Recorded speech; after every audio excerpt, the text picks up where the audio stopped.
Hi, welcome back guys. This is your friend, the Saiyan Fanfics. Back with amazing fanfiction. This is the series of What if Deku had half Saiyan Quirk? Now before starting, please give this video a like and subscribe to the channel if you want more videos like this. Now let's get into the fanfic.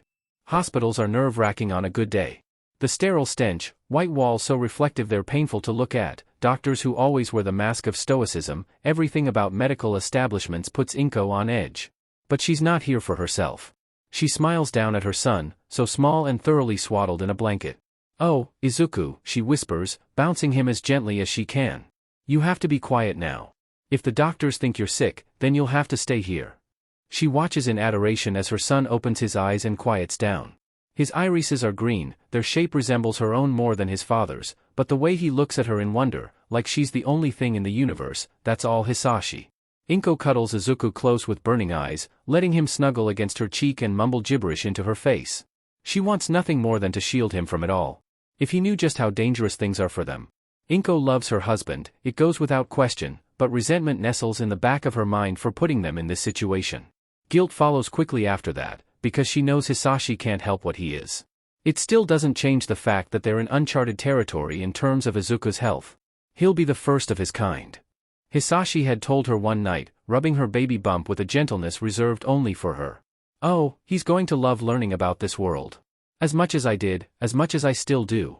He kissed her then, full of a tenderness she only experienced in fleeting blips. "Inko, our baby is going to grow up happy." He'd said it like it was the greatest gift anyone could be given. "You humans, you're all so wonderfully different from each other. My race, we all have the same traits, but yours can develop abilities mine can only dream of." He leaned back, the very stars shining in his eyes. "Your planet is amazing, I've never seen anything like it. I hope our child gets the chance to see it all." Inko doesn't realize she's crying until Izuku whimpers. "I'm sorry, baby," she wipes her eyes and smiles wetly. "I just miss your father very much." She continues to talk, and Izuku, not even a full day old, keeps his eyes on her general direction as she speaks. "You didn't get the chance to meet him, but I know you'll share his love of the stars." She smiles like she's sharing a secret, it's in your blood, after all. She brings him close again, whispering into his tufts of fluffy green hair so different from his father's scruffy mess of black. "He had to go back to space, but that's okay, because he loved us very much when he was here. He's not going to let some pesky thing like space travel get in the way of that." It sounds more like a self-reassurance than a statement. "After we get you checked out, and I wipe the data about your blood test, we can go home and forget about this mean hospital. How does that sound?" Izuku coos. "Yeah, I like that plan, too." Something touches her wrist, curling around it like a snake. She strokes the baby fluff of her son's tail, letting him know she's there. "Your father was always self-conscious about his tail, you know." She comments, "He kept it around his waist, like a belt." "Not you, huh? You just want to hold on and never let go." Izuku yawns, his tail curls around her a bit tighter. "Sleep, baby. We'll be home soon, I just have to get your birth certificate. And plant the virus Hisashi her incredible, brilliant, absent husband gave her, but that's for later. Right now, Inko is content to hold her son, watch the door with a hawk's eye, and wait." Izuku knows from the tender age of 4 that he isn't like the other kids. It's not as obvious as some might think, just little things that add up over time.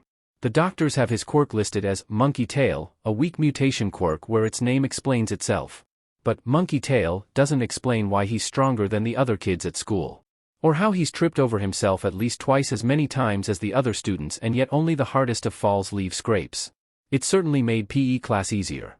For all the talk of his useless quirk, he's always the first picked for sports.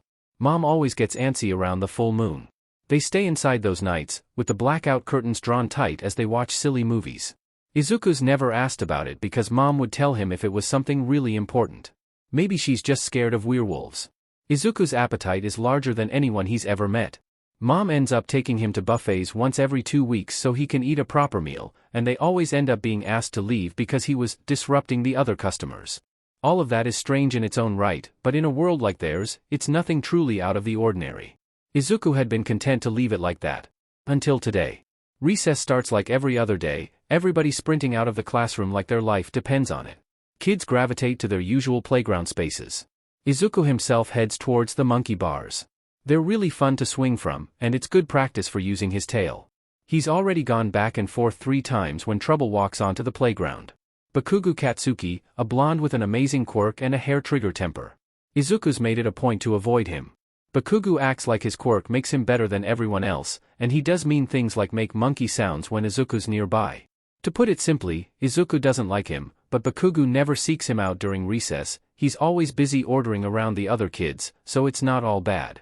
A family of songbirds made a nest in one of the trees a few weeks ago. Izuku loves to sit and listen to them sing. They're very pretty, and very loud. It's just a slide of bad luck that they sing one of their louder tunes while Bakugo's hanging out under the tree. Izuku watches in rising dread as Bakugo stands up to glare at the nest. Stupid birds. He spots some rocks off to the side and grins. Let's shut 'em up, eh? Izuku's off of the monkey bars before he knows what he's doing. He's faster than his classmates, so he manages to put himself between them and the rocks before they can pick any up. The kids shift, muttering between themselves. Izuku's quiet, but they all know he's strong. It's not enough to get them to stop, but it makes them pause. All except for one. What the hell are you doing? Izuku stares Bakugo down. He can feel his tail twitching with the tension between them. You can't hurt the birds, he says, clenching his fist stubbornly and jutting his chin out. They didn't do anything. They're annoying me. That's not a good reason. You can't be mean just 'cause you feel like it. Bakugo snarls, yeah? There's a rock at his feet. He picks it up and tosses it up a few times to test its weight. Watch me. He turns around and aims, but right as he makes to throw the rock, Izuku's on him. Pushing Bakugo's arm is enough to make the rock fly harmlessly to the side, skidding to a stop near the hopscotch sidewalk. Izuku can only feel a brief moment of relief before someone grabs his tail and squeezes. The energy to keep standing abandons him, leaving him on his hands and knees. Bakugo sounds venomous behind him. Don't you ever, he squeezes harder for emphasis, get in my way like that again. Got it, loser? Bakugo's friends are all around Izuku, pointing their fingers and laughing at him. Embarrassment scalds his insides, but he can't say anything, he can't even sob. Bakugo's squeezing his tail and it hurts. It hurts, it hurts, it hurts it. There's a muffled crackle, Izuku's mouth opens in a silent howl as the smell of burning fur stings his nose. How dare he? A tiny, tiny voice whispers in his head. He has no right. He hit you, hit him back. Bakugo's let go of his tail now, back turned as he brags to his friends. Ha! What a loser. Next time, try putting up an actual fight. You wanna fight? Izuku's on his feet now. His tail, singed and smoking, lashes behind him. Fire's burning in his veins, screaming at him to act. His hands are curled into fists, his nails digging into his palms. Somewhere in his mind, he knows this is wrong, that what he's doing right now isn't him and he needs to control himself, but then Bakugo turns around with that condescending smirk.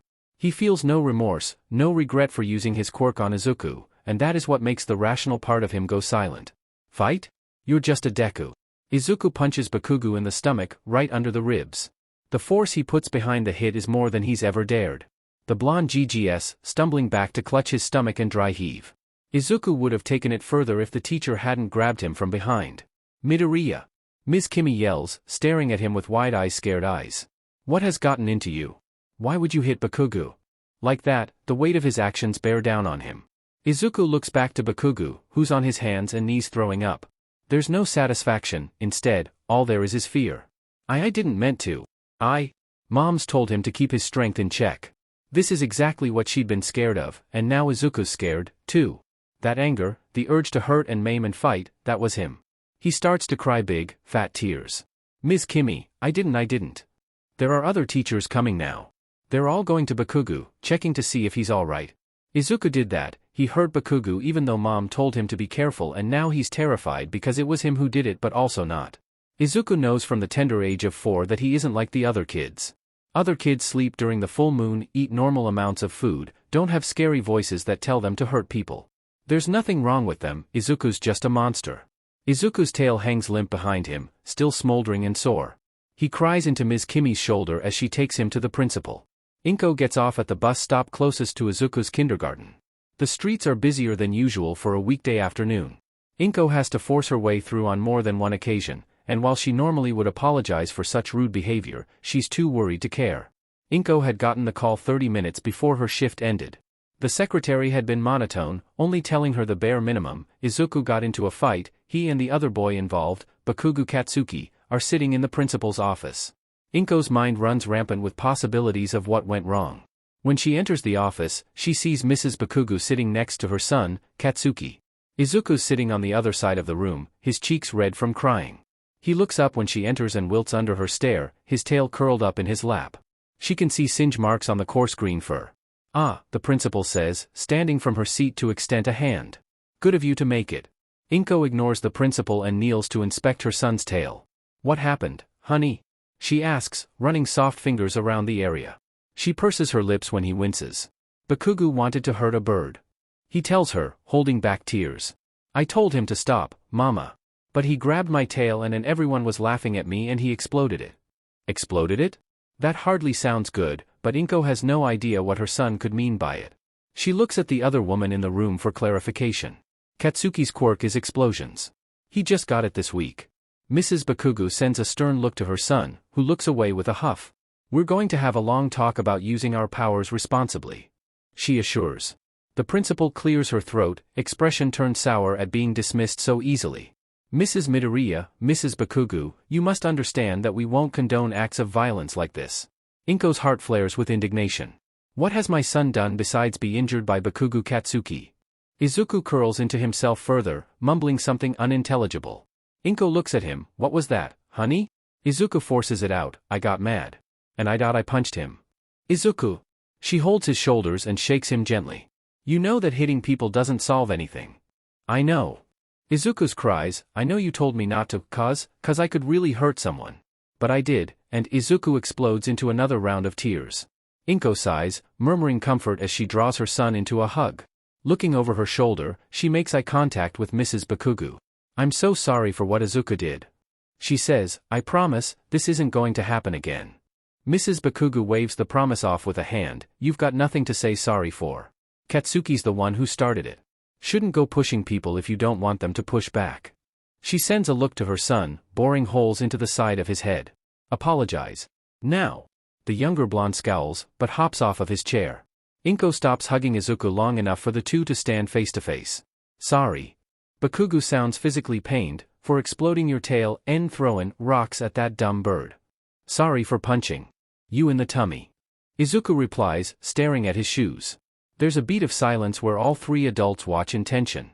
Then the blonde child smirks. "You know, you're pretty strong. That punch woulda hurt, if I wasn't me." Inko watches the sparkles re-enter Izuku's eyes. "Really?" Her heart throbs at the excitement in his voice. Bakugo puts a thumb to his chest. "Duh. I'm, like, the strongest person ever." A blatant lie, but Izuku eats it up with excitement. "Wow." Inko and Mrs. Bakugo share a look. "Guess I should give you my contact info." The blonde woman, smirking at the two boys and their antics. Inko smiles, but her nerves make it wobbly at best. "Yeah, that sounds good." The principal sends them off once she realizes no one's paying attention anymore. When they exit, Izuku and Katsuki are attached at the hip. Izuku's tail waggles with delight as he hangs on to everything the young blonde says. It's definitely not the greatest or healthiest, for that matter start to a friendship, but it's the only one Izuku has. "You've got a good kid," Mrs. Bakugo tells her, coming up beside her. "He kept apologizing to me and Katsuki. Figured the kid doesn't have the heart to hurt someone on purpose." Inko nods. Izuku's always been careful with everyone around him. Right then, the stress of getting the call, seeing her son get out of trouble and make a new friend catches up with her. She puts a hand to her head, massaging it and sighing. "I need a drink." Mrs. Bakugo laughs. "Same here. Seems like every other week I'm getting a call about my little gremlin." She puts hand on Inko's shoulder, joking aside, "We can meet up sometime and share a glass." She eyes Inko up and down, evaluating. "You look like a wine person." "Vodka, actually," Inko replies, tucking a strand of hair behind her ear. Mrs. Bakugo laughs in surprise. "Well, look at you. Save your kid from suspension then take a shot when you get home. You're an everyday supermom." Inko has no idea how to respond, so she remains quiet, watching her son in front of her and gripping her purse strap with both hands. She's had her moments. Lord knows she can't be there every time Izuku gets in trouble. She wouldn't have any time for herself. He's a good boy, he'd give her the sun itself if he could, but even good children can have bad streaks. "Hey," Mrs. Bakugo stops both of them so she can put both hands on Inko's shoulders. "You're doing good with him. I haven't even known you an hour and I can tell that much." Her smile is teasing when it appears. "So, about those drinks." It catches Inko so off guard she laughs. "Mrs. Bakugo. Call me Mitsuki." "Mistuki," Inko corrects herself. "I think this is the start of a wonderful friendship." Mitsuki laughs again. "Hell yeah it is." Life goes on for years after that. With Bakugo going from bully to best friend in the span of a day, Izuku's life got a whole lot busier. Bakugo likes to order their other friends around, but now that Izuku's been deemed cool, he's second in command. Some of the other kids even apologized for laughing at him when he was down. The hours after school are filled with games. Bakugo Kaken now has a special place in his heart for heroes versus villains. He always makes Izuku be the villain, but he never complains. Having friends is greater than he thought it'd be. Friends come and go over the years, but Kaken remains constant. Every time Izuku is out sick, it's certain that his friend will be there after school, scowling and politely asking mom where he is. They watch hero movies on the couch when monsoon season rolls around, cheering and calling out battle cries before the actors on screen can even open their mouths. For a while, Izuku's able to forget about the scary voice in his head, and he's thankful. 2 years pass without thought, and when his 6th birthday rolls around, Izuku learns something important. At home, there's a special safe in mom's room, hidden in her closet and protected by 3 different locks. Izuku's only seen it a handful of times, and each time mom hurries to get him out of the room. Today, though, is different. This is very secret. His mom tells him, entering in the combinations. You can't tell anyone, not even the Bakugas, okay? Izuku's very good at keeping secrets. He tells his mom as much and she laughs. I know, baby. But this is super secret. The safe opens with a creak, and she lifts the contents out to show him. They're notebooks, 10 of them. Each one at least 2 inches thick with yellowed pages and worn covers. Old paper smell stings Izuku's nose. He leans forward, staring at the notebooks with interest. What are these? His mom has a sad smile. They're from your father. She says, it's all his research. He's a very smart man. Izuku stares at the notebooks with wide eyes. Wow! Hold out your hands, Izuku. He obeys without question, watching with wonder as his mom places the first notebook in his hands. He wanted you to have them. She says, you'll have to take special care of these, so I'm just giving you the first one for now. I'll give you the next one on your next birthday. How does that sound? Izuku's too preoccupied with the notebook to care about how far away his next birthday is. He's holding something from his father, the man he's only seen in pictures. Yeah, he looks up. Why are you giving me this now? Mom sighs. He said when you got older you might want to know about your heritage. Izuku frowns at the word. What essay, heritage? It means where you come from. She explains, wiping her eyes with a smile. But mom, I'm from Japan. Not just Japan, Izuku. His mom tells him patiently, your father came from very far away. How far?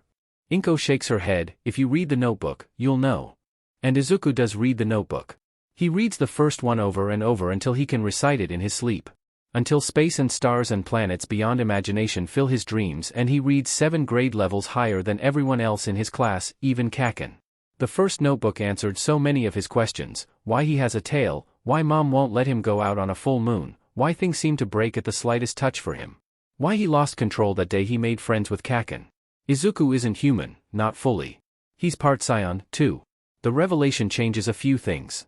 He subscribes to alien conspiracy sites and reads through every post, every theory, no matter how outlandish. There's nothing about scions, but Izuku does take away one thing from his reading. Binge, if the government catches even a hint of what he is, he'll be in deep trouble. Every conspiracy site, no matter how varied, had a section on government cover-ups and how they capture extraterrestrials to experiment on them. Izuku doesn't know if any of those stories are real, but he resolves to avoid government figures when able to. Beyond a newfound and healthy fear of authority, nothing changes. He still goes to school, eats with his mom, it's still his old life. Like right now, sitting in the forest with Kaken. Bugs buzz between the trees, the sun burns down onto the earth, clouds float by without the threat of rain. Summer's here, promising sweet ice cream, cold pools, and freedom to explore. The grass tickles Izuku's bare feet. He hums as his tail draws circles into the ground. A butterfly flutters past him. Izuku pokes Kaken and points at it in excitement. Look, Kaken. What type of butterfly is that? The blonde squints his eyes and sniffs.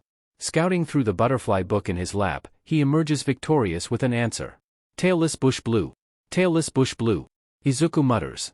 Yeah, Kaken snorts, turning back to the book. Kinda weird how even bugs don't have tails, but you do. Izuku turns to his friend with a wide grin. His tail does a little dance as he says, well, can a bug do this? He stands up in a flash, running over to the nearest tree and leaping as high as he can. His tail reaches out for the closest branch, wrapping around it in a firm grip.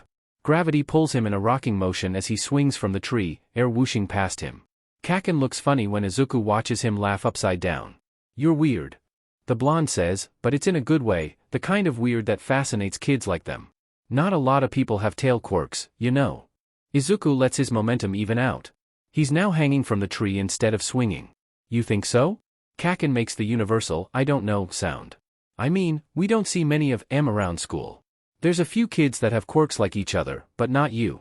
Izuku throws his weight behind him and uses it to flip off the branch. He lands in a crouch near Bakugo.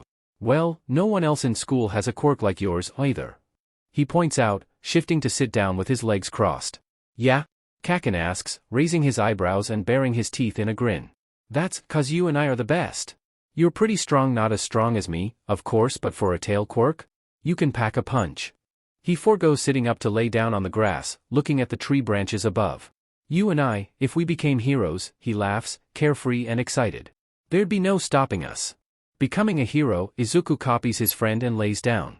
The grass is soft and the persistent buzz of bugs fills his ears, but it doesn't lift his somber mood. Earth is very nice, he thinks, but he knows there are other planets out there, ones where he wouldn't have to hide. Do you want to be a hero, Kaken? More than anything. Kaken says, just watch me. I'ma get so strong, he throws his hands over his head, proclaiming, stronger than All Might. All Might. Dad mentions him in the notebooks a few times.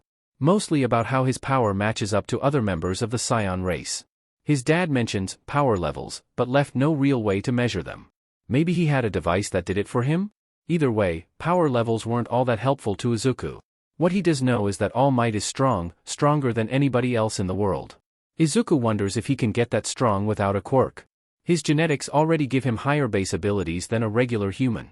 His strength alone is enough for him to crack concrete. Combine that with his speed, dexterity, agility, and he's already surpassing a good portion of the lower-level pro heroes. What would happen if he applied himself? What? Izuku! He yelps when a small explosion gets set off a foot from his ear. Shooting up, he looks around and finds Kaken scowling at him. Stunned, all he can say is a dumb "whoa." Kaken scoffs, dumbass, I was asking is you wanted to be a hero, too. That's a bad word, Kaken. Shove it and answer the question. Izuku looks back to the sky, thinking. What does he want, anyways? Fame? No, he's happy the way he is. Money? He doesn't have much use for it besides buying food. Helping people? He does like doing that, but he doesn't have to be a hero to do it. Izuku shrugs, I guess I don't really want to be a hero. Kaken sounds intrigued, really? Yeah. Well, if you don't want to be a hero, what do you want to do? A good question. Izuku never seems to run out of them. Earth is fun, but it's pretty dangerous, too. His mind goes back to the few nights Mom and him go to the roof to stare at the night sky. The light pollution makes it almost impossible to see anything, but the rush of excitement when he makes out a constellation is something he treasures. I want to see the stars for myself. He reaches a hand out to the sky, grabbing for the worlds out of reach. Just get on a spaceship and he puffs his cheeks out, making a whoosh sound, leave. Kaken's quiet for a moment, it leaves the birds to fill in the silence between them. When he does speak, he's accusing. And what if you do leave? Are you gonna leave your mom? Izuku reacts violently to the suggestion, no. I'd take her with me. Exploring space without his mom? Unthinkable. His dad did it, but Izuku would rather spend his whole life on Earth than abandon her like that. Well. Kaken's voice is quiet, hesitant, what about me? We're best friends, you can't go to space without me. The solution is pretty easy. Then I'll take Mom and you.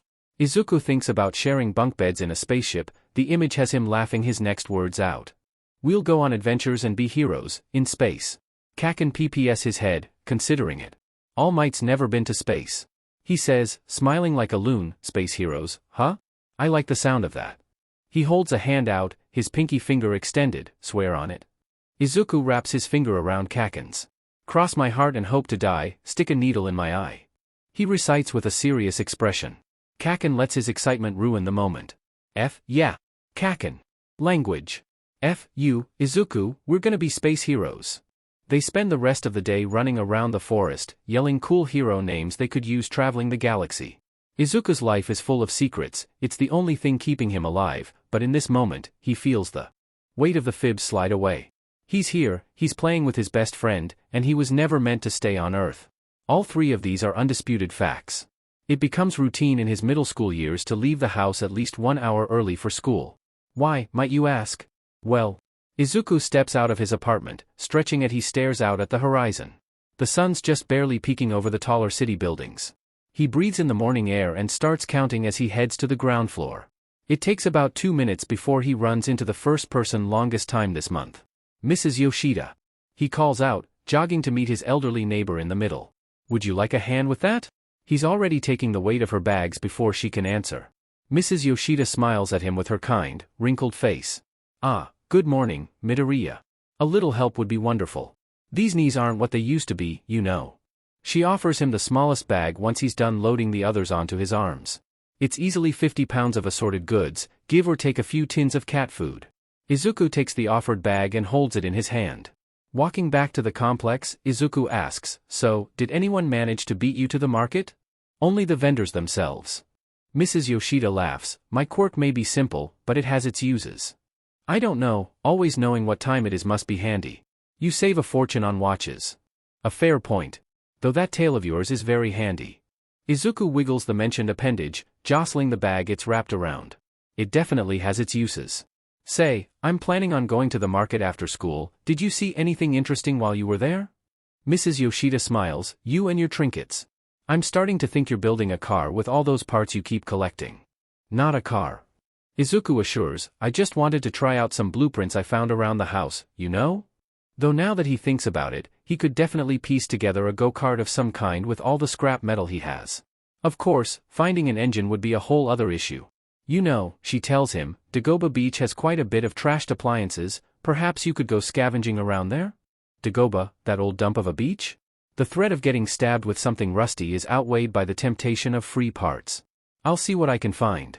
He decides, how was everything else at the market? They talk about the farmer's market the rest of the way up. Mrs. Yoshida opens her door and Izuku deposits her spoils of war on the kitchen counter. Mrs. Yoshida's 2 cats stroll between his legs and bat at his tail. You're a gift from the spirits, Midoriya Izuku. She declares as she opens a tin of cat food, effectively calling off the cuddle assault on Izuku's legs. I'll make you and your mother some of my curry, extra spicy. Izuku's tail waggles at the offer, just how I like it. He replies with a big grin. Have a nice day. He waves goodbye and heads back down to the street. He gets 3 blocks this time. He's passing by one of the few buildings under construction. The rain from last night got a forklift stuck in the mud. A group of construction workers are trying to push it out, but it refuses to budge. He watches them try 1, 2, 3 times before stepping in. They've all gathered at the front of the forklift to take a break. They don't notice when Izuku presses his back against the rear and gives them a little push. Nothing big, just enough so that the next time they try it'll comes loose. Izuku walks away just as they move to make a 4th attempt.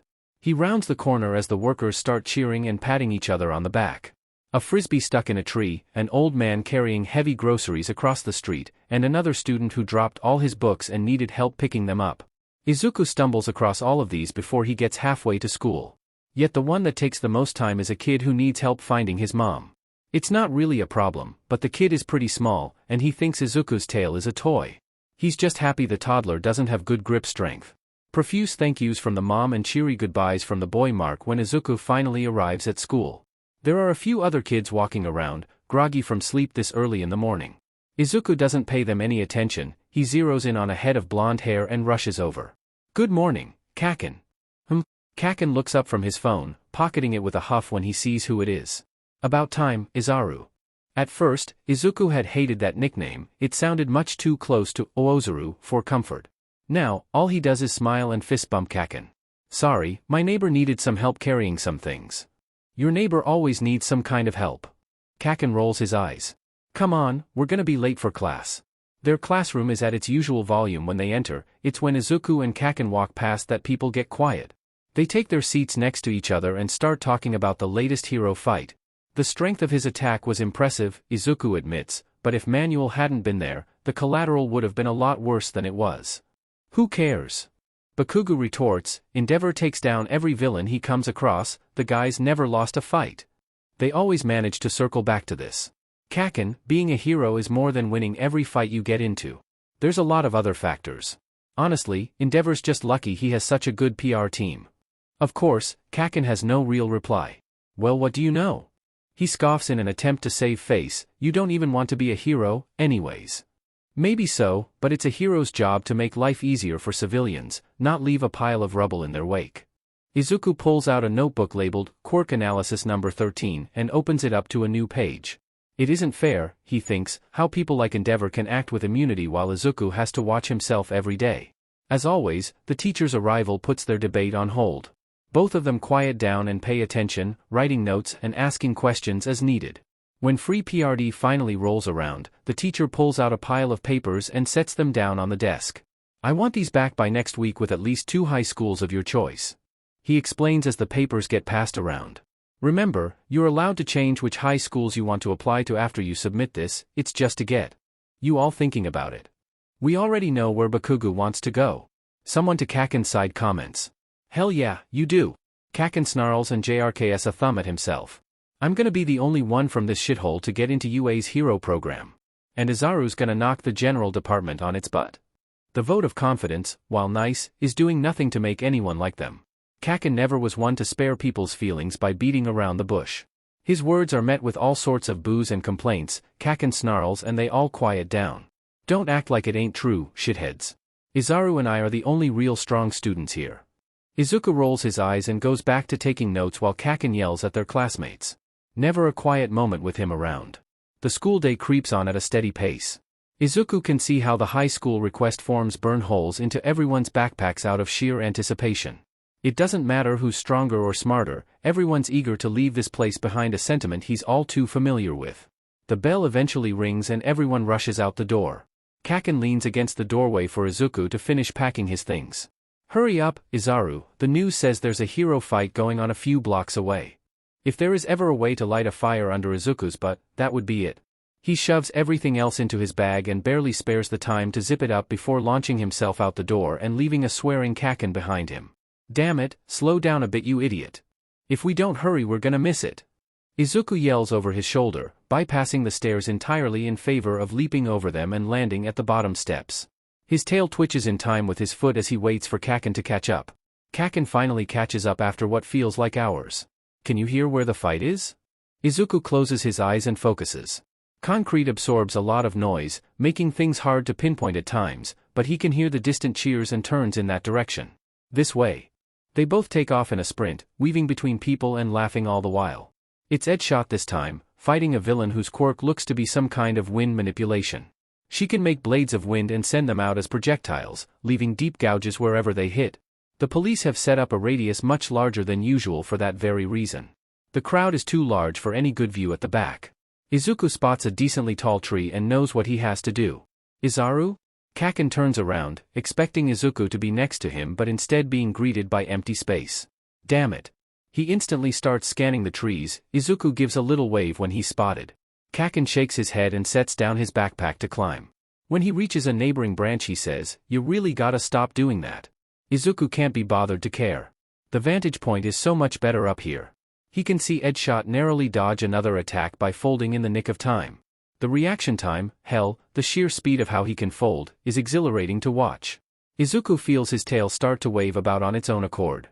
He recalls something he read in journal number 4, which was pretty much cover-to-cover speculation on what kind of scion traits Izuku might inherit. Scions didn't just love the thrill of a good fight, they lived for it. Izuku never dares to take his eyes off the scene, committing it all to memory so he could write it down later. A stray wind shear comes too close to the watching crowd for comfort. Edshot decides to end the fight there and launches himself at the villain, folding and unfolding fast enough to slip behind her and knock her out with a solid hit to one of her pressure points. The audience erupts into cheers, Kaken and Izuku included. That was fucking awesome.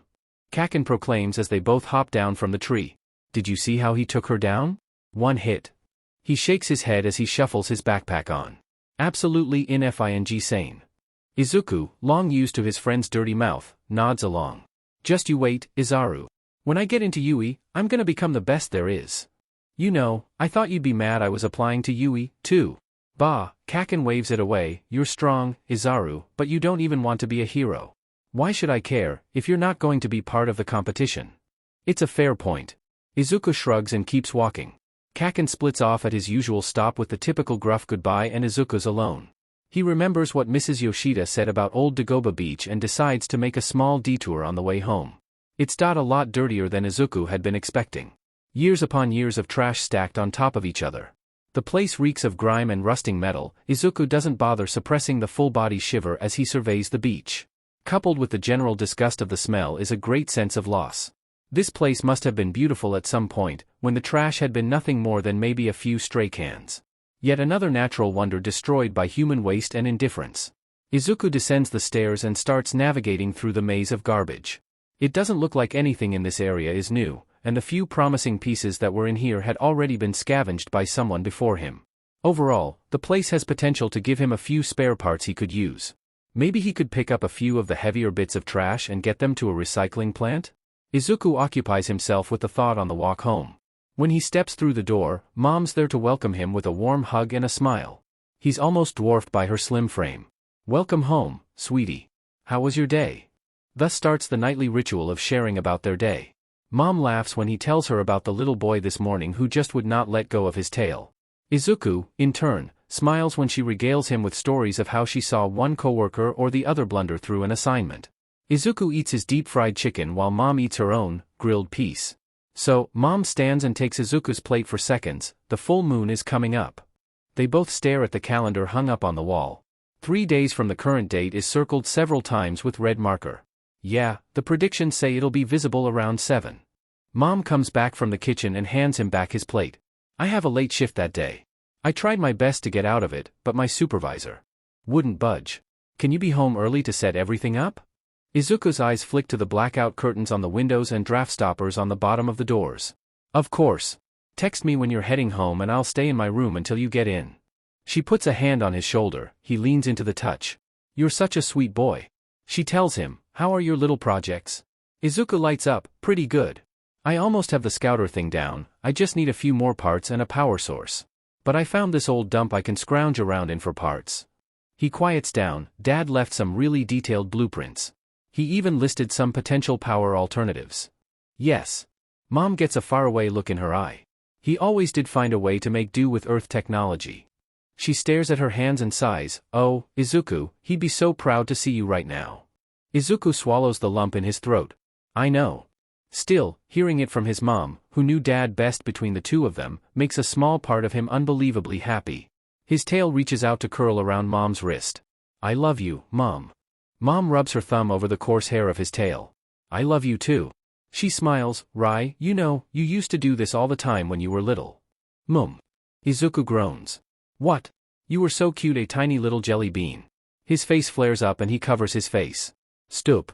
Mom spends 10 minutes embarrassing him with all the shenanigans he got up to when he was young. His tail remains curled around her the entire time.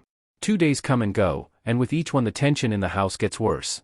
Dad had spared no detail of the havoc and out-of-control Oozuru could cause. It's put a respectful amount of fear into both of them. Mom starts to check the curtains obsessively, putting weights on the bottom of the fabric and testing how hard of a push would be needed to make it budge. Izuku ensures that the draft stoppers are still in place and the curtain rails are firmly screwed into the walls. Though the worst thing about the day of a full moon isn't the constant anxiety that they slipped up somewhere. Izuku's scion biology knows there's a full moon tonight. It screams at him to look, take a small peek. Every time, he ignores it. Ignoring it doesn't deal with all the extra energy, though. His leg twitches throughout school, and when the bell rings he shoots out of his seat like a bullet. Kaken doesn't even ask where he's going, long used to Izuku's behavior. Izuku doesn't stop running until he hits foot traffic. Then what had been a test of his speed turned into agility, having him weave through and past countless strangers. He can't stop moving, not even for a second. It feels like he'd explode from energy if he did. Which is why he feels his heart sink when he spots a crosswalk. He shifts from foot to foot, fiddling with his backpack and clothes. His tail is twitching, too, and it takes way more willpower than it should to keep it from whacking some poor stranger. The light turns red and Izuku sprints before the sign can change to walk. He keeps going, and going, and going, and going. He doesn't stop until he's worked up a sweat. He looks around and takes it all in. Musadafu can be a pretty bland place, being mostly buildings, but he got lucky and ended up in one of the few areas that still has a few trees and patches of grass. He runs his hand over the bark of a cherry blossom tree, feels the bark under his fingers, and feels himself relax marginally. Then he feels a tremor through the ground and screams from nearby. Izuku doesn't need to think, his feet turn around and he's off towards the noise. Watching fights has always been a good way to calm his instincts down. He's not about to look a gift horse in the mouth. It's a villain, of course, one with some sort of growing quirk. They stand at the same height as the two-story buildings around them, covered in muscle and laughing as people scatter like a frightened school of fish. There's not a hero in sight. The villain picks up a piece of concrete they'd knocked from a building and chucks it at the fleeing crowd. Izuku can see its destination. A woman has tripped and fallen. Next to her, a gaunt man with a mane of yellow hair is trying to help her up. His eyes go wide when he sees the concrete coming and doubles his efforts to hurl the lady up. It doesn't matter, they can't get out of the impact zone in time either way. For the second time today, Izuku doesn't think. He grunts when the concrete digs into his palms. His skin is thick, but the jagged pieces still manage to scuff up his hands. His sneakers bite into the street, skidding a single meter before stopping. He drops the chunk of concrete in favor of making sure the two are all right. To his great relief, they are. The woman looks shaken up. Near-death experiences will do that, but the man, he's staring at Izuku like he dropped from the sky itself. Izuku's on a heady rush of adrenaline, his tail is going mad with the need to go and hit the villain. It's only through years of experience that he suppresses it enough for reason to break through. We need to move away from the scene. A hero should be coming here soon. The blonde man snaps out of his daze and straightens up. Something in his eyes hardens as he takes in the situation. It reminds Izuku of a few veteran heroes he's seen do interviews. He guides the woman clinging to his arm away while Izuku tails behind, looking back every few seconds to ensure no second projectile is coming. The villain is having the time of their life destroying some office building. Izuku's stomach sinks and he sends out a silent prayer that the place was empty. They round the corner just as a hero arrives. Cementos, while late, is the perfect hero for this situation.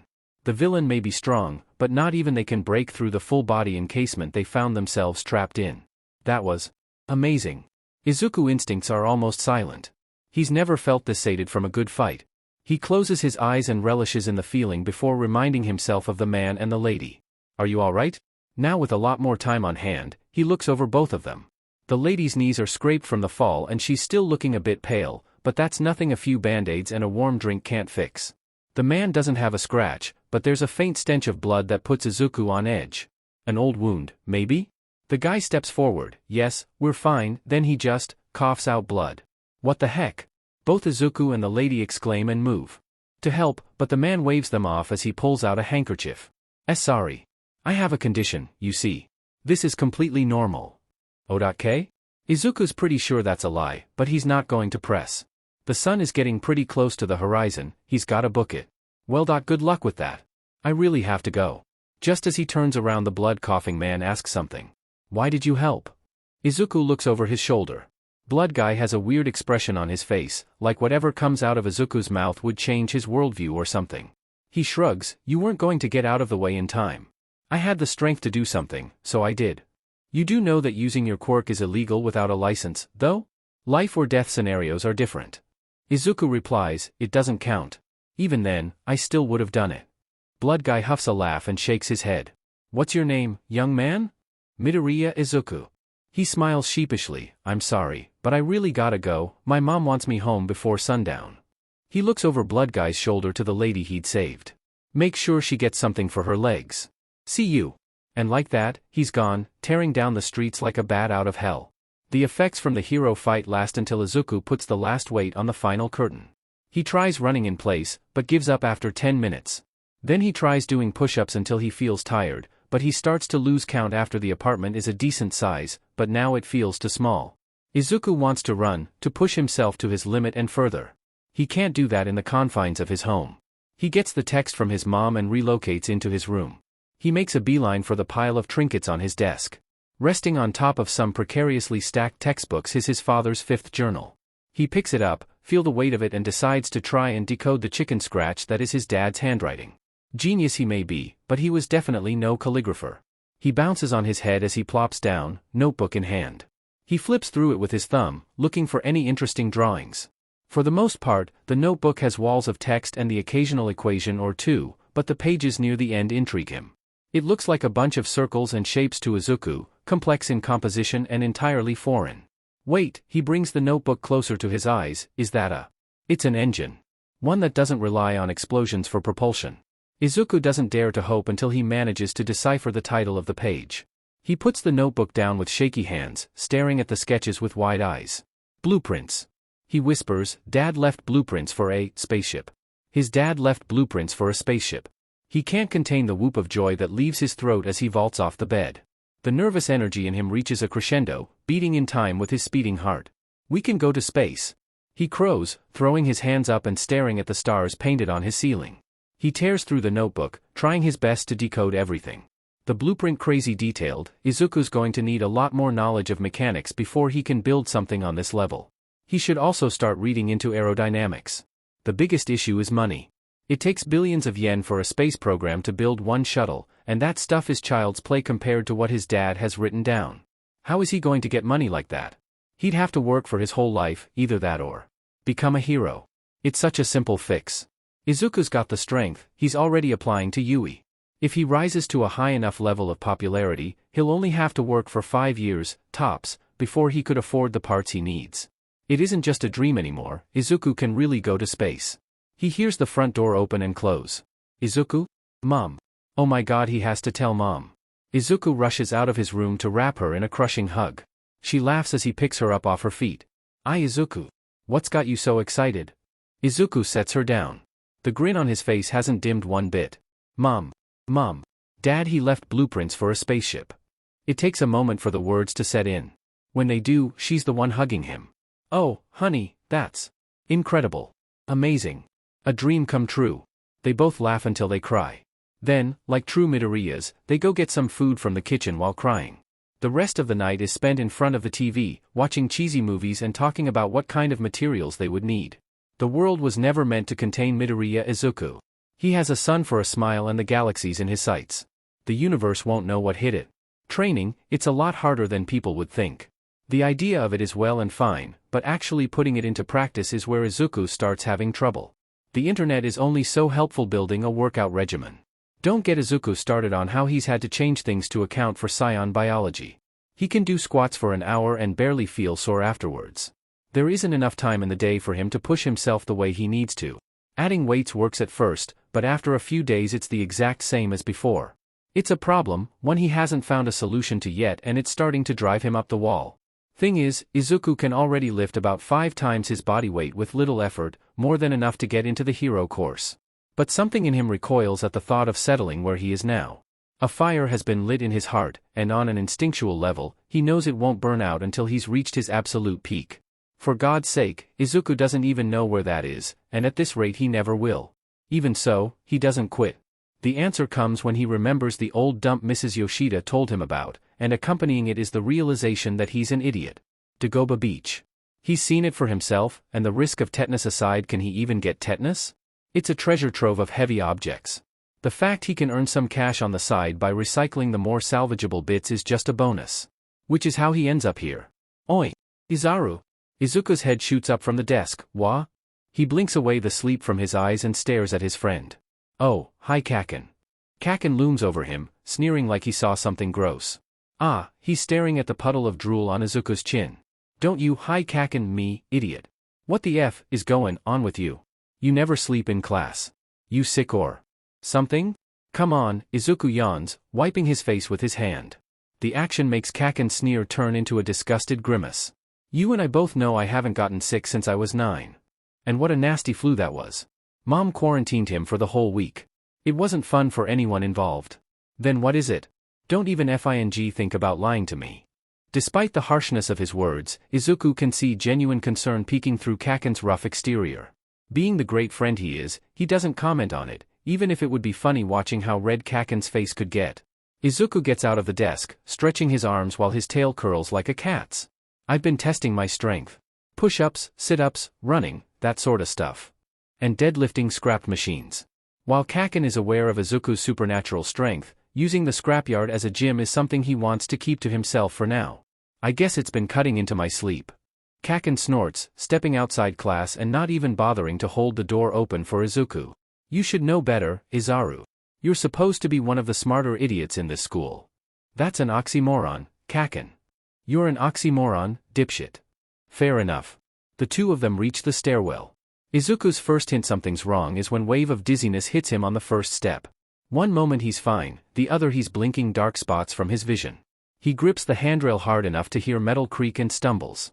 He takes a moment to blink away the black spots and waits until he no longer feels like he'll falter again. Kaken is already at the bottom. Hurry the F up, Izaru. Izuku shakes his head and goes down the stairs, keeping a hand on the railing all the while. If he looked back, he would see the hand-shaped dent he'd left behind. Coming, Kaken. Some naive part of Izuku hopes it's a one-time thing, a side effect of him overworking himself. The universe never cares about what he wants. Another dizzy spell hits him as he and Kaken walk out of school. This time it's bad enough to have him bumping into Kaken. What the F dash, Izaru? He turns around with a biting remark at the ready but peters off when he gets a good look at Izuku. Izaru? You sure you're not sick? I swear, if you puke on me, no god on this green earth will stop me from punching you. In spite of everything, Izuku laughs. I'm fine, Kaken, just his stomach growls, and it's not some small sound. No, he, Kaken, and anyone else left in the building hears it. His face heats up. He doesn't know how to interpret the expression on Kaken's face. Why didn't you fucking tell me you were hungry? Kaken grabs the collar of Izuku's jacket and yanks him down the sidewalk, ignoring Izuku's squawk of protest. Kaken, it's fine. I have food at home. Even as he says it, Izuku knows Kaken will disregard him. The unfortunate truth is this: there is food at home, just not enough to sate his appetite. Izuku has enough scion in him to give him the appetite of a growing elephant. If Izuku ate his fill, there wouldn't be anything left for Mom. So yes, the pang of hunger is as familiar to him as his own tail, but it's never been this bad before. Kaken doesn't let go of Izuku's shirt until they reach the entrance of a fast food restaurant. The automatic door slides open, blasting Izuku with the smell of greasy food. It's enough to have him weak at the knees in hunger. Kaken sits him down at one of the booths, shoving him down into the seat with a command of, "Stay here," as he goes to order food. Confronted with the prospect of a meal, Izuku can feel the weakness in his limbs, hollow and trembling from the strain of their own weight. Drink this. Kaken slams a smoothie down in front of him. The lid is the one thing that protects them from getting splashed with the bright pink contents. Kaken, I don't have any money on me. Did I ask if you did, dumbass? Kaken interrupts, sipping his own drink with a scowl. You're hungry, and Mom overpaid me for chores anyway. What the hell am I going to do with that kind of money? Trying to reason with Kaken when he's worked up like this is an exercise in futility. Izuku sips the smoothie in defeat, thinking about the ultra-rare All Might action figure Kaken talked about all day yesterday. The sheer relief of filling his stomach with something is accompanied by a wriggling worm of guilt, stirring up all sorts of negative things in his head. Sometimes Izuku wonders if life would be easier if Dad was a regular human. He's so caught up in his train of thought he doesn't realize Kaken left his seat until an ungodly amount of double patty burgers are placed in front of him. Izuku's mouth salivates at the sight. His hands twitch towards the feast before him, but he pauses, looking to Kaken. Well? I'm not gonna stop you. Dig in. He doesn't need to be told twice. Izuku grabs the closest burger and crams it into his mouth, not even bothering to chew before he takes his second bite. He eats and eats and eats until there's no food left and, for the first time in a while, he genuinely feels full. Only once he's finished everything does he notice Kaken staring at him like he's grown a second head. Jesus, Izaru. Does your mom feed you? She does. Everyone in a 3-table distance cranes their necks to stare at his outburst. Izuku takes a breath and makes a conscious effort to speak softer. It's just. With the training. I guess I'm burning more calories than I eat. Why don't you tell her? She just needs to get more food at the store, it's not a big deal. Izuku shakes his head. Kaken, I just ate. He counts the wrappers on his tray, 8 burgers. I haven't even hit a growth spurt yet, Kaken. I'd eat us out of house and home. Fine, then. Kaken says, throwing his hands up in the air. Whenever it gets really bad, you tell me. We'll come back here and you can eat an unholy amount of junk food. Sound good? He nods to himself, good. And don't even think about not telling me you're hungry. If you get another dizzy spell, I'll kick your butt into next Sunday. Izuku blinks back tears, his throat is tight with feeling. Thanks, Kaken. No problem, Izaru. Kaken stands from his seat. Now let's go, we can still catch a hero fight today if we get our buttes in gear. Izuku laughs and joins him. The next day at school, Kaken brings a second lunchbox. Sunlight filters through the window of the living room, lighting up patches of the hardwood with warmth. Inko sits on the couch, fingers knit together as she stares at the phone she just got off. Mitsuki was a delight as always, opening with an inquiry of Inko's day before cutting to the heart of her reason for calling. Katsuki has been taking 2 lunches to school for the last few days. When Mitsuki asked what the second lunch was for, he'd been defensive, telling her it wasn't any of her business. Inko remembers wincing when she heard that bit. Mitsuki does not like being told to butt out of something, which she had reminded her son of with prejudice. At some point Katsuki got angry enough to show his hand. It's for Izaru, you hag. He'd yelled before slamming the door. Izuku. Katsuki was bringing a second lunch specifically for her boy. Inko had wondered about his declining energy, and why it started coming back last week. Now she knows, he was going hungry. God, how could she have missed it? Inko stands and heads for the kitchen, reaching the drawer that holds her preferred brand of alcohol. She pours herself a single shot and sits at the table, staring at the glass. Her head is buzzing with guilt-ridden questions. The shot glass has no reply. She throws it back and savors the burn as it goes down before picking her phone back up again. On the third ring, he picks up. Inko. It's been so long since you've called. Hello, Naomasa. Inko replies with a fond smile. It's good to hear from you, too. But I'm afraid the reason for my call isn't great. In an instant, his voice is hard with concern. What's wrong? It's Izuku. She admits, pinching the bridge of her nose. Apparently, his friend's been bringing him extra lunches because he hasn't been eating enough. Okay, moment of truth. Inko takes a fortifying breath and continues. I'm going to have to raise the rent. I'm so sorry, I know I promised I wouldn't, but you need to provide for your son. The understanding in his voice has Inko sinking into her chair with relief. It's okay. Honestly, the rate was always a bit low, according to my sister. She hates that her laugh is so shaky. Some kind words and she feels like crying? God, she needs to get it together. He's so much like his father. His laugh, his smile. Her breath hitches. It's okay to miss him. Naomasa soothes. Trust me. Sometimes, I'll see something at the station and think of him. It hurts, and I'm not the one married to him. Is he still off working in America? The knot in Inko's throat gets tighter when she hears the lie leave his mouth. Tichak? Working in America? If only. The hole in her chest wouldn't ache so bad if it were an ocean between them instead of galaxies. What makes it worse is that Naomasa knows it's a lie. Even years later, he's never pushed the issue. Yes. She forces out, the lie burns her tongue worse than the vodka. Yes, he's still in America. He hasn't called in weeks. Hisashi isn't the type to ignore people. He must be really busy if he hasn't called at all. Hell, I remember when you were PRGNNT, he wouldn't leave your side for anything. Now Inko really is crying. I know. There's a tiny pause. Would you like me to tell the others the situation? I know you get stressed when you have to talk to us as our landlord. No, Naomasa, I couldn't ask you to do that. You're not asking, I'm offering. Inko sniffles. Thank you. Anything for you, Inko. Oh. I almost forgot. Now I know it's not for a few months, but the boys and I were planning on getting Izuku something for his birthday. The heavy air is cleared. They talk and laugh and shake their heads over anything and everything. When she finally gets off the phone, she feels like everything's a bit more manageable. She opens the fridge and starts pulling ingredients out. Her son has been going hungry and she will be dead if she lets it continue one meal longer. It's been years, but she still remembers just how much food her husband could pack away.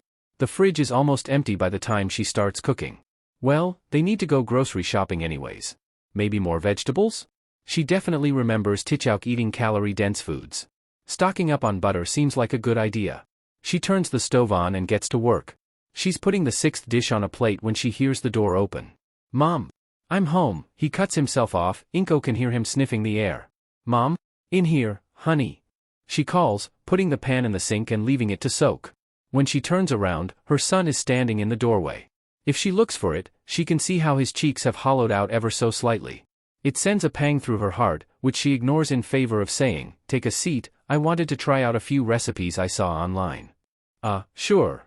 Izuku plops his backpack to the side and settles in, staring at the chicken stir-fry with hungry eyes. Go ahead.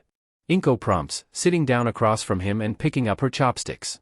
She watches him dig in with controlled enthusiasm from her peripheral. She can see how Izuku holds himself back with every movement of his chopsticks. He desperately wants to shovel it all down, she can see it in his eyes, but he never acts on the urge, slowing down every movement to appear like any other human child. Here, she slides him a plate of veggies, watching his hesitation before he picks up a piece. How is everything? Izuku remembers enough of his manners to swallow before answering. It's great, Mom.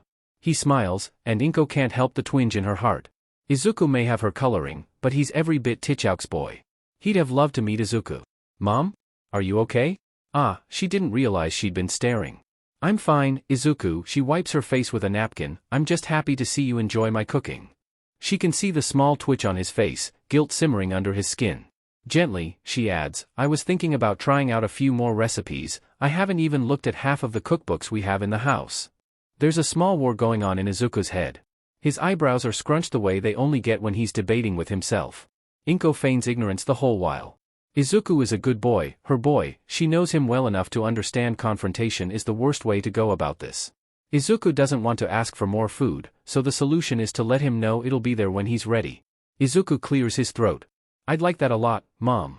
Good. Inko's smile turns slightly devious. I talked to Naomasa today, he and the others say hi.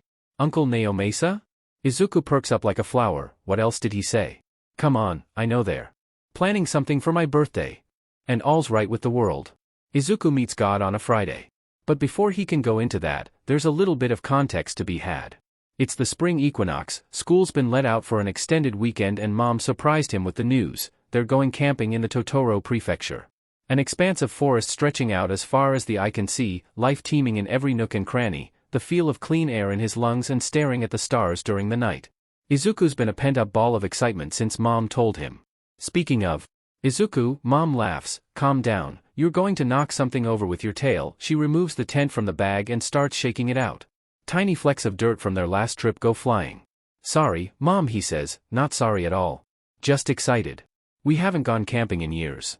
His mom shakes her head, it's only been 7 months, Izuku. But it felt like years. Izuku closes his eyes and feels the wind on his face. His tail idly swings side to side in contentment. He feels invigorated, like nothing in the world could bring his mood down. He hears Mom struggling to set up the tent. Do you want help with that? No, no. She wipes her forehead, glaring at the stubborn tent poles. Why don't you go and explore? I know you want to. She's right, of course, but Izuku's been raised with better manners than that. Are you sure? Yes, I'm sure. Izuku brushes past her, his tail briefly wrapping around her wrist. The next moment he's gone, vanished into the underbrush with a whoop. Branches and roots span out in front of him, an obstacle course of calculated steps and swings. His muscles are warm with exertion, his breath is somewhat labored and he feels more alive than he has in months. He pushes himself further and further, craving the rush of moving between the trees. Izuku takes a break on one of the thicker tree branches he finds. It overlooks a small cliff, hiding a picturesque view of the river below. There's a pond below him, dark in color and deep enough to dive in. There's a beetle 3 feet away from him, stepping side to side, debating whether or not to take flight. He watches it with interest, and when it takes off, so does he. The wind tousles his hair on the way down and tugs insistently at his clothes. For a handful of seconds he's weightless, watching the world move around him.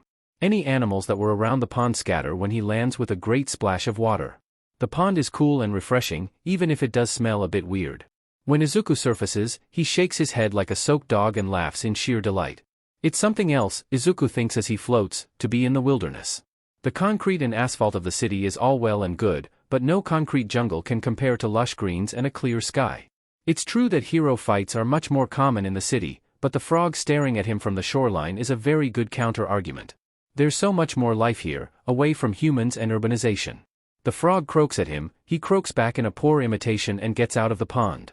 His clothes are waterlogged and drip every step as he follows the river stemming from the pond.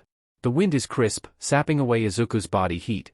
He shivers and takes off his shirt, twisting it between his hands to squeeze out as much water as he can.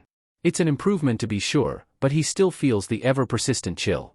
His socks slosh in his sneakers with every step, but to be honest, Izuku can't be bothered to wring them out as well. Mom's probably not going to be thrilled with him, soaking wet as he is, but he resolves to worry about it later. Especially when there's a figure ahead of him to wonder about. Someone is sitting on one of the flatter rocks near the stream. Izuku can't be certain, but he's pretty sure they're a guy. His skin glows a vivid green in the sunlight. If Izuku caught it out of the corner of his eye, he might have thought the man was another piece of shrubbery. Compared to his skin, the blue of his GI is a deep blue. There's something like a kanji on the back, but it's not any he's seen before. The strokes are too circular, curling into each other in foreign angles. Curious, Izuku approaches. Hello, he's only a few steps away, but the stranger doesn't show any sign of hearing him. Now that Izuku's closer, he can see the man is deep in what looks like meditation. 2 antennae sprout from his forehead, twitching gently in the breeze. Izuku leans closer to the man's pointed ears and tries again. Sir? Izuku has a hard time keeping track of what happens after that. The stranger's eyes snapped open and the next thing he knows, he's flying back into the underbrush. Izuku's momentum carried him into a decent-sized tree, his back hits the bark with a loud thud. "Sheet!" the stranger exclaims, scrambling up from his seat on the rock to approach Izuku. Izuku can see genuine concern in the man's eyes. "Sorry about that, kid." He struggles to find the words, eventually opting for, "I don't like being surprised." Izuku's lungs ache from the hit to his solar plexus. Even so, he manages a few words. "It's okay, shouldn't have spooked you." He breathes deeply and coughs. This is the first time in recent memory that he's taken so much damage from a single hit. It hurts in the moment, but already the pain is fading, replaced by piqued curiosity. "Nice punch." The stranger stares at him like he's got a second head. Then, a small quirk of his lips, which evolves into a disbelieving laugh. "Kid," he says, "if I punched anyone else, they would have had their ribs broken. Are you sure you're okay? No chest pain?" For someone Izuku just met, this guy sure is invested in his well-being.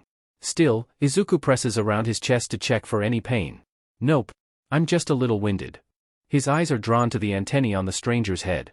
As far as mutation quirks go, antennae and pointed ears are mundane, but Izuku's mind keeps coming back to them. Something is itching at the back of his head, begging to come to the forefront. Antennae, green skin, pointed ears, Izuku could swear up and down he's read about something matching this stranger's appearance. Was this man part of some quirk study? Izuku's read quite a few of those. But the explanation rings hollow. Come on, what's the point of reading all those articles and research papers if he can't even remember most of it? The stranger's unaware of Izuku's little mental circus, staring at him a little longer before standing from his crouch. He must be 2 meters tall in the least, he looms over Izuku's shorter stature.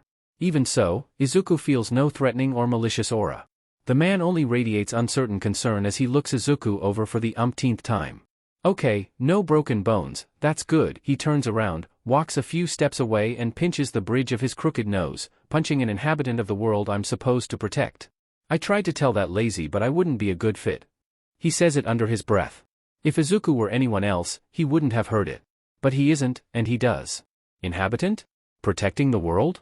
He's talking like he's from Earth. His brain finally makes the connection and he blurts out, "Are you Namekian?" In the next instant, the stranger's head snaps towards him. "Where did you hear that word?" he demands. "You are, aren't you?" Izuku's entire demeanor lights up like a Christmas tree. "A Namekian, on Earth? Oh my god, how did you get here? Do you have a ship? Did you crash? Did you?" The stranger, who he now knows to be an alien, covers his mouth with a hand. "One question at a time, okay?" He doesn't remove his hand until Izuku nods. "Okay, let me ask one first. How do you know what a Namekian is?" "Last time I checked, humans don't have intergalactic travel yet." Izuku feels his first bit of trepidation. Being half scion, it's always been something he had to hide. Ever since he learned what it meant to be what he is, keeping his heritage a secret has been a top priority. Then again, Izuku kind of ruined his chance to play ignorant when he opened his big mouth. He closes his eyes and takes a deep breath. "Humans don't, my dad did." He brings his tail, which had been hidden by his body the entire conversation, out for the Namekian to see. The stranger's eyes go wide at the sight of Izuku's tail, then narrow as his entire expression grows grave. "There's a scion here?" Izuku shakes his head. "He left before I was born. It's just me." The Namekian's furrowed brow lessens. "I see. Frankly, Earth is so far out of the way of a civilized planet, I'm surprised anyone else besides the Kais knew about it." "Kais?" The stranger sighs. "I'll explain it later." He wanders back to the rock he'd been meditating on and sits. "Why are you in the woods, anyways?" Izuku follows his example and sits down on the ground, making sure to stay in a sunny spot to keep from getting any colder. "My mom and I wanted to go camping for the spring equinox." "Why are you here? On Earth or Japan specifically?" Izuku would be lying if he said he wasn't curious about both. Well, the short explanation for being on Earth is that universal bureaucracy is a load of bullshit. As for Japan, he looks to the environment around them, serene and thriving with life. The mountainous regions are beautiful this time of year. It's only a week until cherry blossom season. Izuku is inclined to agree with the last point, but the first answer only makes him even more confused. He squints as a stray sunbeam hits him in the eyes. It hits him a few moments later. Crap, he scrambles up from the ground. "I've been gone for over an hour.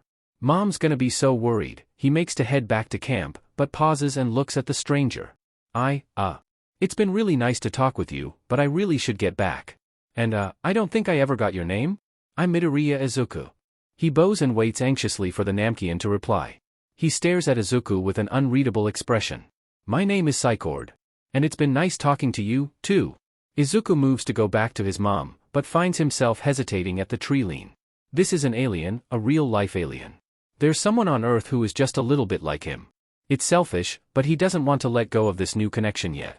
Would you like to meet my mom? He hurries to add, she already knows about aliens and stuff. What does Izuku want? Deep down, he knows the answer. He craves some sort of camaraderie with Psychord. He loves his dad and the notebooks he left for Izuku, but the information in them is finite and dated. Psychord is a living, breathing being with experience off of Earth. Izuku would just about kill to learn what Psychord knows about the galaxies beyond this tiny little planet. He doesn't try to keep track of how long he stands there. If he did, he'd surely go insane from anticipation. His tail twitches with the effort of staying still and not running back to his mom. Psychord looks at Izuku, then the scenery around them, considering. I don't see why not. Izuku's head snaps so fast he feels his neck crack a little. Really? Psychord smiles. Izuku likes it, it makes his face look less severe. The river isn't going anywhere, I can meditate here any time. He gets off the rock, savoring the sight before him. Lead the way, Midoriya Izuku. Izuku trips over his own feet in a hurry to get going. Why yeah. Follow me, Psychord. Do Namekians have last names? Some people on Earth have middle names, but that never made much sense to me. Namekians don't have last names. And yes, middle names do sound odd. Izuku spends the entire trek to camp talking. When he isn't talking, he's asking questions. He learned so much about Namekians in the short while it takes to get back. Namekians don't need food to survive, just water and sunlight, which sets off an entire different line of questioning about how a living being goes about photosynthesis. The kanji-looking character on Psychord's clothes is warrior in Namekian. Namekians don't have an honorific system like Japan, they refer to each other by their status. On Namek, I would be referred to as warrior Psychord. He explains to an avidly listening Izuku. An elder would always be referred to with elder before their name. How do you say it in Namekian? Izuku blinks when Psychord tells him, I don't think I can say that. The closest translation would be a mix between Seishin and Senshi. Izuku thinks about it. How about Senshin Psychord? Psychord mulls it over and nods, that should be fine. There's so much more Izuku wants to ask, but they reach the campsite before he can. A small circle of rocks has been placed in the middle of the campsite, a safe distance away from anything flammable like their tent. Izuku's mom is nowhere to be seen. Mom, he calls out, I'm back. And I found an alien. Izuku? Mom's voice comes from the tent, what do you mean by found an alien? There's some rustling, then she pokes her head out. Her eyes lock onto Psychord behind Izuku. I see. She gets out of the tent and stands, I'm Midoriya Inko, it's a pleasure to meet you? Senshin Psychord, but just call me Psychord. Izuku hates how warm he feels when Psychord refers to himself with the name Izuku suggested. And the pleasure is all mine, Midoriya Inko. They both bow at the same time. Izuku bites his tongue to muffle a giggle. Well, we might as well sit down. I have a feeling this will be quite a story. Mom gestures to a few flat stones places around the unlit campfire. And Izuku, why are you wet? Izuku almost forgot. I dove into a pond. You dove into a... Mom breathes in through her nose and closes her eyes. Go and change into some dry clothes before you get a cold. Yes, Mom. Izuku hurries into the tent and gets changed. When he comes out, Psychord and Mom are sitting on the rocks and talking. So, you were placed here by a Kai? For what purpose? Well, he needed a guardian for Earth and decided I was the most convenient. You humans have called past guardians God, so I assume that's what I am now. Both Izuku and his mom choke on their spit. So yeah, God is real. And green. And seriously lonely. Mom takes one look at Psychord as he talks about Namek and Borderline demands he come back with them. The lack of genuine resistance to the proposal speaks for itself. The apartment Izuku and his mom live in has a spare room. Psychord is situated within the week. As far as tenants go, he's pretty normal, and Izuku's heard of a lot of tenants from his mom. Sometimes he thinks the stress of it is too much for her, but then remembers that the apartments are one of the few things his dad left behind for them besides the notebooks and Izuku himself. Mom goes about getting Psychord some identification. The methods might be less than legal, but they get the job done. Once in Shin Psychord now has a lease for the extra room in the Midoriya household. As a literal god, he doesn't have much in terms of income, but he makes up for it in different ways. You mean you've never heard about Ki? Psychord asks one night over dinner, putting down his glass of water to devote all of his attention to a confused Izuku. No? Was I supposed to? Considering who your dad was, yes. Ki is Psychord leans back in his chair and toys with the tip of his ear in thought. Ki is life force. Everything alive has some amount of it. If you develop it enough, you could even release it in a beam of energy. Namekians don't tend to use it for attacks, but for scions it's second nature to use it as a weapon. Izuku purses his lips and looks down at his plate. Ah. He still doesn't like the little flip his stomach does whenever he's reminded of scion's warlike nature. From what he's gathered, a scion's main solution to a problem is to punch it, and if that doesn't work, punch it harder. Izuku's not going to resort to violence as a first option, but the concept of ki is fascinating. What do Namekians use it for? Mainly sensing other ki signatures and fortifying the body, mostly. The Dragon Clan has always had higher levels of ki than us in the Warrior Clan, something about it playing into their magic. Yeah, magic. Then again, Izuku is half alien. At this point, anything and everything is on the table in terms of being possible. Do you think you could teach me? I don't see why not. What neither of them expect is just how extraordinarily hard it is for Izuku to even sense his own ki with any kind of consistency. It takes an entire week for him to do what, according to Psychord in a bout of frustration, Namekian children could do within a day of teachings. The moment it had left his mouth he was apologizing, his temper got away from him, but Izuku waves it off with only a little bit of hurt on his face. Namekians grow up knowing ki exists, I found out when I was 14. This isn't terrible, all things considered. If Izuku thinks of it as one of his experiments, it's not too bad. In an experiment, it's crucial to identify potential factors that affect the result. And yes, when taken into account, his lack of previous knowledge and the difference between Namekian and Earth cultures do explain why he struggles to pick up the bare basics. Don't get him wrong, Izuku wants to pull out his own hair in frustration at this point, but getting angry at lack of results never got anyone anywhere. Izuku has to modify his procedure and figure out where he's going wrong. Then and only then can he start making progress. Oi, Izaru. The F you doing in your own head, huh? Izuku jolts with the punch Kaken aims at his arm. Thinking about an experiment I'm doing. He answers semi-honestly. The cherry blossoms have started blooming in earnest, you can't take 2 steps without crushing some underfoot. The overwhelming scent of the petals can give Izuku headaches at times, but at the moment he's content. He and Kaken are taking the usual route home after school. There's been no hero fights today, none that got big press coverage anyways. He remembers Kaken complaining about that before he drifted off into his own thoughts. Well, think about it when you're not talking to someone, a-hole. It's fucking rude. If Kaken sees the irony of his words, he doesn't acknowledge it. Izuku nods anyways, if only to stop the rant before it can get started in earnest. Sorry, Kaken. I haven't been getting the results I wanted, just trying to figure out where I'm going wrong. Humph. If I catch you doing it again I'll trip you. That's fair. They enter a tunnel during their exchange. At first, Izuku doesn't think much of it, but then something pings in his head and puts him on edge. Malice permeates the entire area, and with it, the rancid smell of sludge. The sounds of the outside world are dulled here, the concrete is thick enough to absorb a lot of the city's hustle. Kaken, maybe we should take a different route. What the hell are you talking about, Izaru? We're almost home. Something doesn't feel right. Izuku's instincts are screaming danger at him now.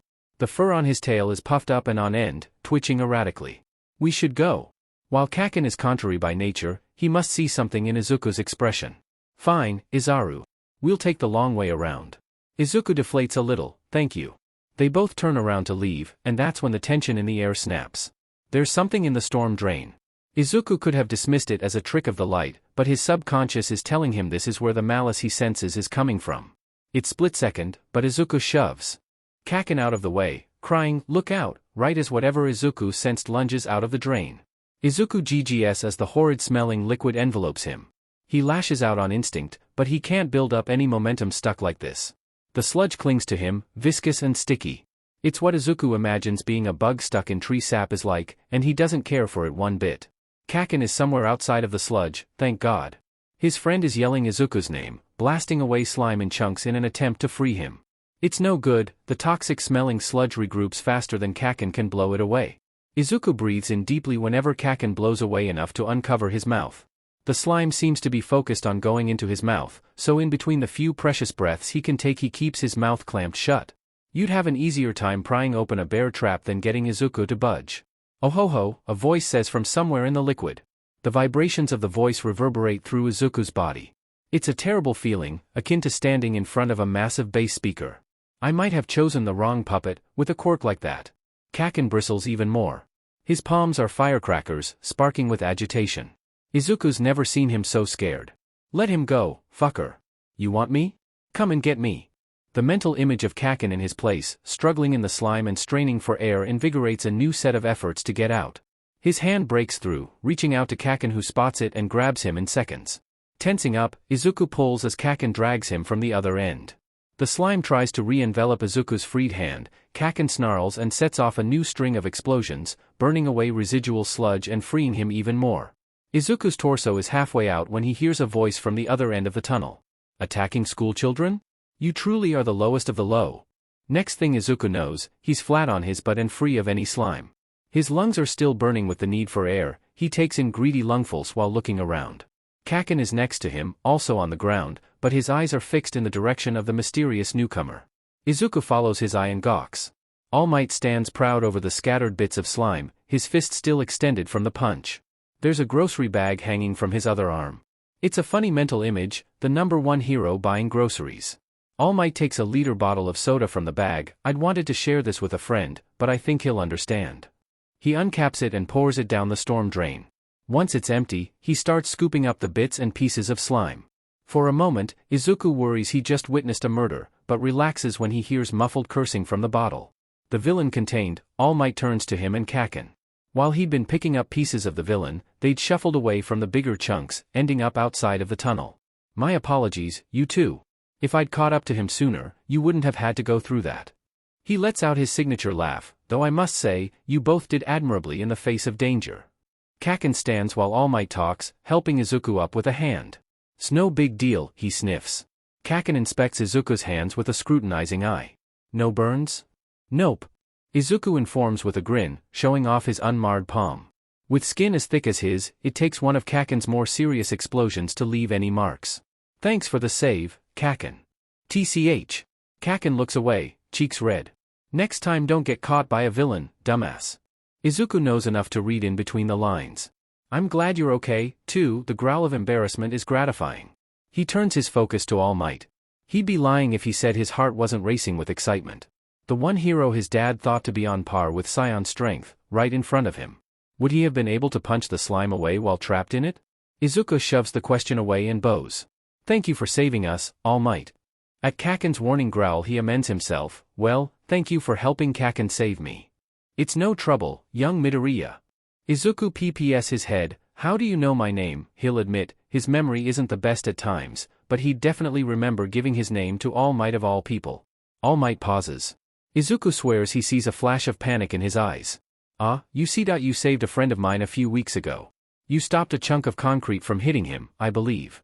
What, Izaru?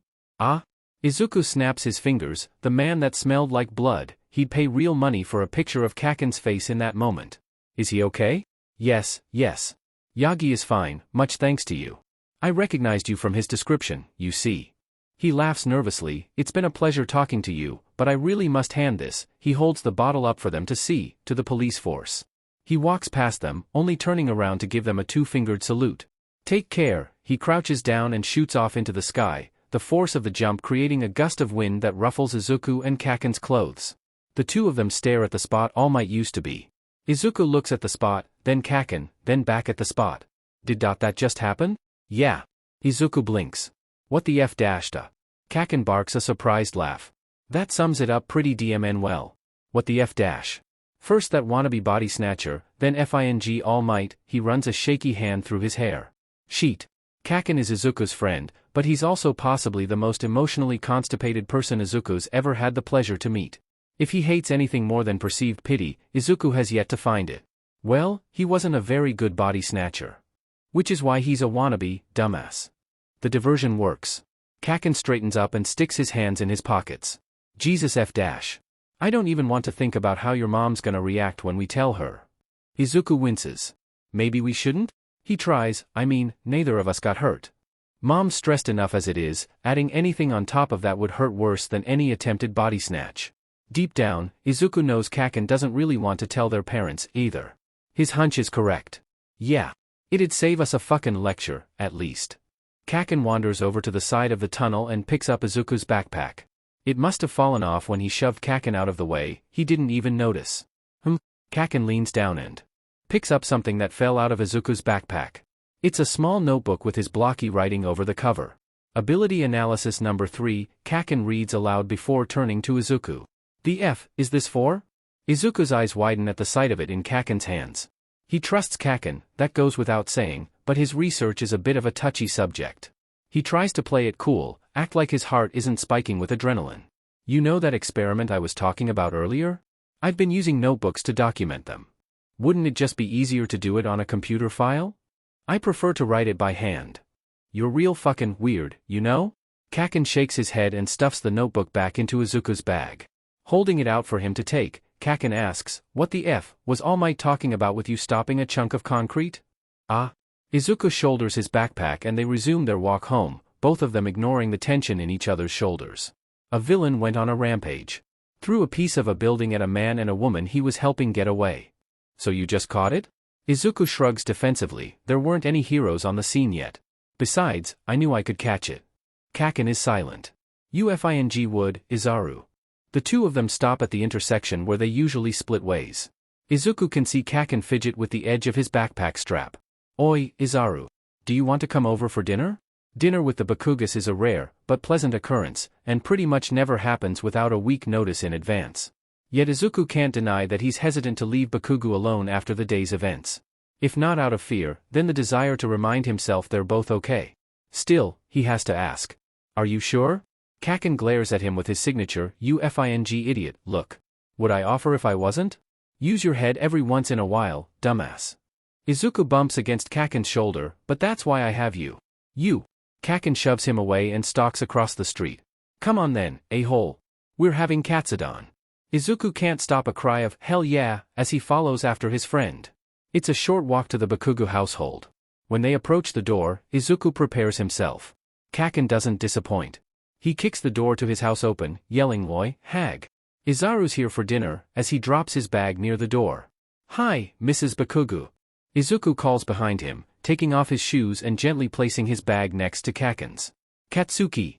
Mrs. Bakugo emerges from one of the hallways and glares at her son with her hands on her hips. What have I said about kicking the door open? If that frame breaks, I'll kick your butt into next Tuesday. She looks at Izuku and her expression does a full Izuku. It's been so long. She walks forward with her arms wide open. Izuku accepts the hug with gusto, his tail wriggling with excitement. It's good to see you too. He looks towards the kitchen. With his heightened smell, he can detect the aroma of breadcrumbs and oil. Kaken said you were making katsudon tonight, I couldn't resist.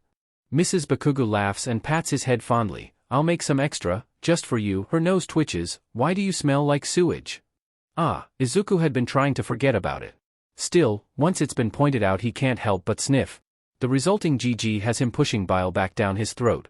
It might smell bad to Mrs. Bakugo, but to him it smell like he's been rolling around in a pile of sheet. Kaken sees his reaction from across the room. Oi. Take a FING shower. You can borrow some clothes while yours is in the wash. Izuku squawks, shaking his head frantically.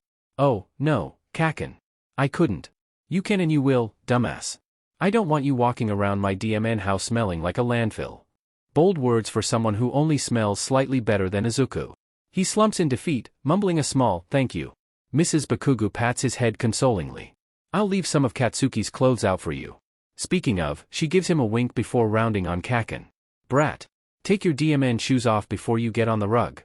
F. U. Such is a day in the Bakugo household. When Izuku finally arrives home, the sun is setting on the horizon. His hair is still damp from the shower and he ended up taking the uniform home in a folded pile rather than wearing it again. Kaken's clothes are big on him, but cozy. He'll have to be sure to wash them before giving them back. Opening the door, Izuku stops at the sight before him. Psychord is sitting in front of the coffee table, his head pressed against the surface while veritable mountains of paper surround him on every side. He looks up at the sound of the door opening and sits up. There's a dead tired look in his eye. Izuku feels exhausted just looking at him. Ah, Izuku. Welcome back. Thanks. Izuku says without really thinking about it. His eyes keep getting drawn to the stacks of paper. What is? Psychord puts his head back down on the table. Prayers. He answers. Every single prayer muttered to God within the last 2 weeks. That explains why Izuku hasn't seen this before. That's a lot of paper. It's not really paper, per se. They just show up wherever I'm staying at the moment. Izuku walks over and peers over Psychord's shoulder. To his surprise, the papers are blank. He picks one up and turns it over. Nope, still blank. Only I can see what's written. Psychord takes the paper from Izuku and looks it over. This one's from the trivial pile, he declares, putting it back with a huff. Every stack of paper is a category of prayer. I tend to ignore this pile, honestly. Well, it's easily the largest one, so Izuku can sympathize. His attention is brought to the pile Psychord had been staring at when he entered. What about this one? Psychord stares at the stack with a heavy expression. This one's the more serious prayers. Sick loved ones. Please for another chance. Nothing a kid like you should be worrying about. Izuku's heart begins to sink. And you have to read every one? Reading this many prayers would take Izuku days at least, and with a new batch coming in every other week, he'd find himself overrun within a couple of months. Psychord's been Earth's god for 3 years already. Psychord shakes his head. No. Nothing is forcing me to read these, but being Earth's god has a set of rules. If I don't choose who receives the miracles myself, they're assigned randomly. I'd much rather they go to the people who truly need them. Psychord's shoulders sag, even if I can't grant every one. There's nothing Izuku can say. Psychord is a kind soul, Izuku knows this much. It must tear him apart, reading the plights of the people he's sworn to protect and only able to help a fraction of them. Izuku wonders how many guardians before Psychord took the time to comb through prayers. Listen to heartbreak and desperation not out of obligation, but a genuine desire to help where they could. Well, I think you're a great guardian for Earth. He ignores the way Psychord's breath hitches and heads to the kitchen. Do you want some tea? Yes. Thank you, Izuku. Izuku comes back with a mug of hot water he got from the sink and a bag of lavender tea. No problem. He puts the mug down and heads for his room, giving one last piece of advice before he's out of sight. Take a break once in a while, okay? He doesn't hear the reply, reaching his room and closing the door. The moment he's alone, Izuku sighs and slides down into his chair. Pulling out his notebook, he stares at it for a good while. He hadn't been scared of Kaken reading it. The contents are encrypted, the key to break it being his father's real name. Billions of people in the world and only he or his mom would be able to decipher it. His father left him 10 notebooks like this, each one written in meticulous detail. Hypothesis after hypothesis of which traits Izuku could inherit and how to deal with them. He couldn't stay, but he made DMN sure that mom would know as much as possible to make up for his absence. Sitting at this desk, writing down his findings, confirming or disproving the hypotheses his father left behind, it's one of the only ways Izuku feels close to him. Midoriya Hisashi was the public persona, a front constructed by mom to allow his father to live among humans. Behind closed doors he was Tichauk, the scion researcher who took one look at Earth, humanity, and all its flaws, and fell in love. The man who loved fiercely and with all of his heart. The man who had to leave in order to keep them safe. Izuku wonders if he'd be proud. Izuku spends the next few months working his tail off. It's a hectic schedule, balancing school, helping neighbors, eating meals and training, but he manages. Key is important, Izuku doesn't try to deny that, but ultimately it's not something that will see much use until he's out in the field as a pro hero. That in mind, he decides to split his training into 3/4 physical and 1/4 key. Psychord is a major help with both. It takes Izuku a solid 2 weeks to figure out the Namekian fighting styles. It takes another week for him to land a hit on Psychord using it. Dagobah Beach gets cleaner little by little. Izuku's tougher skin comes in handy more than once as he handles rusted scrap heaps and jagged edges. Any new trash is dealt with before it can build up like it did before. The initial patches of visible sand grow bigger and bigger, and with it, sea creatures rediscover their home. It starts with little things, crabs scuttling away underfoot, a few starfish here and there. The real impact of his actions hits him when Izuku comes to the beach early one morning and sees a sea turtle in the waves. It's at least as big as Izuku, blinking lazily with big soulful eyes as it basks in the rising sun. He won't lie, he tears up when he sees it. It's just that he's so happy that they're getting their home back, and he's proud it's his work that's making it possible. He starts working twice as hard on the beach, invigorated with every new sea creature he finds. Once he has almost half of it clear, he brings mom to show her what he's been working on. Izuku, she's trying hard not to laugh. He has to suppress a grin himself. Can I open my eyes yet? Not yet. Izuku guides her towards the staircase leading to the clear swathe of sand. Psychord follows behind, using key to follow them with his eyes closed. Show off. Once he's sure that they're both in the perfect position, he steps back. Okay. Now. Mom opens her eyes, blinking away the stray sunbeams. Oh my, she looks out at the beach, how the light reflects on the water, scattering shifting patterns onto sandy shores. Izuku, did you do this? Izuku's chest puffs out. Yep. I started a few weeks ago. I think I'm making a lot of progress. He's not the type of person to toot his own horn, but he's really, really happy with himself this time. Psychord stays silent, his eyes fixed on the sight before him. He looks away in an attempt to play off how he wipes his eyes. Izuku sees it anyway. It's incredible, Izuku. You should have seen the turtle that was here last weekend, Izuku babbles as he drags his mom down the steps. I'm pretty sure it was a loggerhead. They might start nesting here again. Somewhere along the way, he ditches his shoes, relishing in how the sand feels between his toes. He looks back up at Psychord, who's lagged behind. Come on. The three of them stand at the shore. Izuku ventures forwards and soaks his feet in the sea. Well, Mom, what do you think? He awaits her answer with his tail anxiously skimming the water's surface. Mom's quiet for a moment, then reaches forward to pull Izuku out of the ocean and into her arms. His face presses into her cardigan, he can smell the brand of her perfume never overpowering, she knows how strong his sense of smell is. She rocks side to side, Izuku can almost hear the proud smile in her voice. My boy. She says with no small amount of affection. My big, strong boy. Cleaning up a whole beach by himself. Izuku preens under the praise.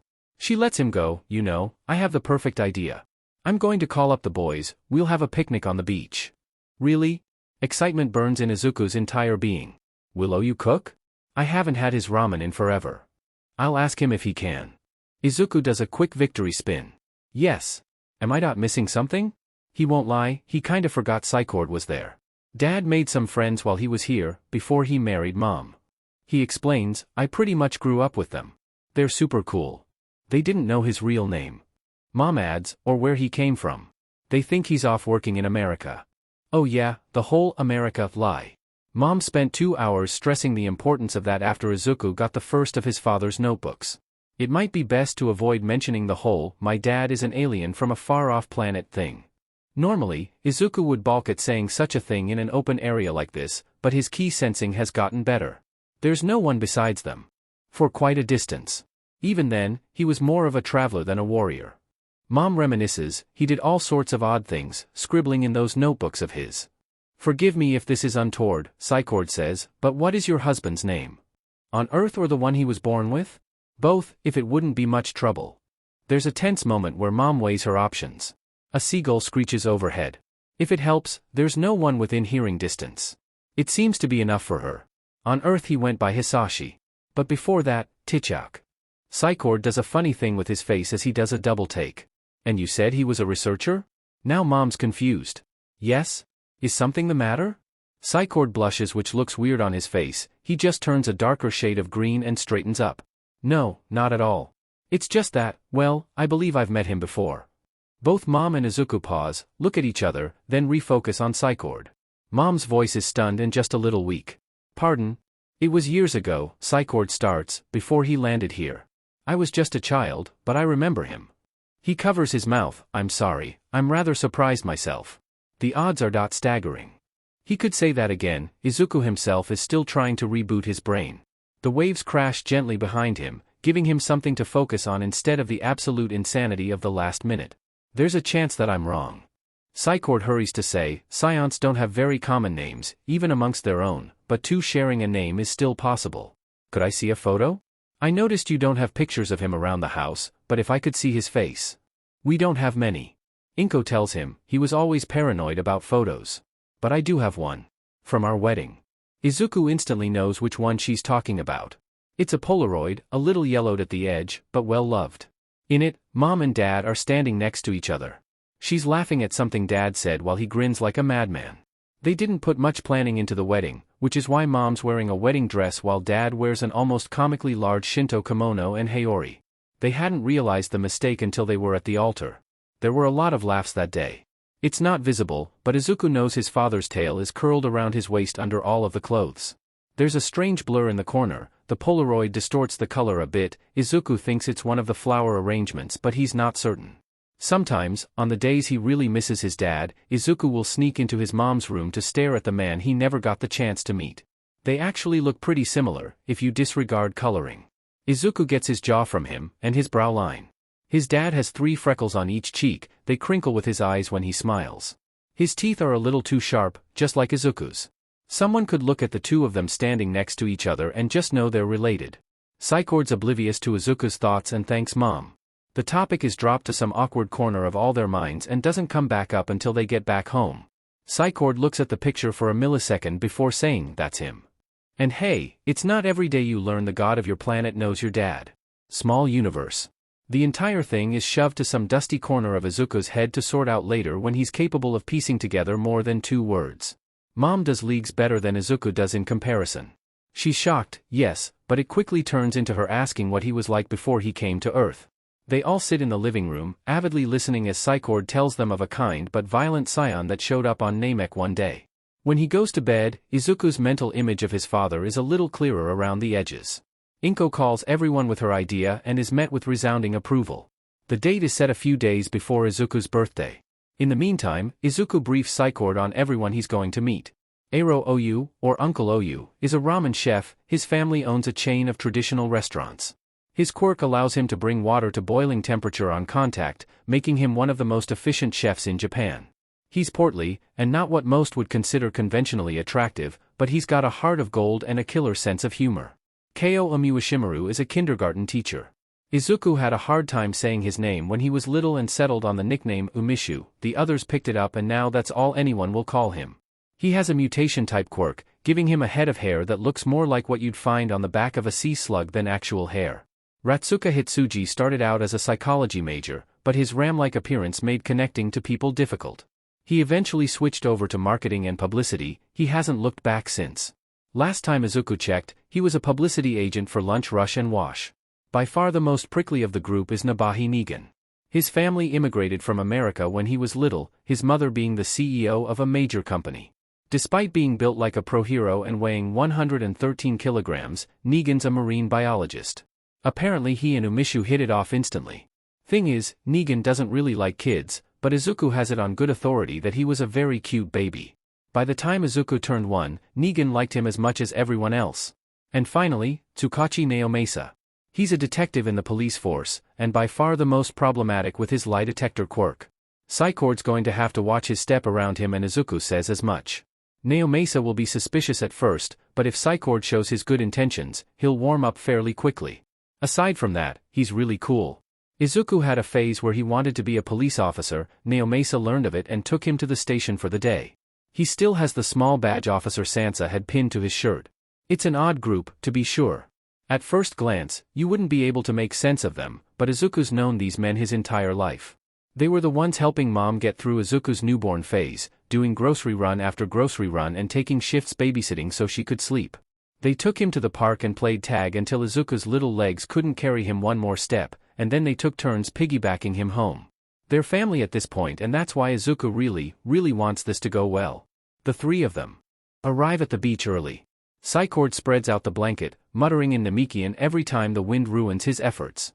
Izuku and Mom watch from the sidelines as they unpack the 3 baskets of food they brought with them.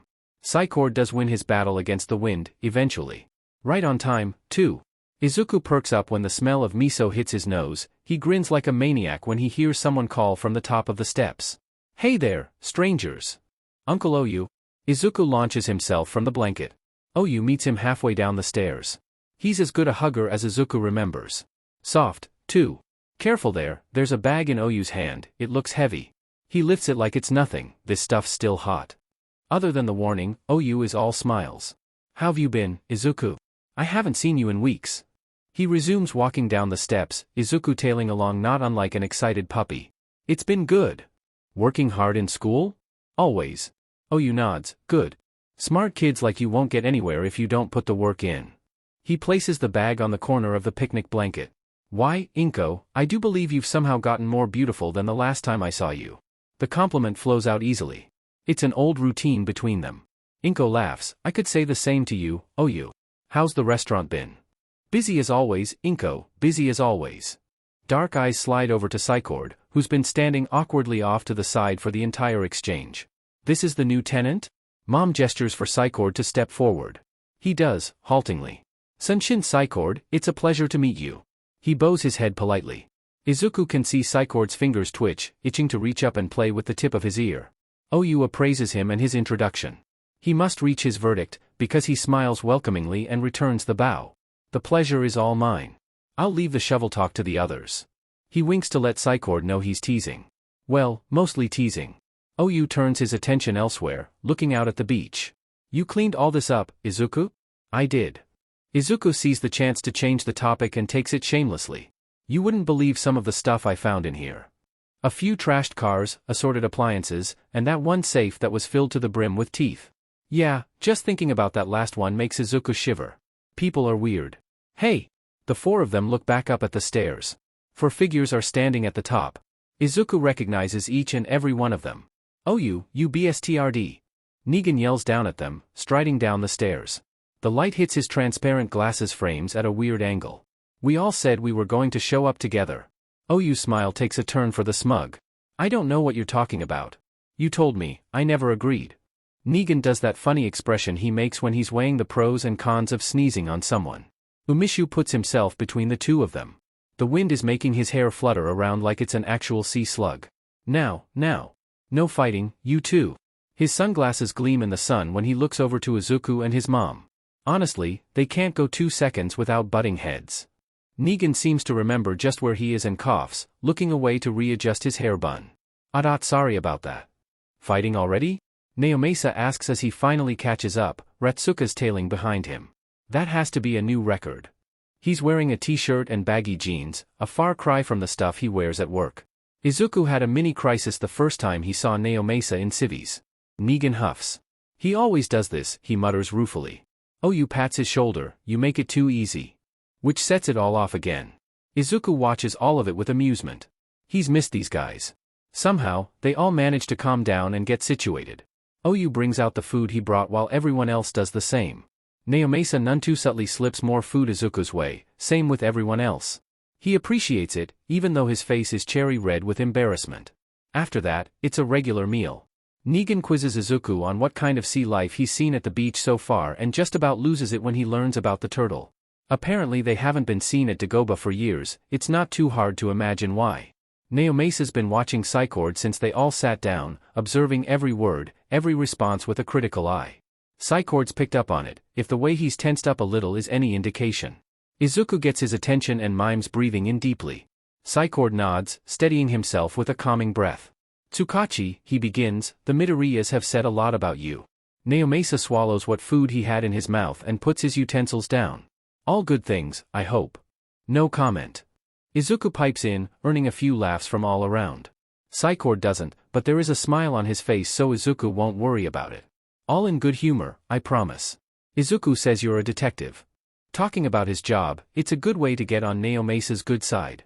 Izuku went over it with Psychord at least 5 times. I am. By the look he gives Psychord, Naomasa doesn't know where this is going. I was wondering why you decided to become an officer? Naomasa is quiet for a moment. The general conversation around them has stopped, everyone waits in suspense. That's a pretty deep question. He says, I suppose I wanted to help people. Most cops do. Though don't get me wrong, I know that the law can definitely be improved. Hisashi, he has to muffle a snort, Hisashi broke Quirk laws left, right, and center. Ratsuka, who's been quiet the whole time besides a quick yet warm hello, says, he lifted a truck with one hand to grab something that rolled under it. Oh my god, Naomasa's face. Umishu laughs, I thought he was going to pop a vein. Negan takes a swig of his melon soda. He gave Hisashi a 5-minute lecture on public quirk usage and the guy was fascinated. He shakes his head, couldn't get rid of him after that. Once Hisashi decided he liked you, there was no getting away.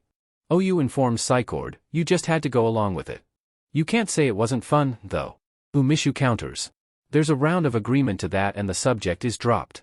Izuku's heard the story at least 24 times, he could recite it in his sleep and yet he keeps asking them to tell him again. Midoriya Hisashi and Tichouk are 2 pieces of a Venn diagram. There's a lot of overlap, maybe 90%, but each side has something completely unique. Izuku's surrogate uncles tell him about the odd foreigner that had no idea how Japanese society worked. Mom spins tales about an alien researcher exploring planets as he finds them. Oddly enough, both sides of the story involve a penguin at some point. Yeah, Izuku doesn't know, either. What do you do for a living? Umishu asks as he steals some rice from Negan's paper plate. He earns a whack for his efforts. A job. All of this planning beforehand, and neither Izuku or his mom gave Psychord a job to cite in a conversation.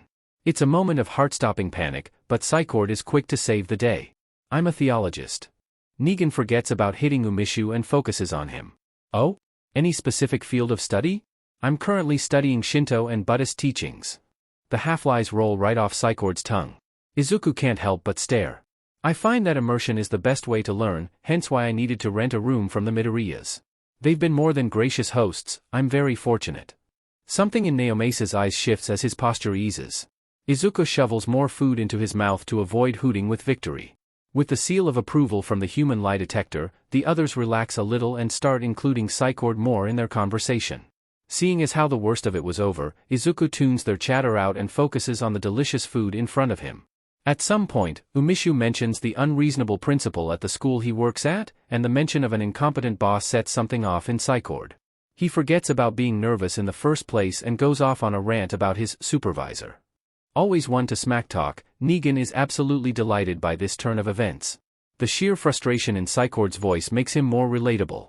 When Negan sees it as a chance to beach about grant applications, any of Izuku's residual fear about Psychord not fitting in dissipates. Umishu starts talking about his sister going to medical school, and that's when Mom sees her chance to brag. Izuku, tell them where you're applying for high school. Mum. He complains, a blush burning on his cheeks. No, OU interrupts, tell us. There's a chorus of agreement. Izuku looks down at the food. Yui. His blush burns deeper when everyone cheers. They live for embarrassing him. Guys, it's not that big of a deal. Au contraire. Negan counters, UA isn't a joke, Izuku. Their selection process is insane. Even for Gen Edition. What department are you aiming for, anyways? He's applying for the hero department. Mom tells them. She just smiles when Izuku shoots her a look of mortified betrayal. Ratsuka perks up like a flower. Hero department? He has his phone out in an instant and types furiously. Have you decided on a hero name yet? A costume design? It's never too early to start planning those things.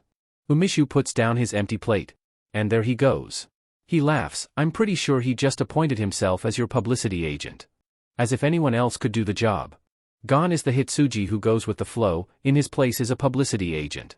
Izuku's seen the personality shift himself a handful of times and it still makes his head spin. For internships, do you have a specific hero in mind? The others watch Izuku flail with great amusement. Negan and Umishu elbow each other trying desperately not to laugh. Oyu's got a fond look in his eyes. And Naomesa's sipping his drink in an attempt to hide his smile. Traitors. At least Psychord looks like he debates interfering. Mom eventually deigns to interfere at some point, and they all go back to eating. An easy atmosphere, good food, and even better friends. There really isn't anything better. If Izuku stares at this page any longer he's going to go mad. He's not sure what time it is, but it's definitely late. Moonlight's been filtering into his room for a while now. He should be doing homework, not looking at the latest notebook Mom gave him. It's just so interesting.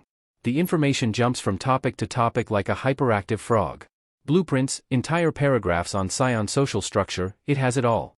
There's also a section on Scion SEC Ed. Izuku instantly skips that bit, blushing bright red. Did his dad really have to make the first page for that chapter a graph of someone's nether regions? Aside from that, it's safe to say Izuku is thoroughly enjoying his early birthday present. His tail waves back and forth in languid circles as he schemes to a few of the later chapters. There are a few more paragraphs on random parts of Scion life, but that's not what grabs his attention. On the back of the last page is a chart. The lines have been carefully drawn, each box containing a foreign symbol and the phonetics for it written below in some kind of Earth language. He recognizes some of the letters from his English class, but others are entirely foreign. The ink almost bleeds through to the other side of the page and for once, his father's handwriting is actually legible. Izuku can see pencil marks from sketches if he looks close enough. Everything else in the notebook looks hastily scribbled in comparison. Izuku stares at the symbols, feeling like he's seen them before, when it clicks. Every so often in the previous notebooks there would be something written in the margins. The first time Izuku had seen it, he spent 3 hours on and off trying to crack it. Eventually he'd given up and written it off as ink smudges. Now he can see how wrong he was. They're not smudges, they're characters of a Scion alphabet. Izuku's not afraid to admit it, he leaps out of his chair a bit too fast. An oof escapes him as he hits the carpet. The chair's on the floor, the same as him. Izuku scrambles up and rushes over to his bookcase. Behind the heftier books about engineering, the other notebooks are lined up in order. Izuku takes all of them and runs back to the desk. It takes half an hour to scour the internet and identify the language. The International Phonetic Alphabet is complicated, but Izuku is beyond determined to figure it out. There are tears in Izuku's eyes when he translates the message in the first notebook. For my son. Midoriya Tichauk. It gives a whole new context to everything he's read so far. Izuku's father was as objective as he could be in the main paragraphs. The margins are where he wrote the snippets of commentary and stupid jokes that don't translate well from Scion. Training is going to be hellish tomorrow, but Izuku can't care, not when he finally reaches the latest notebook and sees the message scrawled on the back cover. Press your hand here. Think of something that angers you. Out of curiosity, Izuku does. He's a bit stumped on the second bit. There's not much in the world that he actively hates. He settles on citrus. The stuff has always been disgusting to him. Spiders hating peppermint? Take that and cube it. That is how much Izuku despises citrus. There's a peeling sound coming from under Izuku's hands. Being so caught up in his thoughts, he started channeling ki without really thinking about it. No. He stammers, yanking his hand away and taking in the damage. Stupid. What kind of idiot is he? There's something behind the peeling notebook cover. Carefully. So carefully, Izuku reaches forward and pulls out a hard drive the size of his thumb. Thinking back on it, this notebook's cover is thicker than the others. Thick enough to hide something. And what better way to protect it than to make it only accessible with ki? Izuku fumbles with the USB in his haste to open his computer. He definitely tries to plug it in upside down once or twice. Once it's plugged in, a small window pops up. Allow this device to connect? Izuku's never clicked something faster. There's a second of delay, then a white fills his screen. Izuku has to squint from the brightness. When he can see again, there's a menu of files to choose from. One's labeled introduction _ click first. Izuku does. The screen goes white again, this time words sit right in the middle. Hi. Izuku doesn't know what kind of noise comes out of his mouth. It doesn't matter if it's a laugh or a sob, the emotion behind it is the same. Hi. He whispers, touching the screen right below the words. Hi, Dad. If you're reading this, odds are you're my kid. The computer message continues. Sorry if the description to get this USB was strange. It's a little hard to understand, but I swear, if you click the file labeled ki, it will make sense. I made this program for the more sensitive bits of information, and so you could learn the Scion language. I took voice samples from my mentor, Koizu. We named you after her. Everything's labeled pretty clearly. I think. I'm sure you can figure it out. One last thing, leave the file at the bottom for last. See you, Tichauk. Izuku blinks to clear up his vision. Thanks, Dad. He wipes his face and looks at the other files. There's a ki file right below introduction. He ignores it in favor of the other ones. The gasp when he clicks schematics is pure delight. If Izuku thought the spaceship in the notebooks was complicated, this is straight up insane. Metal alloys, power sources, everything. There are scouter upgrades too. Izuku's own finished prototype is sitting on the shelf. It's beyond words. The USB. The message. Everything. Izuku steps away from the desk to focus on breathing as he holds his head in his hands. When he feels more composed, he returns to his seat. He has time to look at the blueprints later. He closes the tab and hovers the mouse over language. This is his father's greatest gift to him. A chance to learn a language lost to him before he was born. He closes his eyes and clicks. A feminine voice comes in over the speakers. Hello, Izuku. It's kind, weathered with age and cracking at the edges. Izuku likes it. I am Akizu. Your father programmed me with several lessons and his entire knowledge of Scion vocabulary. Where would you like to start? Izuku laughs breathily. As much as he'd love to, he has the rest of the files to look through. He closes it and moves on. By the time he reaches the last file, sunlight creeps over his carpet. Izuku should be tired, but his eyes remain bright and alert. He has no time for something as silly as sleep. Not when there's so much to read. He stares at the file, finger tapping lightly on his mouse. It's not labeled as a PDF or any other kind of document. It's a video, and Izuku doesn't know if he can handle that right now. His morning alarm goes off. Izuku startles so bad he sends his chair across the room. Besides scaring the crap out of him, it reminds him that school is still a thing. He slumps in his seat with a groan. Izuku doesn't ask for much, surely mom would let him take a sick day? He has a lot of stuff to process. Still, he gets up and gets dressed. The kitchen is full of occupants. Psychord is at the table, looking over prayers with a large cup of water next to him. Mom's at the stove scrambling some eggs. She turns around to greet him and stops. He has 1 second before she's on him. Honey, did you sleep at all last night? She asks, cupping his face and peering at him. She's still got 1 inch on him, it makes the gesture more intimidating. I knew I shouldn't have given you that notebook early. I'm okay, Mom. Izuku's a little surprised how tight his throat is. There was a USB. In the journal. Mom's face does this complicated thing where she looks sad and happy at the same time. She drags him into a hug. I'll call the school. You stay home. Izuku doesn't know what he did to deserve Mom. He changes into more comfortable clothes and eats breakfast with gusto. Psychord watches him dig in with vague morbid curiosity. Anything to distract him from paperwork, Izuku supposes. You know. I remember the elders talking about how Tichauk almost ate us out of our harvest, but I didn't wonder why until now. Izuku stops with his fork halfway to his mouth. Don't Namekians live off water? We had some interplanetary trade. Psychord defends, not much, but some. He looks back at his papers and groans. Honestly, I'd rather do the harvest by myself instead of sifting through these. If I read another "let me get rich" prayer, I'm going to, he scowls, I don't know what I'd do. Something rude, probably. Izuku snorts. Give them congestion when they're about to have a meal they like. He outright laughs at the odd expression on Psychord's face. Earth's guardian, ladies and gentlemen. May he never change. Izuku finishes breakfast and passes out in a food coma for around 3 hours. His phone angrily buzzing next to his head is what wakes him up. Kaken waited all of an hour after school started to start demanding where Izuku was. Where the F are you, Izaru? Ah, he's worried. At home. Why the F are you at home? You never get sick? Family stuff. There is a solid minute before Izuku gets a reply. Just make sure you're at school tomorrow. I can't deal with all these fuckers alone. When in doubt, bring up family issues. Never fails to make Kaken change the subject. Still, the message is enough to warm something in Izuku's chest as he pockets his phone and gets up.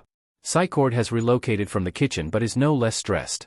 The throwaway prayers have been sorted through, as seen by the messy pile sitting on the floor next to the coffee table. Namekians have a broader jawline and more pronounced brow bones, but they're similar enough to humans for Izuku to infer how he's feeling. Do you want any tea? Psychord continues to stare mournfully at the paper. Green tea, please. Got it. Izuku makes a cup for himself, too. He places Psychord's mug next to him and sits on the couch. The tea leaves a pleasant burn in his throat. I have some questions about key exercises. Go ahead. And that's how he passes another hour. For all the practice Izuku's been putting in, he's still not as far along with his key as he'd like. So he's decided to gather methods from multiple sources, one being Psychord, the other being his father's file. Ah, yes, the file. Izuku frowns into his cup, contemplating everything he learned last night. The nap did a lot to help, but his head still aches a little. He scalds his tongue in an attempt to forget it. He's mildly successful. He spends half an hour meditating with Psychord, trying to get a better grasp of his key. He makes some progress, but not enough to be satisfied. It's a slow day. But it's this or being overwhelmed with everything at school. There's something strangely nice about slowing down a bit. Izuku is usually all over the place. If he's not training, he's working on a gadget, if he's not working on a gadget, he's rereading his dad's journals. So on so forth. He's not doing any of that right now, he's just sitting on the couch and drinking tea with God. Izuku still can't believe that last bit. Either way, it's nice. Psychord asks for his input on the intermediate prayers, more serious than the frivolous pile, but not life or death serious. Finding lost pets, hoping someone feels better, that sort of stuff. Somehow the whole thing leads to a discussion of pop culture and Izuku declaring that the Midoriya household is having a movie night sometime in the future. Mom comes home. She gives Izuku a hug and a kiss before leaving the 4 takeout bags she brought with her on the kitchen counter. Izuku tries not to be too embarrassed when he ends up eating 3 of them on his own. By now, Psychord is done with this round of prayers and has enough free time to join them in the living room to watch some cheesy drama Mom likes. Psychord gets really into it, much to Mom's delight and Izuku's amusement. Why is she lying to him? This whole problem would be solved if they just talked to each other. Mom shushes him frantically, eyes glued to the screen. The sky is a deep shade of pink when Izuku retires to his room. It's been a good day, an uneventful one, but good all the same. It's only when he looks at his computer that he realizes that he'd completely forgotten about the video. Which, when he thinks about it, was the whole point of today. He takes a seat and closes his eyes. He clicks the video while holding his breath. There's a split second of lag, but another window pops up.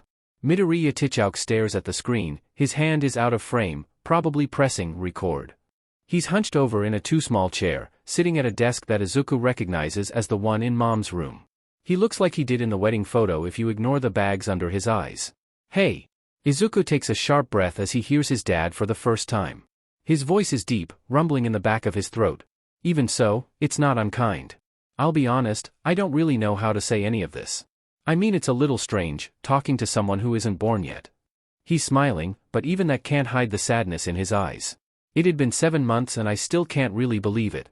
I'm going to be a father and I won't even be around to see it. Which is why I'm recording this, I guess. Dad stares deeply into the camera. Izuku's heart clenches at the intensity of the love in his dad's eyes. Trust me, when Inko told me she was pregnant, I was scared. But now I know better. You, Midoriya Izuku, are one of the best things to have ever happened to me. As much as I dislike him, I owe King Vegeta for exiling me on this research mission. I never would have found Earth otherwise. He trails off, gaining a distant look in his eyes. Humans. They're amazing. Scions look more or less the same, but there's so much diversity here on Earth. It's part of why I fell in love with it. Dad shakes his head with a bashful smile. I'm getting off track. I hope you don't inherit my habit of going off on tangents. The last bit is more to himself than the camera. Dad's demeanor changes. I want to stay here. Trust me when I say that, he pleads, but the king recalled me. If I deny him, he'll investigate why and I can't let him find this planet, Izuku. He doesn't appreciate life like I do. He'll chew Earth up and spit it out as a vacant lot and I can't let that happen. I care too much for the people here. We, scions, we're not good, Izuku. But when I'm with Inko, when I'm with you, I feel like I am. Maybe it's wishful thinking, maybe it's not. Either way, you have to know that I love you and your mother, and I never, ever wanted to leave. Inko will take care of you. I know that. And you'll have Naomasa and the others.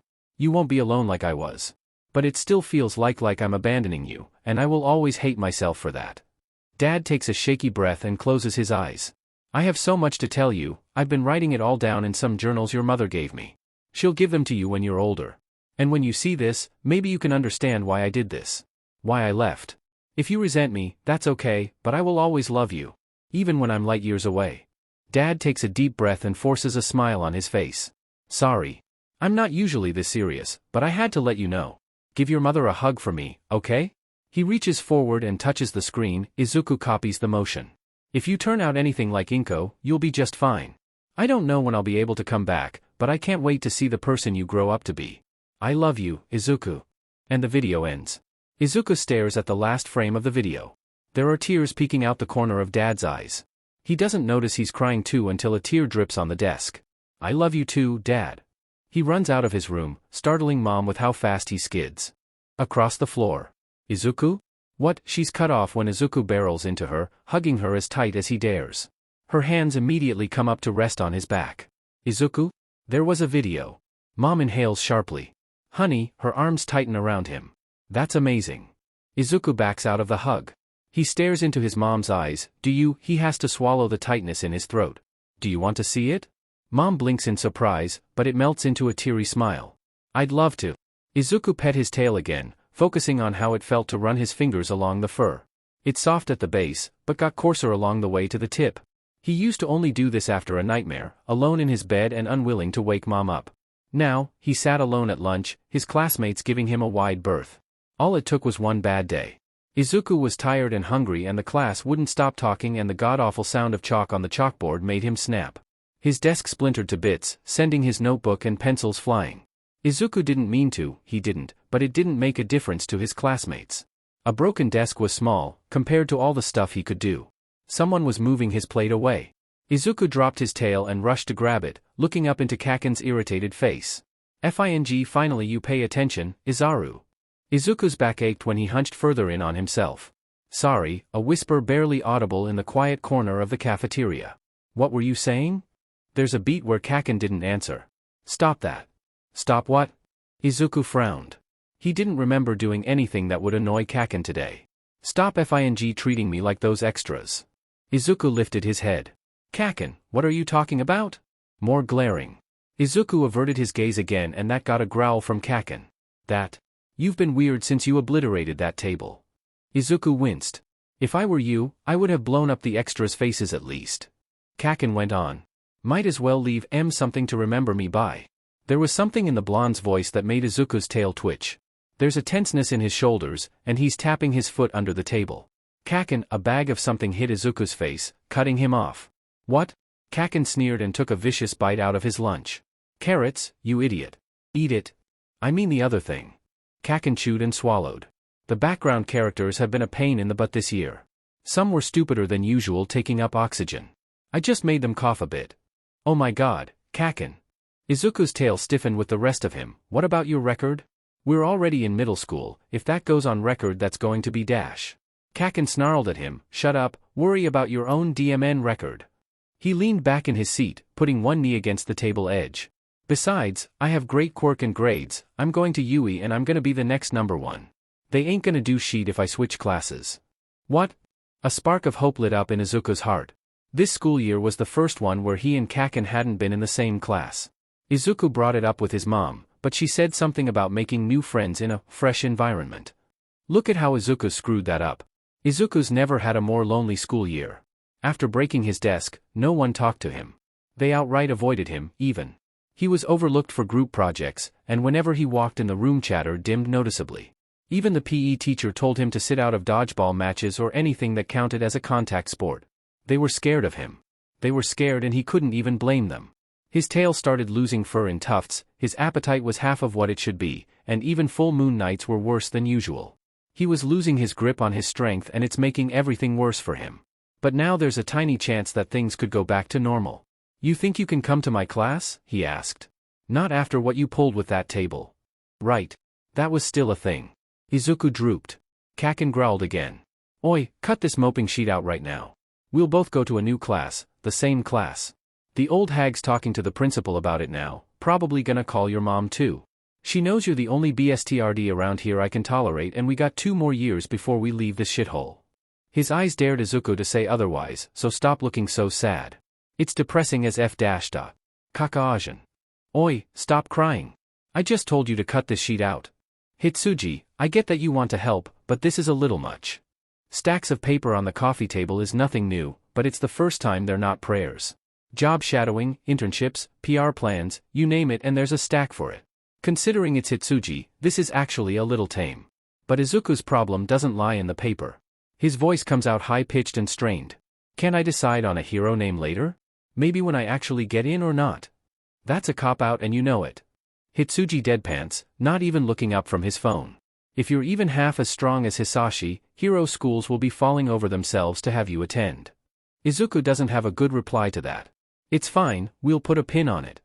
Hitsuji shuffles through the papers, pulling out a post-it noted section and laying it out in front of Izuku. Your hero costume. I think we can build a solid design that plays off your more noticeable features.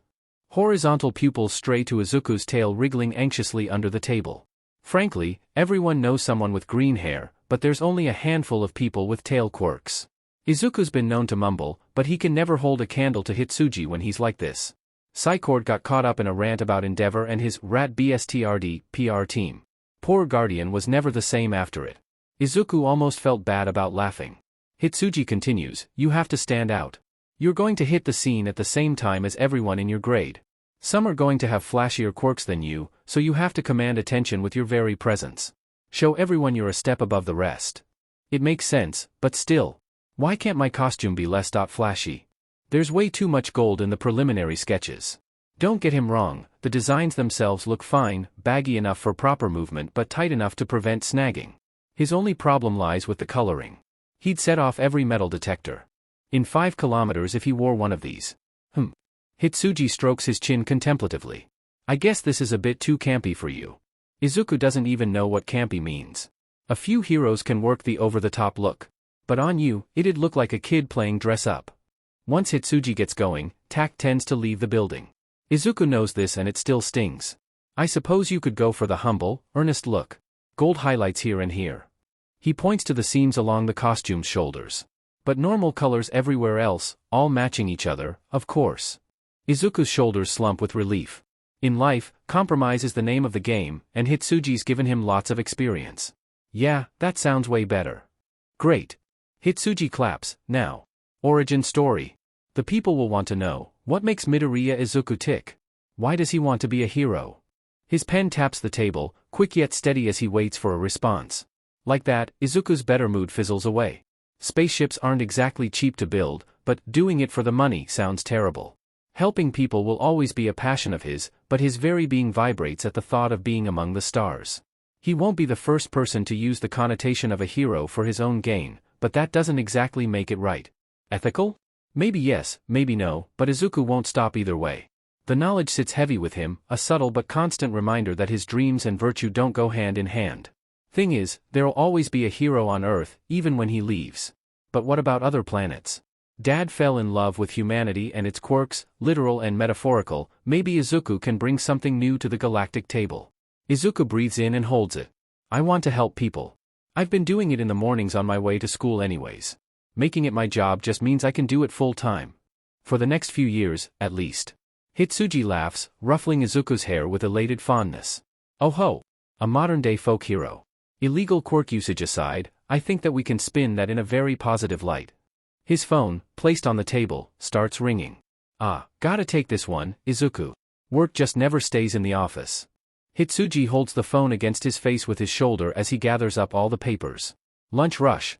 Good to hear from you. Have you thought any about what I mentioned before? You know, a good friend of mine owns a restaurant. The front door clicks shut behind him, voice fading off as he walks away. Izuku sighs, slumping in his seat. Hitsuji meant well, but his question sent Izuku down a dark thought trail. He rubs the back of his neck as he stands to grab some water from the kitchen. He comes back and lands on the couch with a thwomp, grabbing the remote with his tail and turning the TV on to some silly cartoon. It helps distract him, if nothing else.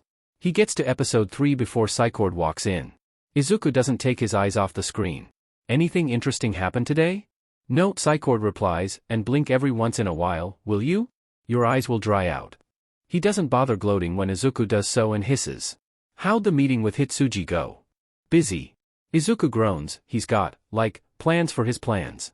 It's crazy. At least he won't have to worry about this stuff in the future. Psychord, however, makes the mistake of looking smug, which means Izuku doesn't feel bad at all about saying, "How are the prayers?" Psychord gives a groan of his own. Vindication is delightful. The date of the entrance exam sneaks up on him.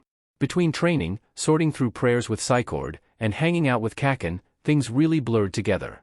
He's buffed up a bit, what with the increased food intake and actual training, but his newfound ability in ki sensing speaks for itself. Ki sensing is essentially sensing someone's spiritual energy. Most Namekian warriors can manifest that energy outside of themselves for an attack, but its purest form is the closest observable thing to a soul. Izuku needed a hot minute to think about that when Psychord told him about it. Now that he's got ki sensing mostly learned, all he has to do is bully God into teaching him how to float. Between training, studying, and the journals, he's only getting maybe 5 hours of sleep a night. Dad could keep going all day with only 4 according to Mom. In Izuku's case, the shorter sleep schedule doesn't appear to be affecting him negatively. He can safely say he probably inherited some of that from Dad. Considering how busy he is during the day, it opens up a lot of free time once the sun goes down. The flash drive opened up so many possibilities. Izuku's rewatched the video his dad left behind to know every twitch, gesture and word by heart. He can finally make sense of the little side notes in the journals, too. Translating Scion to Japanese isn't too hard once he knows what to do, but it's a major time SCK. It's kind of nice, learning and reading his dad's language. A huge part of his heritage lies in these words. He's uncovering it all, piece by piece until it all comes together as culture, history, and stories. They're abridged versions, with commentary in the footnotes and emphasis on what his dad thought would be important, nothing like what you would see in a textbook. His reading progresses in leaps and bounds with the constant practice. It's his pronunciation that needs work. Scion is a very tonal and guttural language, with sharp drops and ch pronounced harshly enough to scrape the back of his throat. He'd be hopelessly lost without the AI his dad left. It's interesting, because some words actually mean the same thing. Take monkey as an example. Scion can have it pronounced as saru and zaru, just like Japanese. He gets about halfway through his dad's version of Scion-Tuffle relations before he hears Mom open her door and head to the kitchen. Hopping up from his desk, he stretches, enjoying the way his tail curls as he opens the blackout curtains and stares out at the new day. When he presses his palm against the window, he feels the chill of a winter dawn and concrete not yet warmed by the sun. It's officially the day of the entrance exam. Not even the threat of the cold can bring down his mood. He picks out some warm clothes and hurries to get them on. Psychord is already in his seat when Izuku slides into the kitchen. There's a definite smile behind his cup of tea. Ready for the day, I see. Izuku hops into his seat, swinging his feet as he watches Mom work the stove. Born ready, he says, "Don't forget you promised to help me with my hovering later." "How could I, with you reminding me every other hour?" Psychord shakes his head, putting his cup down to refill it. "Patience is a virtue, I'm told." Izuku's grin takes a turn for the mischievous. "Not one of mine." Their little back and forth would have kept going had Mom not placed a mountain of eggs and rice in front of Izuku. "Eat up, you've got a big day ahead," Mom tells him, giving him a quick hug from behind as she moves to her own seat. Izuku's excitement bleeds into the air, infecting everyone at the table as he cheerily eats half his body weight in food. When it's time to go, Mom sees him off with a kiss on his forehead while Psychord gives him a confident fist bump. And then he's off. Izuku takes the stairs down 4 at a time, even though Mom lectured his head off the last time she saw him do it. The fresh morning air nips a hello to his cheeks before being soothed away by sunlight. His breath is crisp in his lungs, it billows out as puffy white mist. There's a skip in his step that follows all the way to the entrance gates. He's seen it before in pictures, but there really is no beating the real thing. Through it, he can see Yui's main entrance building. Everything Izuku's done for the last few months has been for this moment. His journey to fulfill his dream is about to start. What the F dash? Izuku turns around, perking up at the sound of a familiar voice. Kaken. He grins, almost skipping towards his friend only to skid to a halt at Kaken's expression. "Why the hell are you here, Izaru?" Kaken doesn't move from his spot, clenching his fists at his side as he stares at Izuku, unblinking. "The tests for Gen Ed are tomorrow." Something in Izuku's gut turns. "I'm taking the hero exam too. Didn't I tell you?" "No the F, you didn't." Kaken snarls. Stalking forwards, he grabs Izuku by the collar and drags his face close. Izuku can feel the heat of Kaken's breath as he hisses, "Was I some sort of FING joke to you, Izaru? I've been talking about the Yui Hero course for years and, what, you decide to join on a FING whim?" Izuku stares at him with wide eyes. He's dense at times, yes, and Kaken's gotten frustrated at him for it. But anger, real, genuine anger. Did Izuku really not bring it up? Not even once? He's been forgetful, but it was always stuff like groceries and homework. He knows how important UA is to Kaken. So how did he forget? "Kaken, I dash." He shoves Izuku away. Izuku stumbles and loses his balance again as Kaken clips his shoulder walking past. "Save it. I don't want to deal with you right now." "Kaken."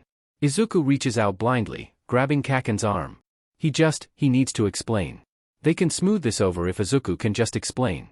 He'll be in the doghouse for a bit, but he can deal with that. He can't deal with Kaken being mad at him. "Please, just wait a second, MPH. Kaken moves to shake Izuku's hand off, but he's not looking, he doesn't know how close Izuku is. The back of Kaken's hand strikes Izuku's cheek, sending him to the ground in surprise. Kaken didn't mean to do it, he didn't. Did he? Izuku's face throbs with the phantom pain and shock of the blow. Dazedly, he holds a hand against his cheek, looking up at Kaken. Surprise flashes across Kaken's face, quickly replaced by anger. "What the F, did I just say?"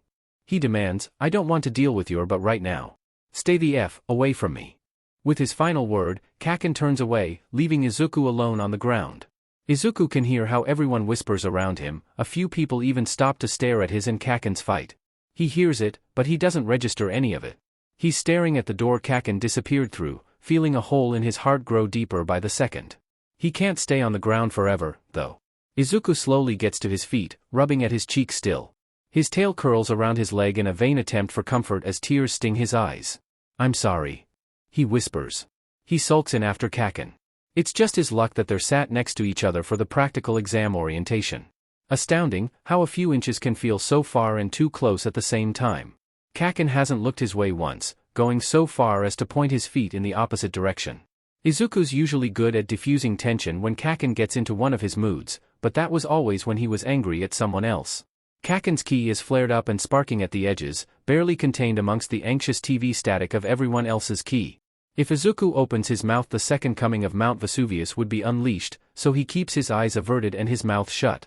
In comparison, the entrance exam is a welcome source of catharsis. Izuku has no problems taking his frustrations out on the robots that make the mistake of coming his way. He feels his mood lighten with every piece of metal he obliterates. He might have traumatized a few of his potential classmates when he tore off a robotic arm and started using it as a baseball bat. He couldn't deny how effective it was, though. The cityscape is definitely not coming out of this the same.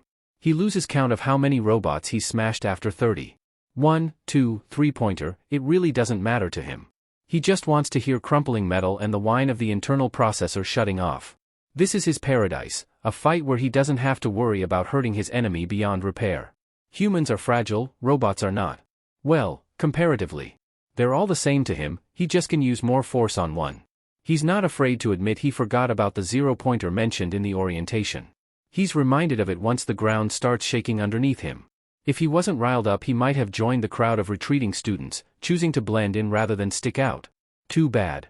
A tinge of viciousness enters his smile as he stares up at the towering beast of metal. The 0-pointer looks terrifying to anyone who doesn't know mechanics, but Izuku can see the load-bearing structures easy enough. He could end its advance by hitting those with the same force he used on the other bots, but he wants to let out a bit more steam before he goes back to treating everything like glass. The robot's head crumples like an aluminum sheet. Its body lets out a shrieking groan as it tries to counterbalance the force of Izuku's blow. The city itself wobbles as the 0-pointer crashes to the ground, its lenses flickering out into empty black. Izuku contorts in the air and rolls once he hits the ground. Jumping that high was a risk, he could have sprained something if he landed wrong. A horn blares over the speakers. Just in time. Hello? A strained voice calls out from somewhere in the rubble. Izuku feels his stomach fall when he spots someone stuck under the concrete, meters away from where the 0-pointer had stood.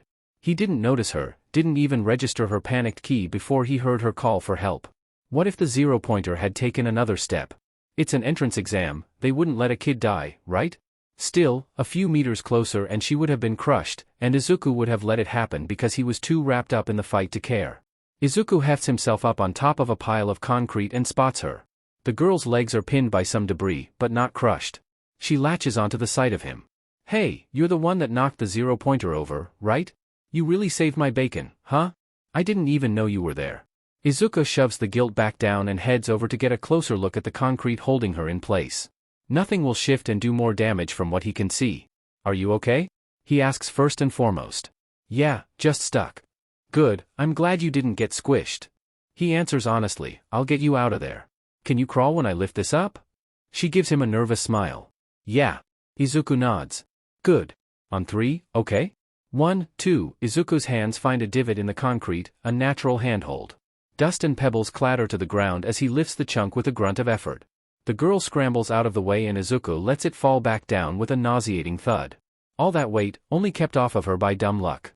The crowd of students trickle back towards them, staring at the crumpled form of the 0-pointer. They couldn't bother to stay and help, and judging by the guilty looks on some of their faces, they didn't have the excuse of not noticing her. Izuku ignores them, choosing to scan the girl he saved for anything severe.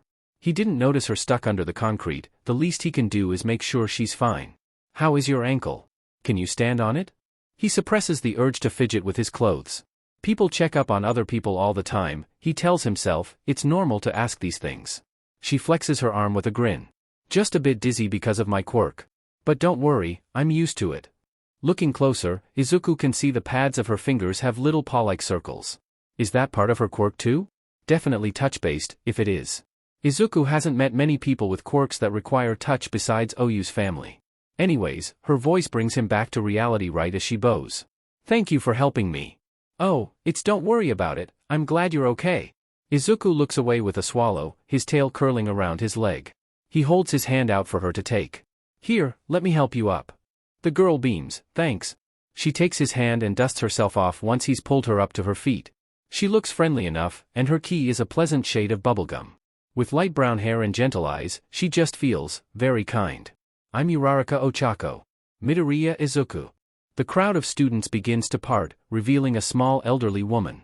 It's bad manners to wonder about a woman's age, but she must be at least around Ms. Yoshida's. Now, let's take a look. She crouches to inspect Uraraka's legs, poking and asking if anything hurts too much. Well, she stands back up to her full height, barely past Izuku's hips. He hasn't met many people shorter than him before. Well, people that weren't younger than him. It's when she's handing out some fruit snacks that Izuku's brain connects the dots. You're recovery girl. Oh man, UA has recovery girl as their nurse? It makes sense, but that is so cool. Yes. She gives Izuku a once-over. You were very brave, helping this young lady. She takes out another packet of fruit snacks. Here you go, dearie. Go clean yourself up now, you've got concrete on your face. Izuku touches his cheek. He does indeed have concrete dust covering his face. There's excited chatter in the locker rooms as everyone gets changed back into their normal clothes. With the adrenaline of the fight still thrumming in his blood, he's in a good enough mood to forget what happened with Kaken at the front gate. Until Izuku spots him on his way out. Kaken's hair is damp with sweat, and his glare is just as strong as it was this morning. He stares Izuku down, making direct eye contact for all of 3 seconds before turning away and leaving. Somehow, the silence hurts more than the screaming. Izuku spends the commute home in silence. He can't get Kaken's face out of his head. The anger from this morning. The silent look at the gate. No matter how angry Kaken's been at him, he always talked to Izuku before they went home. Yelled, more like, but at least there were words.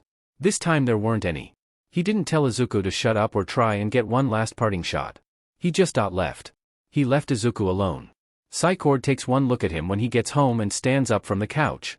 Striding up to Izuku, he takes his hand in his own and inspects it. His pointed nails are careful as they trail over the nasty-looking bruises that model Izuku's knuckles like paint splatter. He looks up, right into Izuku's eyes. He must see something, because his brow furrows. Are you okay? And that's the breaking point. Izuku can't stop the flood of tears when he hears that concern, feels how carefully Psychord is holding his hand. No, he sobs, bringing up his other arm to cover his face and biting his lip. Anything to shield his face from Psychord's worried eyes. He's not supposed to be like this. He's a scion, scions don't cry over stuff like this. Izuku doesn't know what they do, but it's not this. He can tell by the way Psychord's ki spikes that he's panicking. Being God doesn't exactly give you experience with people crying. But he doesn't let go of Izuku's hand. Psychord rests his free hand on Izuku's back, gently guiding them both into the kitchen. He sits Izuku down in a chair. I'm making some tea. He announces, it won't be more than a minute. His hand slips from Izuku's, and he misses the contact instantly. With both arms now free, Izuku presses his palms into his forehead to stare at the countertop. His shoulders shake with the force of his muffled gasp. There's nothing to fill the silence except his broken sniffling and the water boiling on the stove. Psychord places a mug in front of Izuku, waiting until he wraps his hands around it to take a seat of his own next to Izuku. He rests a hand between Izuku's shoulder blades, a constant source of pressure. Izuku relaxes under it. Take a few sips first, then tell me what happened. He instructs. Izuku savors the heat in his palms and takes a sip. It hasn't steeped for long, but the water feels nice on the way down. He tries to smile, but it comes off as more of a grimace. You and your tea, he mutters. Earth isn't the only planet to have it. Psychord tells him, the elders on Namek like to share stories between a cup. Humans are more inventive. You spat out your soda that one time. Izuku feels the need to point out. That's because soda is an affront to beverages everywhere. A pause. You were so excited for the entrance exam. What happened? Izuku scrunches his eyes closed, a few new tears leaking out. I saw Kaken. He starts. I thought I told him I was applying for the heroics division, but, his hands tighten around the mug, the ceramic creaks with the pressure. He didn't take it well. That glare, the cold dismissal. Izuku swallows and continues, even when his voice cracks. He's really mad, Psychord. Really, really mad. He didn't even talk to me before we left, he always talks to me, even when he's mad. He hit me when we were walking in Psychord's ki darkens, it was an accident. I think. But he was really mad, and he knows I'm durable enough to take it. So it's okay, right? Really, he had it coming. He knew Kaken's dream in life was to be a hero. He knew, and he didn't say anything because he was too caught up in his own training. Izuku was so focused on his dreams, his goals, that he forgot about Kaken's. He did worse than that, he disregarded them. Now Izuku's alienated the one friend who's never been scared of him. Izuku can't see Psychord, but he can hear him sigh. I won't lie, you should have told him. The words feel like a gut punch. Even God thinks he messed up. He has a right to be angry, Izuku, but he shouldn't have hit you. It doesn't matter that you won't get hurt, he was wrong. He interrupts Izuku right as he opens his mouth, and don't say that it's just Bakugo being Bakugo. Friends don't hit each other unless they're sparring. The elders would have had his hide. Now drink your tea, it's steeped enough. Izuku does. They sit together for a bit. Psychord gets up at some point to hand Izuku a wet paper towel. I think we can skip training today. He tells Izuku while he's wiping his face. It's not a good idea to practice with ki when you're like this. Do you not want to watch TV? Will that help? He fiddles with his antennae. I never really helped with the kids on Namek, but if you need me to do something don't hesitate to ask, okay? Okay. Izuku says in a small voice. He worries at his lip, hey, Psychord? What should I do? Psychord considers it. Let him cool off. He decides, Bakugo's temper is strong, but short-lived. Text him in 2 days to see if he's ready to talk. You shouldn't have that kind of conversation until both of you have calmed down. Something in Izuku settles down when he hears that. It's a plan, he's not running around with his head cut off about it anymore. You know, for someone who didn't want the whole god job, you've got really good advice. Psychord looks away with a flustered huff. Just finish your tea, Izuku. They do end up watching TV on the couch. Psychord must have snuck a text to Mom, she's got Izuku in her arms before her bag hits the floor. He's still raw from earlier, so he feels no shame at all when the first whiff of her perfume makes him start crying again. Oh, baby. Mom murmurs, rubbing his back. I'm so sorry.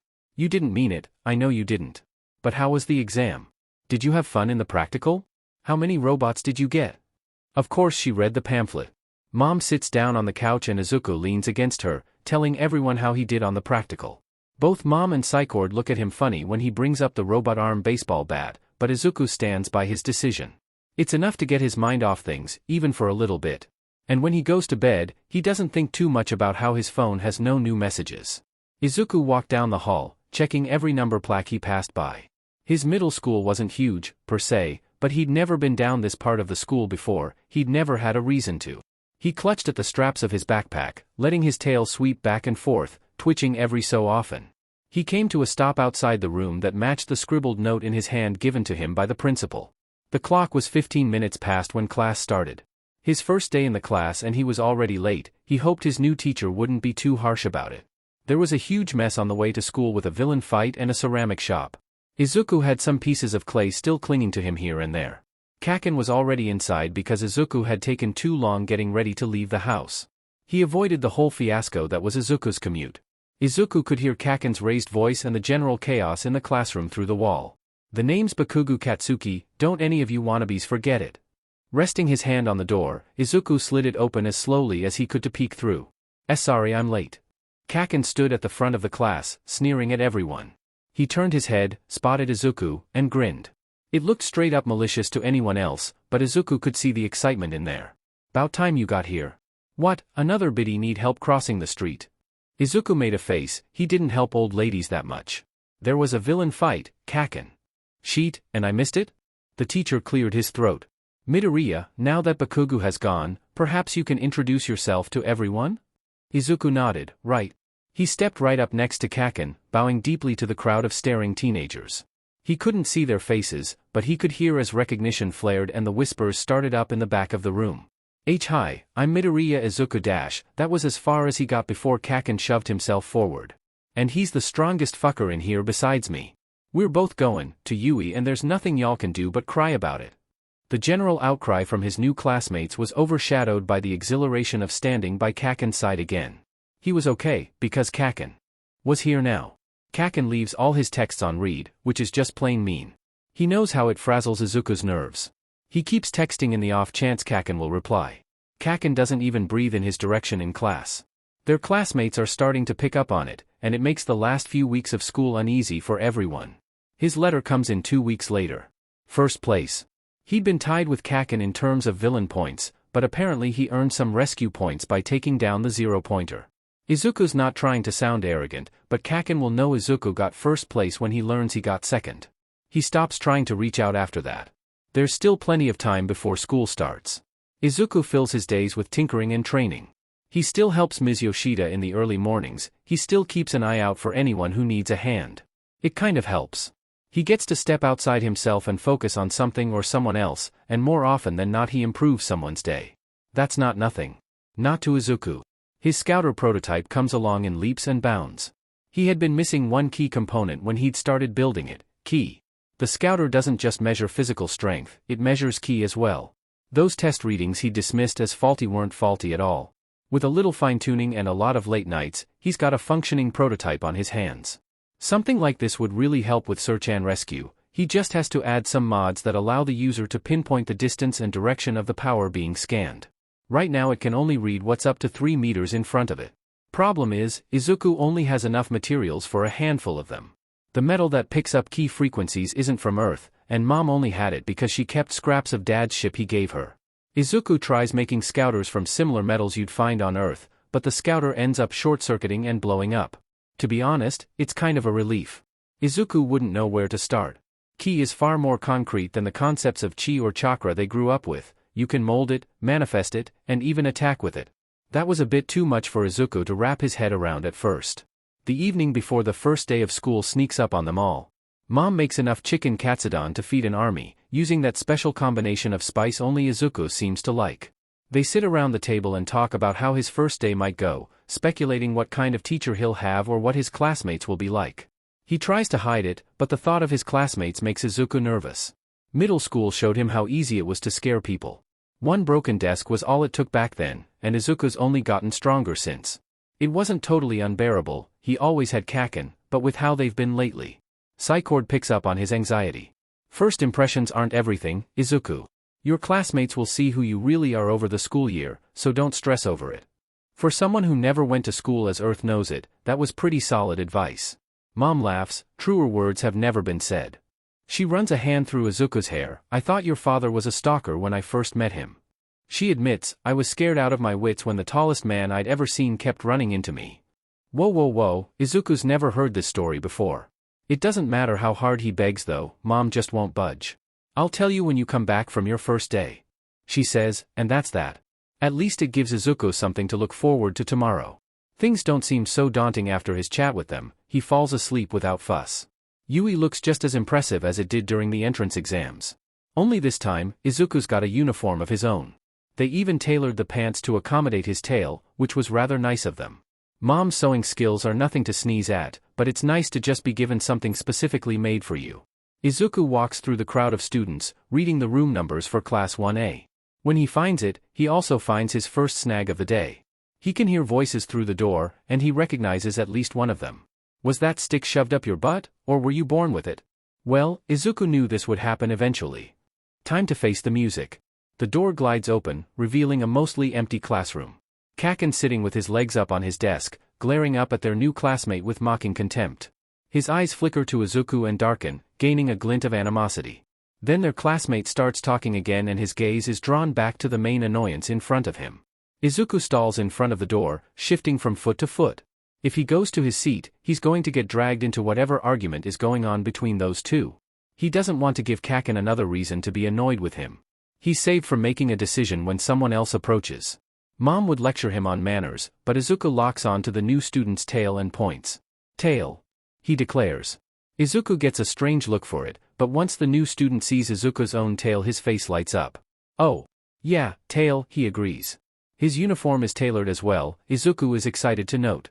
What are the odds, huh? His hair is a short sandy blonde, it matches the tuft of fur at the very end of his tail. Yeah, Izuku agrees, I've never seen someone else with a tail in real life before. He brings his own tail up to wriggle it for emphasis. Yours is so much bigger though, was it always that thick?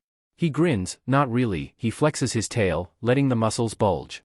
This is from years of martial arts training. Izuku's full attention is now on this new student. What style? Mix between Taekwondo and MMA, he responds. I spent a few years working on moves that include my tail, too. He scratches the back of his neck and looks away. My instructor says it's a new style, but it's more of a supplement to the ones I know.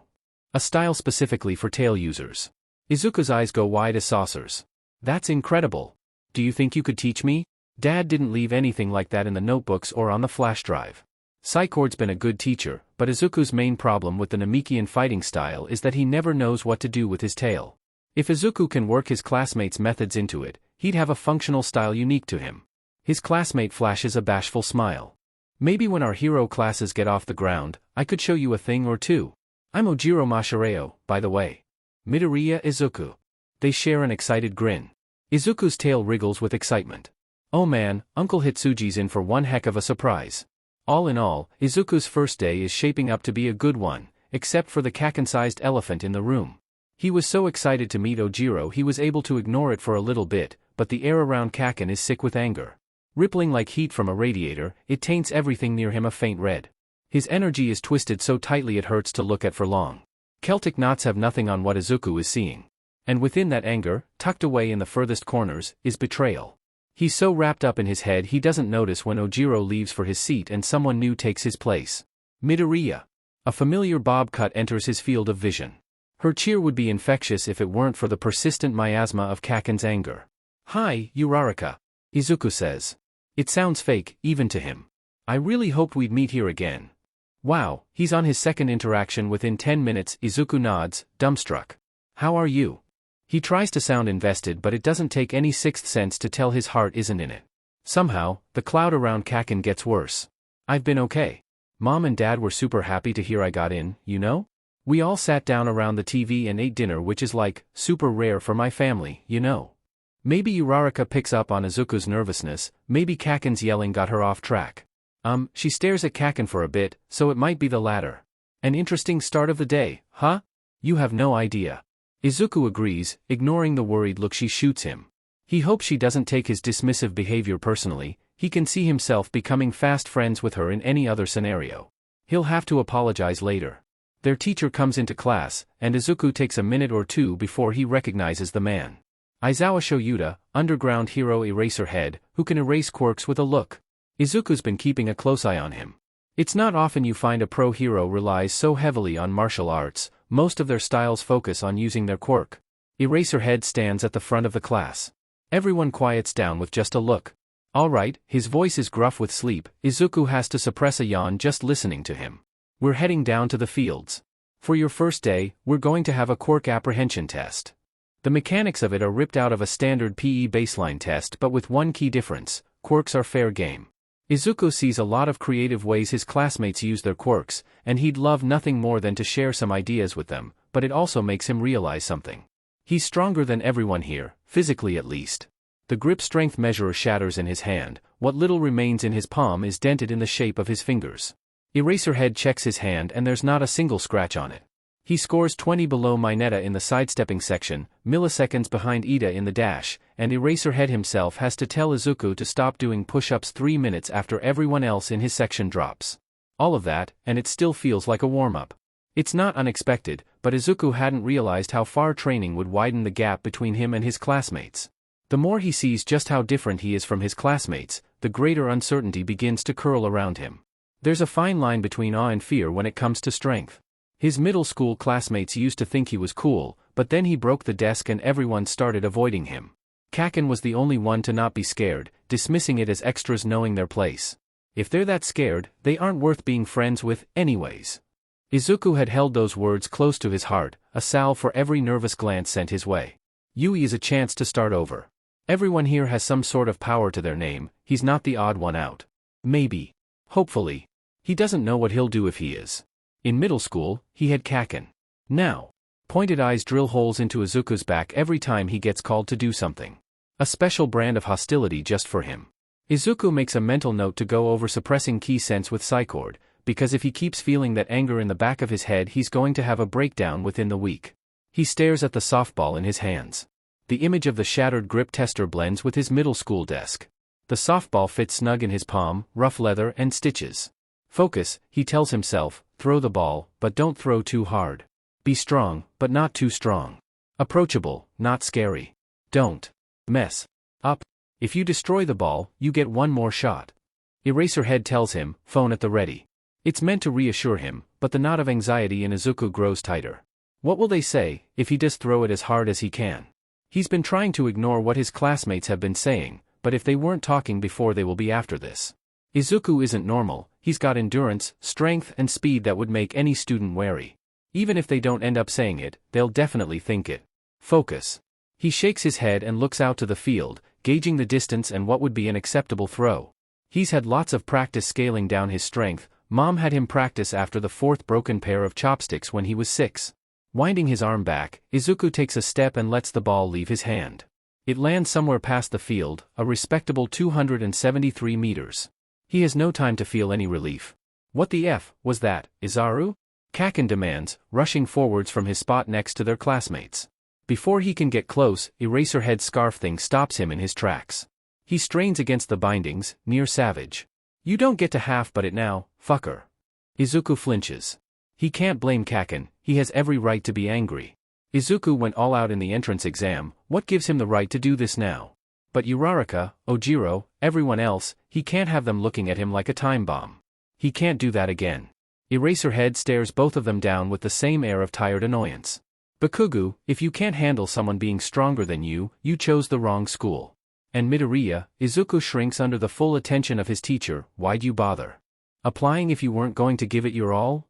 And if that doesn't just knock the wind right out of him? I'm giving you one last shot. Eraserhead continues, pulling another softball from somewhere. If you don't throw this ball with everything you've got, you're expelled. I'll know if you're holding back. Izuku can't feel his fingers as he takes the softball offered to him. Expelled? But then his plan, his dream, all of it goes out the window. Everything he's done for these last few months, training, sweat, blood, tears. All for nothing. He'll have to kiss his dreams of the stars, of his dad, goodbye. Izuku glances at his classmates.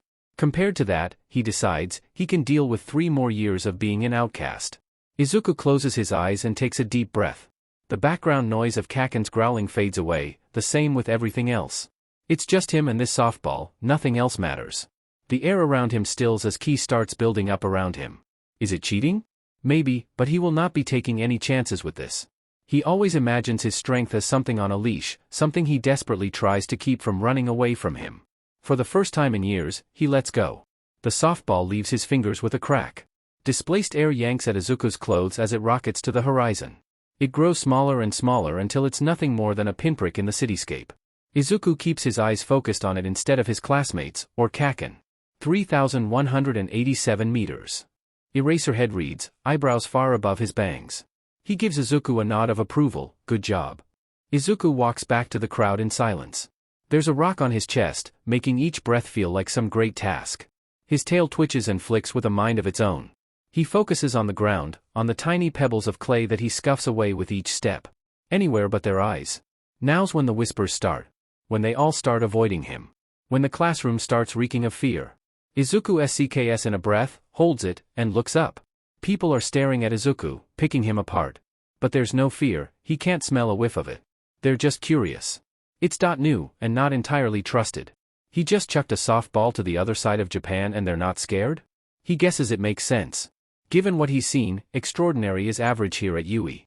The only person scared of him here is himself. Uraraka hops to Izuku's side and starts vibrating so hard he worries she might float off like her softball. Midoriya. That was incredible. I knew you were strong, cause of what you did to the 0-pointer, but still. Izuku doesn't quite believe what he's hearing. Thanks. It's nothing compared to your throw. Ojiro sends him a thumbs up, and Kaken, his face is frozen in a weird mix of a smirk, a snarl, and shock. He notices Izuku staring and drops the expression for a scowl, looking away and crossing his arms. The results come in. Izuku's name sits above everyone else by a considerable margin. He covers his face when he feels everyone looking at him. Ojiro congratulates him, Uraraka gives him a high five. Kaken ignores him. Surprisingly, no one's expelled, it was all a logical ruse. They're dismissed to get back into their school clothes. Everything goes fine until Izuku tries to open his locker. The horrid screech of metal being wrenched off its hinges fills the room. Izuku stares at the piece of scrap that used to be his locker door. Someone in the crowd of boys pipes up, holy sheet, Midoriya. And like magic, a handful of his classmates start cackling. Izuku tries to hide his face, but ends up bonking his head with the locker door. His skin is unscratched, but the metal earns another dent. His classmates laugh harder. First day of school and he's already done some property damage. He tries to put his locker door back on. No dice. The hinges are still on the locker, but they've been torn open, mangled beyond repair. Izuku sets it down against the locker and makes a note to tell Eraserhead so the teacher can get a repairman to fix it. Ojiro is kind enough to slide the door open for Izuku when it's time to go back to class and pick up their things. That toss was impressive. He tells Izuku, even with a strength quirk, you've obviously put in a lot of training. Maybe we can swap tips sometime. Definitely. Izuku agrees, you'll have to show me some of your tail strengthening exercises. Mine's a little more prehensile, but I think the idea would be the same. Training is always a good way to get his mind off things, and a new training partner would be nice. Psychord's great, he is, but Izuku can only do so many handstand push-ups. Kaken isn't waiting against the gate this time. Izuku looks at the empty space and feels the same shame that dogged him that afternoon of the entrance exam. Shouldering his backpack, Izuku starts his walk home and makes sure to go down the emptier streets. Given the state of things, there was a very real risk of Kaken trying to blow him up if they both took the same route. Mom and Psychord welcome him home with enthusiasm. Izuku tries to focus on the good things that happened today. He tells them about Ojiro and Uraraka, about the apprehension test, the locker door. That last one at least makes Mom laugh. As promised, Mom tells him about all the times she and Dad ran into each other. I still don't know how he did it. She admits as they all sit around the kitchen table with cups of tea. I tried changing my schedule and everything, he always found me. Psychord sips his tea and with one word explains everything. Key. It makes sense if Izuku thinks about it. According to Psychord, Dad picked up all kinds of key techniques from the planets he visited. The Namekian warrior clan focuses more on physical prowess, but the Dragon clan would have enough know-how to teach Dad the basics of sensing ki for himself. After that it's just a matter of getting familiar with a specific key signature. Izuku doesn't know what Mom's ki felt like before, but hers is easily one of his favorites, soothing, plush at the edges but hard as steel underneath.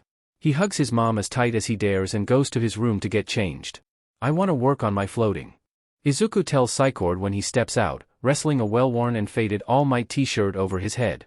He got it for his 10th birthday, oversized and comfy, 5.5 years later and it's still a little loose. Psychord leans against the doorframe with his arms crossed. We can do that, he agrees. The warehouse near Dagoba should still be empty. Let's go. They both hit the pavement, keeping a brisk pace. Izuku ducks and weaves past Psychord. Is that all you got? He teases, twirling to jog backwards and smirk. Psychord huffs and shoots forwards with a burst of speed. Izuku squawks as he passes, stumbling to regain his balance when Psychord gives his forehead a teasing poke. Never make a bet you can't win, he calls over his shoulder. Izuku laughs and takes off after him. The warehouse stands tall against the coastal backdrop. The door is crusted with rust from the constant sea breeze. Psychord opens it with a push. The creaking echoes out around them, bouncing off the walls. The air is stale and musty, the floor is littered with trash. Izuku and Psychord sweep it off to the side to make a small clearing in the middle. Remember the basics. Psychord reminds him as they sit down across from each other. Breathe, find your center. Ki flows through the body like blood, there's a central source in your chest, it's heart. It's always been there, just open yourself up to it. Izuku breathes in, closing his eyes and focusing. He can feel the edges of his ki swirl and shift. It all flows in a certain direction. He follows it, keeping his breath steady. The streams of ki get thicker and thicker, coalescing in a pool of ki in the center of his chest. Psychord's voice comes in through the rush in his ears. You found it, good. Now take your center and focus it. It's relaxed right now, and you'll only get liftoff if it's compressed. Like a hydraulic press. Izuku nods and scrunches his eyes shut even tighter. Think of compressing the pool of ki, leaving it nowhere to go but out. Izuku, open your eyes. His eyelids flutter open. Did you get shorter? Izuku looks down. Oh. His legs are floating at last 2 inches from the ground. A startled laugh escapes him, but it changes into a yelp when he plops right back down on his butt. He's up on his feet in an instant. He starts pacing, his hands gripping either side of his head. Psychord, I floated. You did. Psychord agrees. He floats up to Izuku's eye level without a hint of effort, still sitting. And now that you've done it, it's going to get easier and easier. Eventually, you'll do it without thinking about it. Psychord, Izuku's voice is less than a whisper, filled with excitement and pure wonder. I'm going to fly. You are. But you're going to need a lot more practice than that. Psychord floats back down to the ground and closes his eyes again. Back to work, Izuku. Izuku scrambles to sit back down in his spot. Yes, sir. Rainy season was in full swing. Umbrellas and ponchos became essential things to pack for school, rain boots and coats lined the shop fronts. Sometimes you could go a whole day without seeing so much as a sunbeam. Every other news report was about some landslide or flood. This time of the year was more the rescue hero's time to shine aside from the occasional villain with a water quirk taking advantage of the weather. That was June for you. Izuku hummed, scribbling down his homework. They went to Kaken's house after school this time. It was too windy to use their umbrellas and his house was closer. Izuku laid off to the side of the bed while Kaken hogged the one spot that got a direct blast of AC. Izuku didn't complain. He hated feeling cold, and Kaken's mom always had the thermostat low. Kaken was the same as Izuku but maybe a little less so. If he got too cold he couldn't sweat, but it was no fun trying to write when you could accidentally blow up the pencil either. It had been a little more than 2 months since they switched into the same class and Kaken was determined to do well on the first tests of the school year. They think we're stupid, Kaken explained, just cause we switched classes. He scowled, we'll show them. They had both been at the top of their classrooms before they had been switched. Kaken wasn't about to let that trend die. Izuku had missed Kaken's aggressive confidence. It was an infectious thing, bleeding into his head and stopping him from pulling away mentally whenever he displayed any above-average strength. In a way, Izuku's mellow energy infected Kaken too. He didn't yell as much as he did in elementary school. Izuku blinked at the page, trying to focus on the words. No luck. His eyes hung heavy, and with the smell of dinner wafting down the hall he wanted nothing more than to curl up and take a nap, preferably after eating a big meal. Much like a sugar crash, the days of a full moon left Izuku drowsier than normal. Kaken's room smelt of smoke, graphite, and safety. Izuku let out a jaw-cracking yawn, smacking his lips as he tried for the 5th time to retain anything on the page. He yelped when a pencil smacked him on the cheek. Quit snoozing, Izaru. Kaken growled, stifling a yawn of his own as he reached over to take his pencil back. If you're not gonna study, go home. Izuku tried to keep the smile off his face. Wow, no swear words. You must be tired too, Kaken. He managed to duck under the pencil that time. With that temper Kaken was more scion-like than Izuku. Stubborn, aggressive, with a single-minded focus on training and a knack for fighting that could make an MMA fighter shed a tear. Izuku glanced at his phone, eyeing his own reflection on the black screen. He knew he wasn't like his dad's race. Then again, it didn't sound like Dad fit the mold much himself. Izuku was quiet. He didn't try to stand up for himself or stand out among the crowd. Yes, he was strong, stronger than anyone he'd met personally, but he never did anything with it besides help carry groceries and lift the couch whenever his pencil rolled under it. Everything Izuku lacked found itself in Kaken. He imagined his friend with a tail, blonde and puffy, just like his hair, and huffed a laugh. What's so funny, huh? Kaken tried, he really did, but a yawn escaped him anyways. He glared at Izuku for starting it. Izuku crossed his arms over his notes, resting his head in the crook of his elbow as he looked at Kaken. You would be a much better scion than me. Would look weird with a tail. The offended look on Kaken's face made Izuku laugh. Kaken kicked him off the bed and started ranting about how he'd look amazing with a tail. Thank you very much. Izuku kept laughing. Mom liked to say distance made the heart grow fonder. He didn't really understand what that meant until he had to spend a school year in a different class than Kaken. It probably wasn't quite what Mom meant, but she also told him there were different kinds of love. Kaken had never been scared of Izuku. Not when Izuku punched Kaken in preschool, or when he shattered the desk. He'd always call Izuku out if he thought Izuku was acting stupid, which was pretty often. Izuku was starting to think nothing would scare his friend away. Maybe one day Izuku would tell Kaken about science and his dad and what he really was.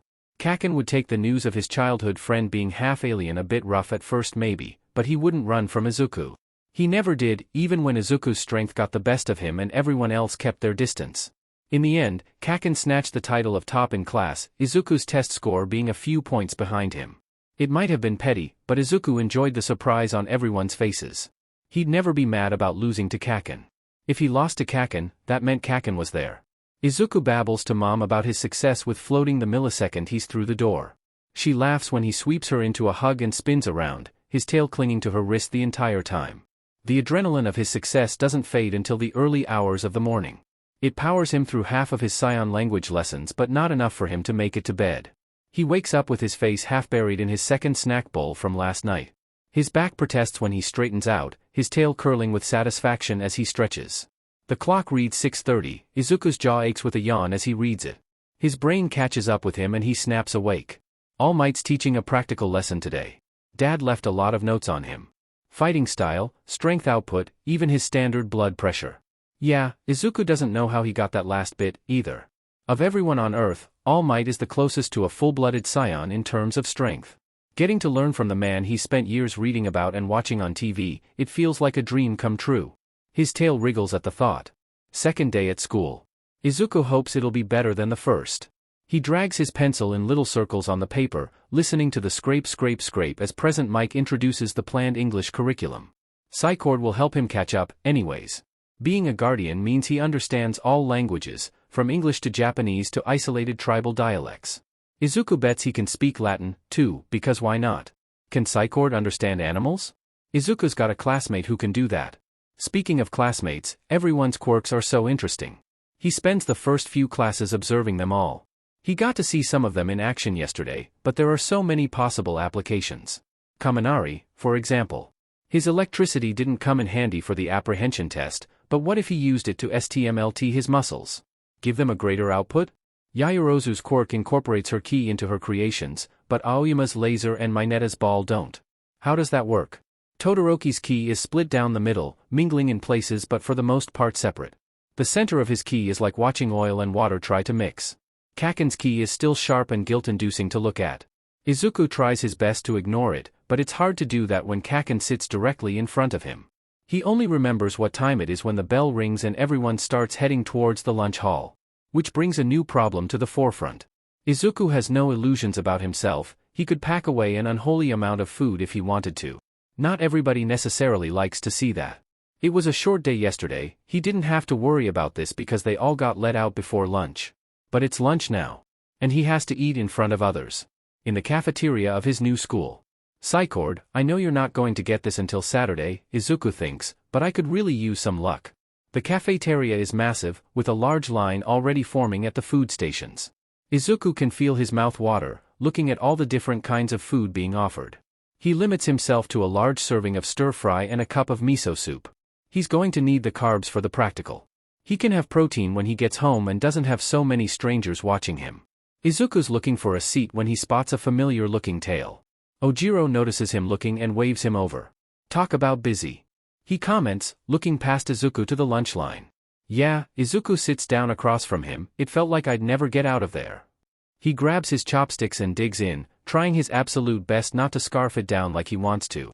The texture of the beef is heavenly, he closes his eyes to savor it. Hey, Midoriya. Uraraka appears, and, Ojiro, is it? Do you mind if I sit here? She sits down next to Izuku when they both agree. She has a respectable amount of food on her plate. When she takes a bite, she sighs, lunch rush's rice is so good. Izuku nods, taking another bite of his own rice. It's nothing like Uncle Oyu's, but only because Uncle Oyu knows exactly the kind of seasoning Izuku likes. The texture is nearly the same. Uraraka finishes her rice and takes a hearty gulp of her drink before putting it back down on the table. Are you excited for the practical?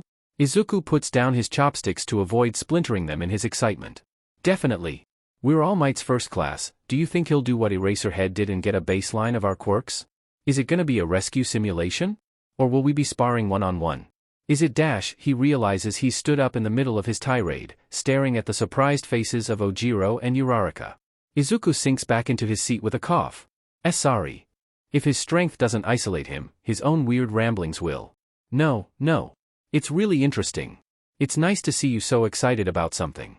Uraraka smiles and eats some of her entree, humming with satisfaction. Her key sparkles at the edges, fizzing like pop rocks. I wonder if we'd really get to fight each other on the second day of school. It's a little too soon for that. Ojiro puts his 2 cents in, most of us probably haven't even used our quirks against other people. The mental image of Izuku hitting a classmate with even a fraction of his strength makes his stomach flip. He's been practicing his kicks with Psychord, but he'd still like to avoid hitting his classmates as long as possible. At least until he gets a better grip on his power output. That's true, Uraraka says, pausing for a second before flexing her bicep, but whatever happens, we'll handle it, right? Plus ultra. Izuku smiles and flexes his own arm. Plus ultra, he parrots. His eyes drift to the other tables, freezing when he spots Kaken. Red eyes, cold yet burning at the same time, stare him down. Izuku sinks down into his seat from the pressure. Ojiro frowns, sneaking a quick look between Izuku and Kaken. Are you all right? He asks, his tail twitching under the table. He almost attacked you yesterday. Do you guys know each other? Uraraka leans over to get a look at Kaken herself. She's far more blatant about it than Ojiro's subtle glance. Kaken's glower worsens when he spots her. You're right, she agrees with Ojiro, he called you something, too. Izaru, I think? I thought your given name was different. Izuku taps his feet on the linoleum floor, scratching his cheek. A nickname, we've known each other since we were kids. He sighs, drawing in on himself. I forgot to tell him I was also applying for heroics. He's kinda mad at me for that. Rightfully so. Geez, Izuku's still kicking himself for just forgetting like that. I think we're still friends? But he's really angry right now. Why see? Well, Uraraka hums, going back to her lunch. I'm sure everything will turn out fine. Izuku stammers a thank you. Talking to girls is weird, he decides, it makes him act funny. He's never had a girl for a friend before though, so maybe it's just him being nervous? He can't say either way.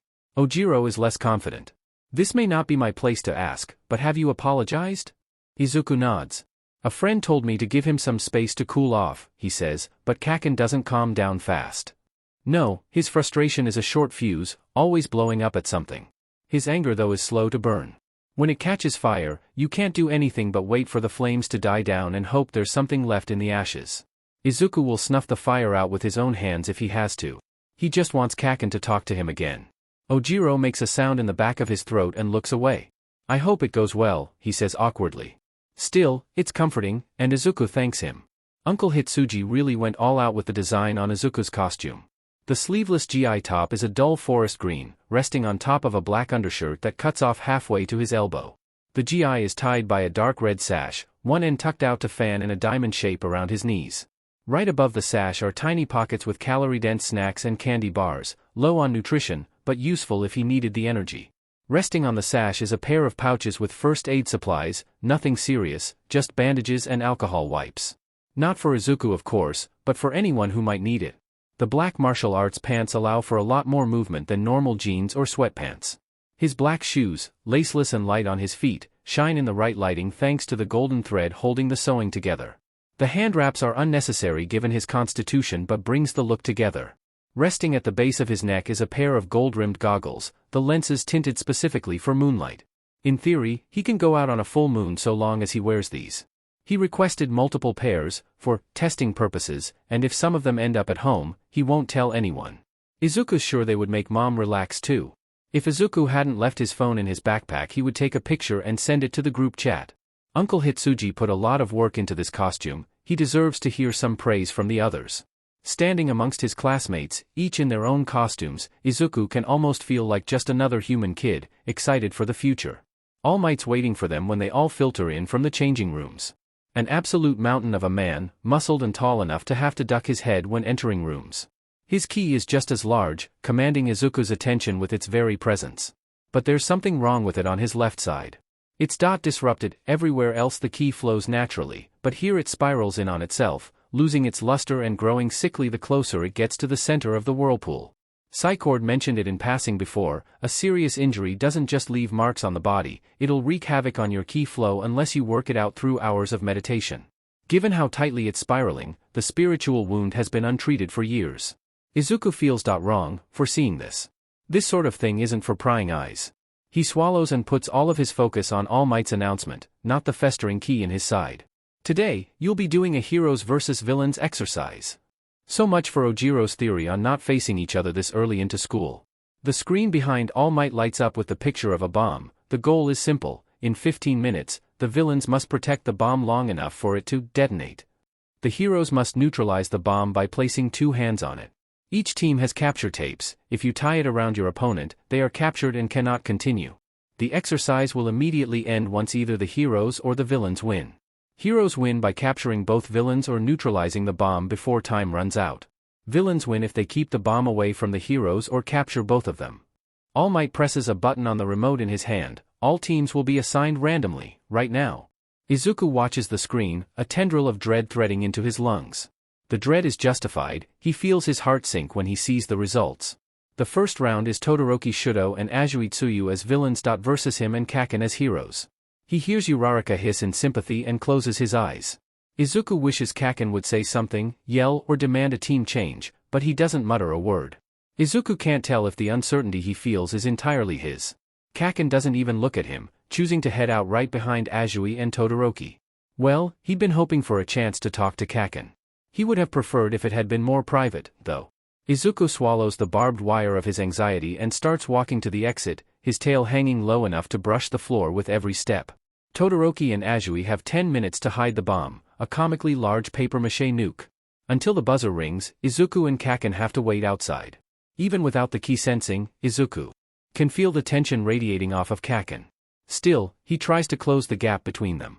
You know, Uncle Oyu's been trying out a new recipe for his restaurant. He picks at the phrase of his hand wrappings, peering at Kaken from the corner of his eye for any reaction. Nothing. He's been having me and Mom taste test. It's really spicy, and the meat just melts in your mouth. Just the thought of his uncle's cooking makes Izuku's mouth water. His stomach grumbles, unsatisfied with the meager portions he ate at lunch. Maybe we can eat it together sometime. Shut up, Izaru. His first real response, and it's an insult. The situation isn't unsalvageable, then. It's just going to take work, lots of it.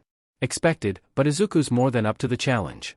He's cracked the ice a bit, time to poke the bear that is Kaken's current emotional state.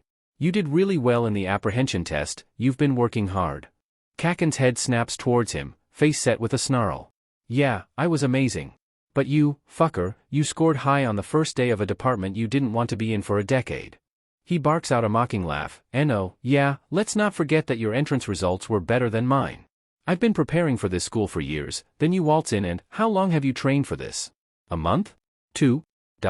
Izuku tries to keep eye contact, he really tries. Remember when I started being hungry? Kaken stiffens in outrage.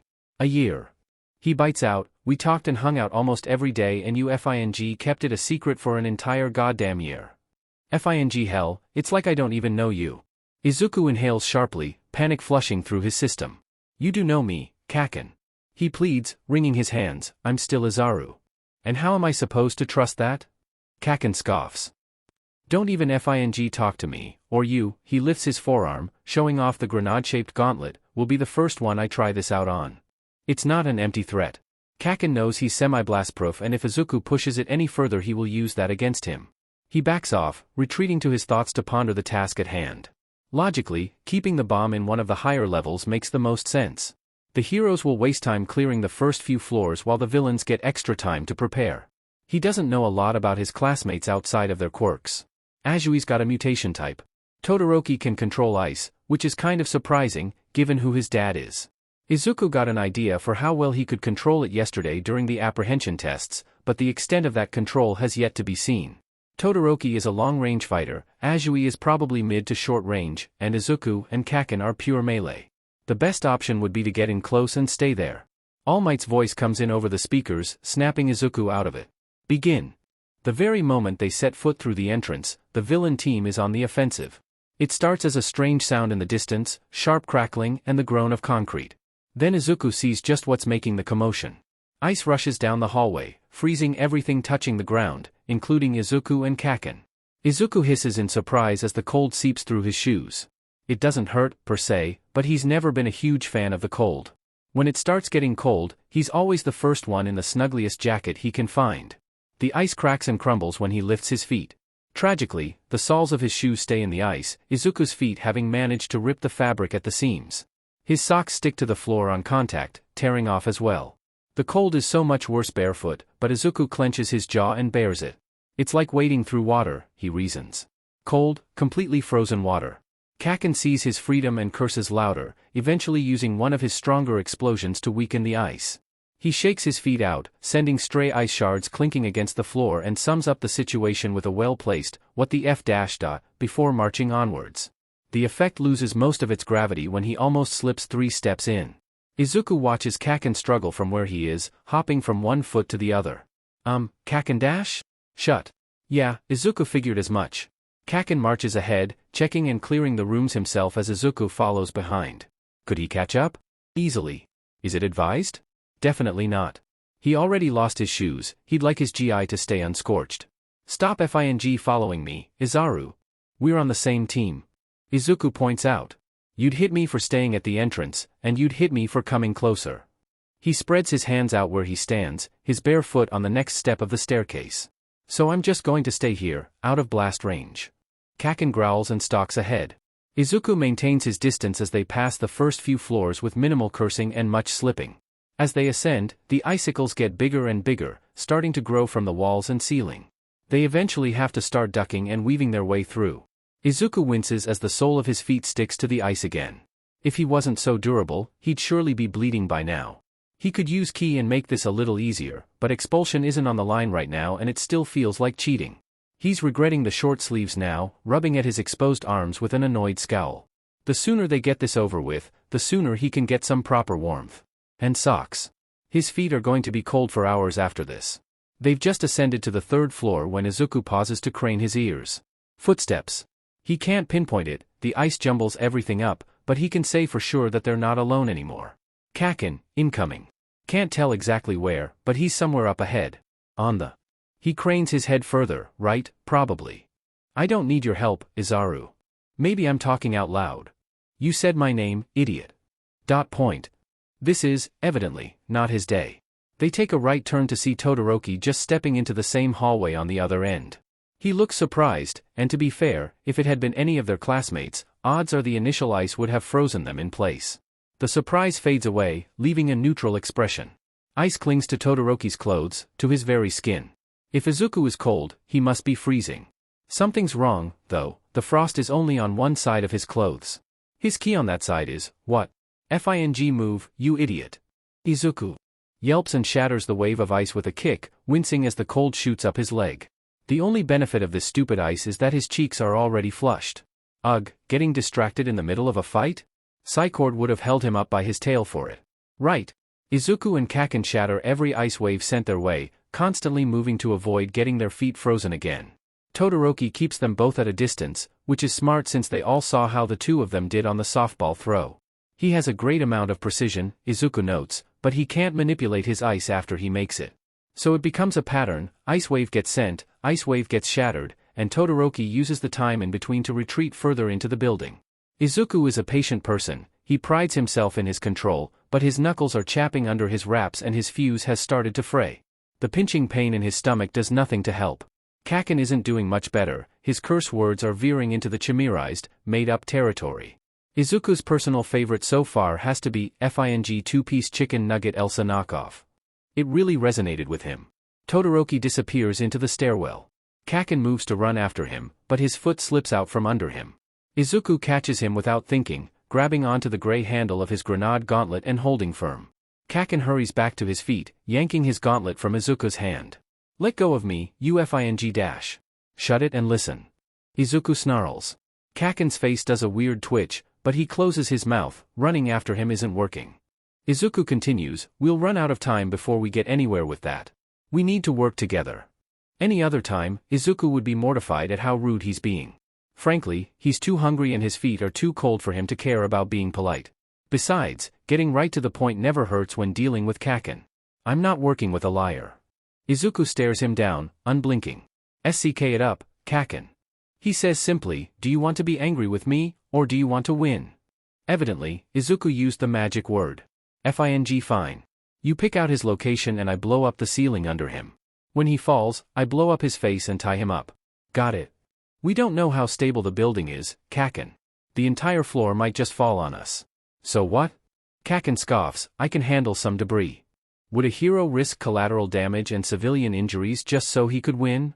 They've had this discussion 1,000 times back in middle school. Izuku's always erred on the side of caution. Kaken tends to favor a, the ends justify the means, approach. Kaken opens his mouth to say yes, just to prove his way of thinking is superior, but then Izuku's logic catches up. Kaken scoffs and crosses his arms. Alright, bricks hit, do you have a better plan? Izuku blinks, don't know, he admits, a little stunned, it was 50-50 you would even agree. But I'll think of something. He always does. Figures. Kaken snorts, not sounding angry at all. Izuku shoots him a quick, what can you do, grin and starts thinking. He's going to try and trap us in the staircase, so we don't use a different path. Izuku says. We'd still be iced down on the first floor if we were anyone else. He knows he can't take us both on, so he's going to stall until time is up. Izuku fishes around in his pockets for the capture tape All Might gave them. We can't fight him and capture the bomb, so we need to neutralize him with this.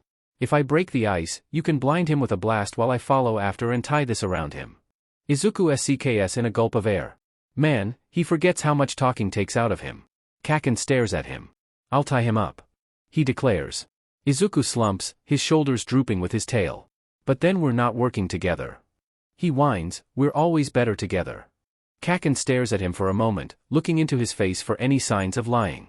He scoffs and heads to the staircase. Follow me. The first part of Izuku's theory was right, Todoroki does box them in, just not in the way he was expecting. He and Kaken make it to the platform in between floors before their opponent makes his move.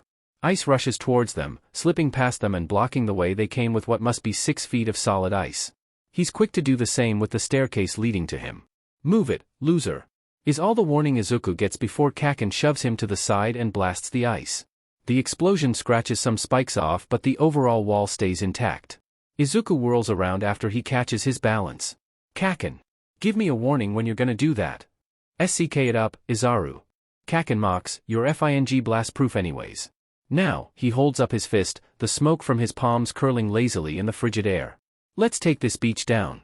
You ready? The breath stalls in Izuku's chest. Kaken is smiling at him, really smiling.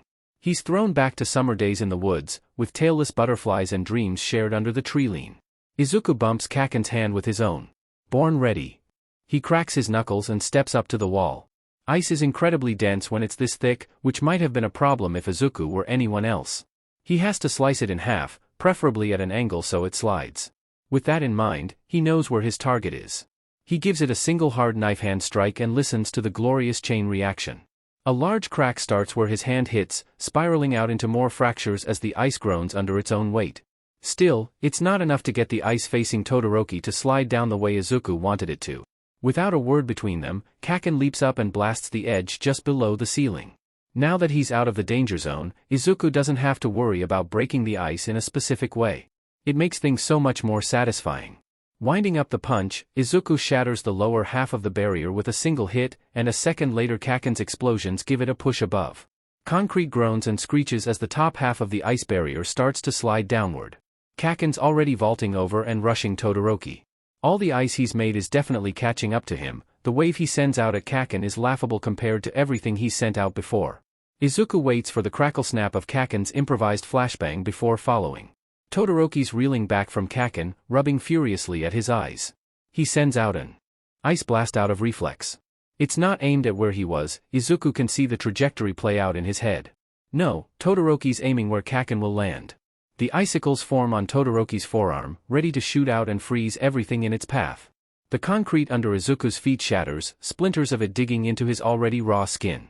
He feels ice shatter and his palm meets flesh, striking Todoroki straight in the solar plexus. Stunned, not down, Izuku has to correct that. His hands move on autopilot, whipping out the capture tape and tying it around Todoroki's wrist as he falls. All Might's booming voice comes in over the speakers. "Todoroki, you're out." Izuku grins, savoring the victory before realization strikes. "Oh my gosh, I just hit you." Izuku crouches down and starts poking at Todoroki's ribs. "Are you okay? Can you breathe easy? Any pain?" Izuku's going to have a hard time forgiving himself if he broke someone's ribs over a practice exercise. On the second day of school. "I'm alright." Todoroki sounds winded. For a few seconds, it seems like breathing is hurting him, but then it evens out. He doesn't sound hurt at all other than a hitch in his breath every time he exhales. "Stop poking my ribs." Izuku pulls his hand back, letting out a big sigh. "Thank goodness," he says, "I'm trying to keep my strength in check, you know? I could really hurt someone, and I don't want to hurt a classmate. Izaru." Kaken scoffs, rambling. "Right." Izuku nods and extends his hand towards Todoroki. "I'm glad you are okay." Todoroki stares at the hand offered, then tries to stand up on his own. Katsuki's foot helps him sit back down. Todoroki meets his stare with an angry one of his own. The distrust turns out to be founded. "You don't need those anymore." Kaken growls, pointing at Todoroki's shoes. "Give them." "What? You deaf or something?" He points again. "Your shoes. Now." Izuku can't really do anything but stare as Kaken starts taking the shoes off of a dumbfounded Todoroki. "Kaken, what are you doing?" "Shut up." Kaken says back on instinct, "You lost your shoes on the first floor." "I'm being helpful." "Kaken, you can't take his shoes." He finishes taking the first shoe off and moves to the other while throwing a left shoe at Izuku. Todoroki just sits there, watching it happen with a lost look on his face. Why not? He's not using them. The logic is as simple as it is childish. Izuku makes a noise not unlike a strangled cat, his tail puffing out behind him. It's not dash. Shut up. Your toes are losing color." He chucks the other shoe at Izuku, who fumbles to hold both of them. "Put the DMN shoes on. This wouldn't even be so much of a problem if you ate your fill." To emphasize Kaken's point, Izuku's stomach growls.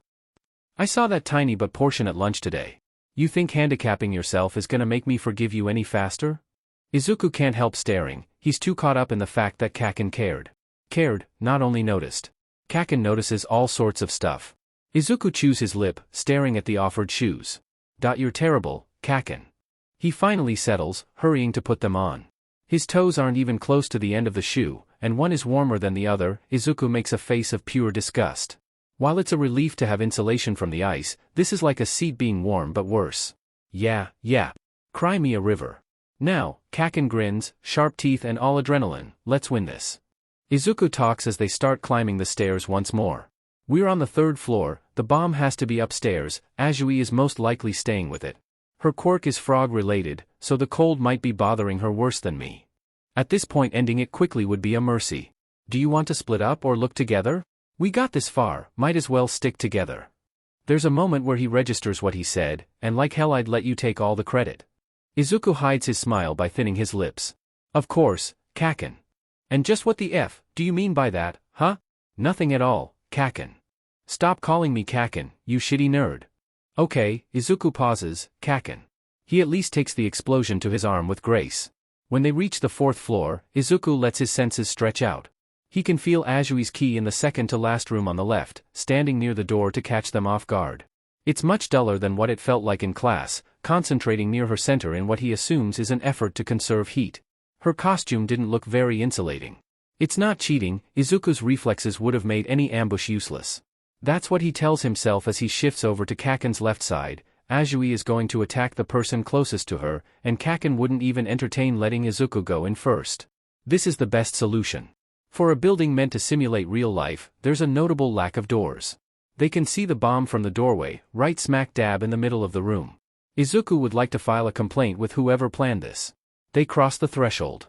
Something thin and long swings at Izuku from the side. He snatches it out of the air on instinct, and then promptly lets go the second he realizes it's Azui's tongue. So he was right about the mutation quirk. He wipes the saliva off on his pants. Gross, but interesting. Azui's tongue returns to her mouth with a slurp and a whimper. He definitely shouldn't have grabbed so hard. ISS surrender. She croaks past chattering teeth. Smart choice. Kaken stalks towards the bomb, leaving Izuku behind with Azui. The ice that filled the entire building ends here, in a radius a few feet away from the bomb. Azui's entire body shakes with the strength of her shivering. Izuku's already halfway done taking his GI off before he realizes what he's doing. His undershirt is poor protection against the cold, but Azui looks like she needs it more than him. Thank you. Azui croaks, pulling the GI over her shoulders. Izuku wraps his sash around her for good measure. No problem. He clears his throat. Do you want to lean on me? For heat? How good are you at heat retention, anyways? Do you hibernate when it's cold? Do you dash? Izaru. Right. Rambling. Sorry. Azui doesn't protest, slipping under Izuku's offered arm and pressing up against him. He breathes in and focuses on concentrating his ki towards his torso. It's nothing like what he'd do for a ki blast, but it will make him warmer while they make their way out of the building. All Might's voice comes in. Over the speakers moments after Kaken touches the bomb with both hands. Congratulations, hero team. You've won the exercise. Now, please come back to the meeting room to discuss. Come on Izaru, leave the extra and let's go. But Azui's dash. Call me Tsuyu. Tsuyu's cold, Kaken. I don't want her to go down alone.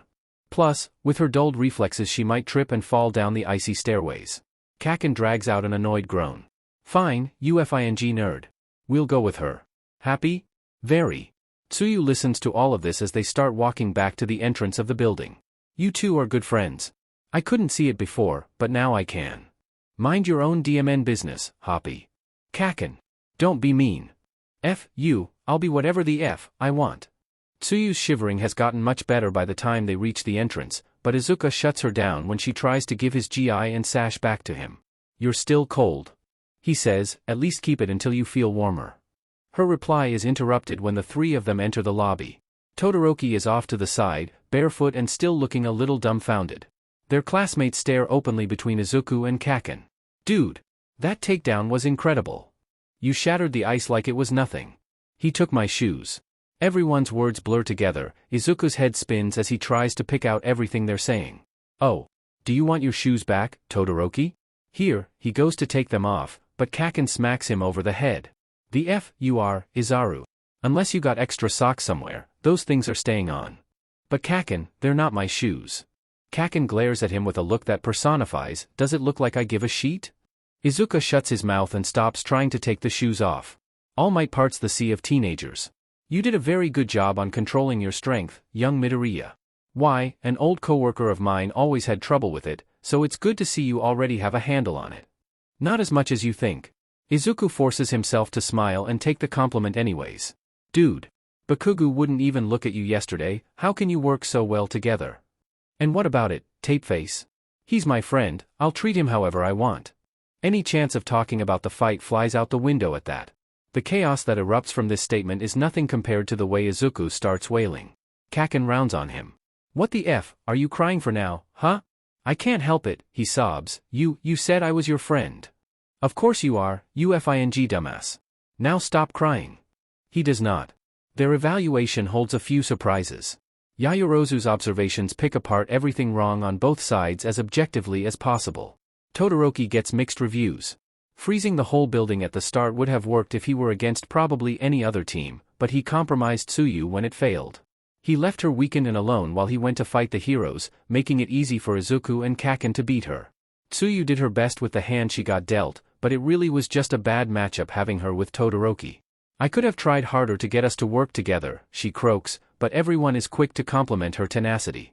All Might himself comments on her ability to recognize when to give up instead of getting into a meaningless fight. She ribbits softly and tries to hide the bashful curl of her lips. Todoroki takes all of this with a blank face, but Izuku can sense how unnaturally still his ki is. He's hiding every possible reaction he could have, even on a spiritual level. Izuku would be impressed if he wasn't so worried. Kaken's review is also kinda mixed. He has what Yaoyorozu calls a difficult personality, but he won some brownie points when he put his pride aside and started working with Izuku. Some of their classmates mention how he took Todoroki's shoes. Izuku doesn't think any of them realize how close they are to getting blasted before Kaken remembers All Might is in the room. Now it's Izuku's turn. You took care to make sure your opponents were alright, Yaoyorozu explains, but you didn't tie Azui's hands dash. Call me Tsuyu. Tsuyu's hands with the capture tape.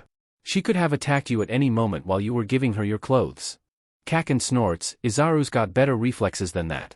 But the point stands, she persists, you can't underestimate your opponent because they seem weak. Thinking like that will only hurt you in the long run.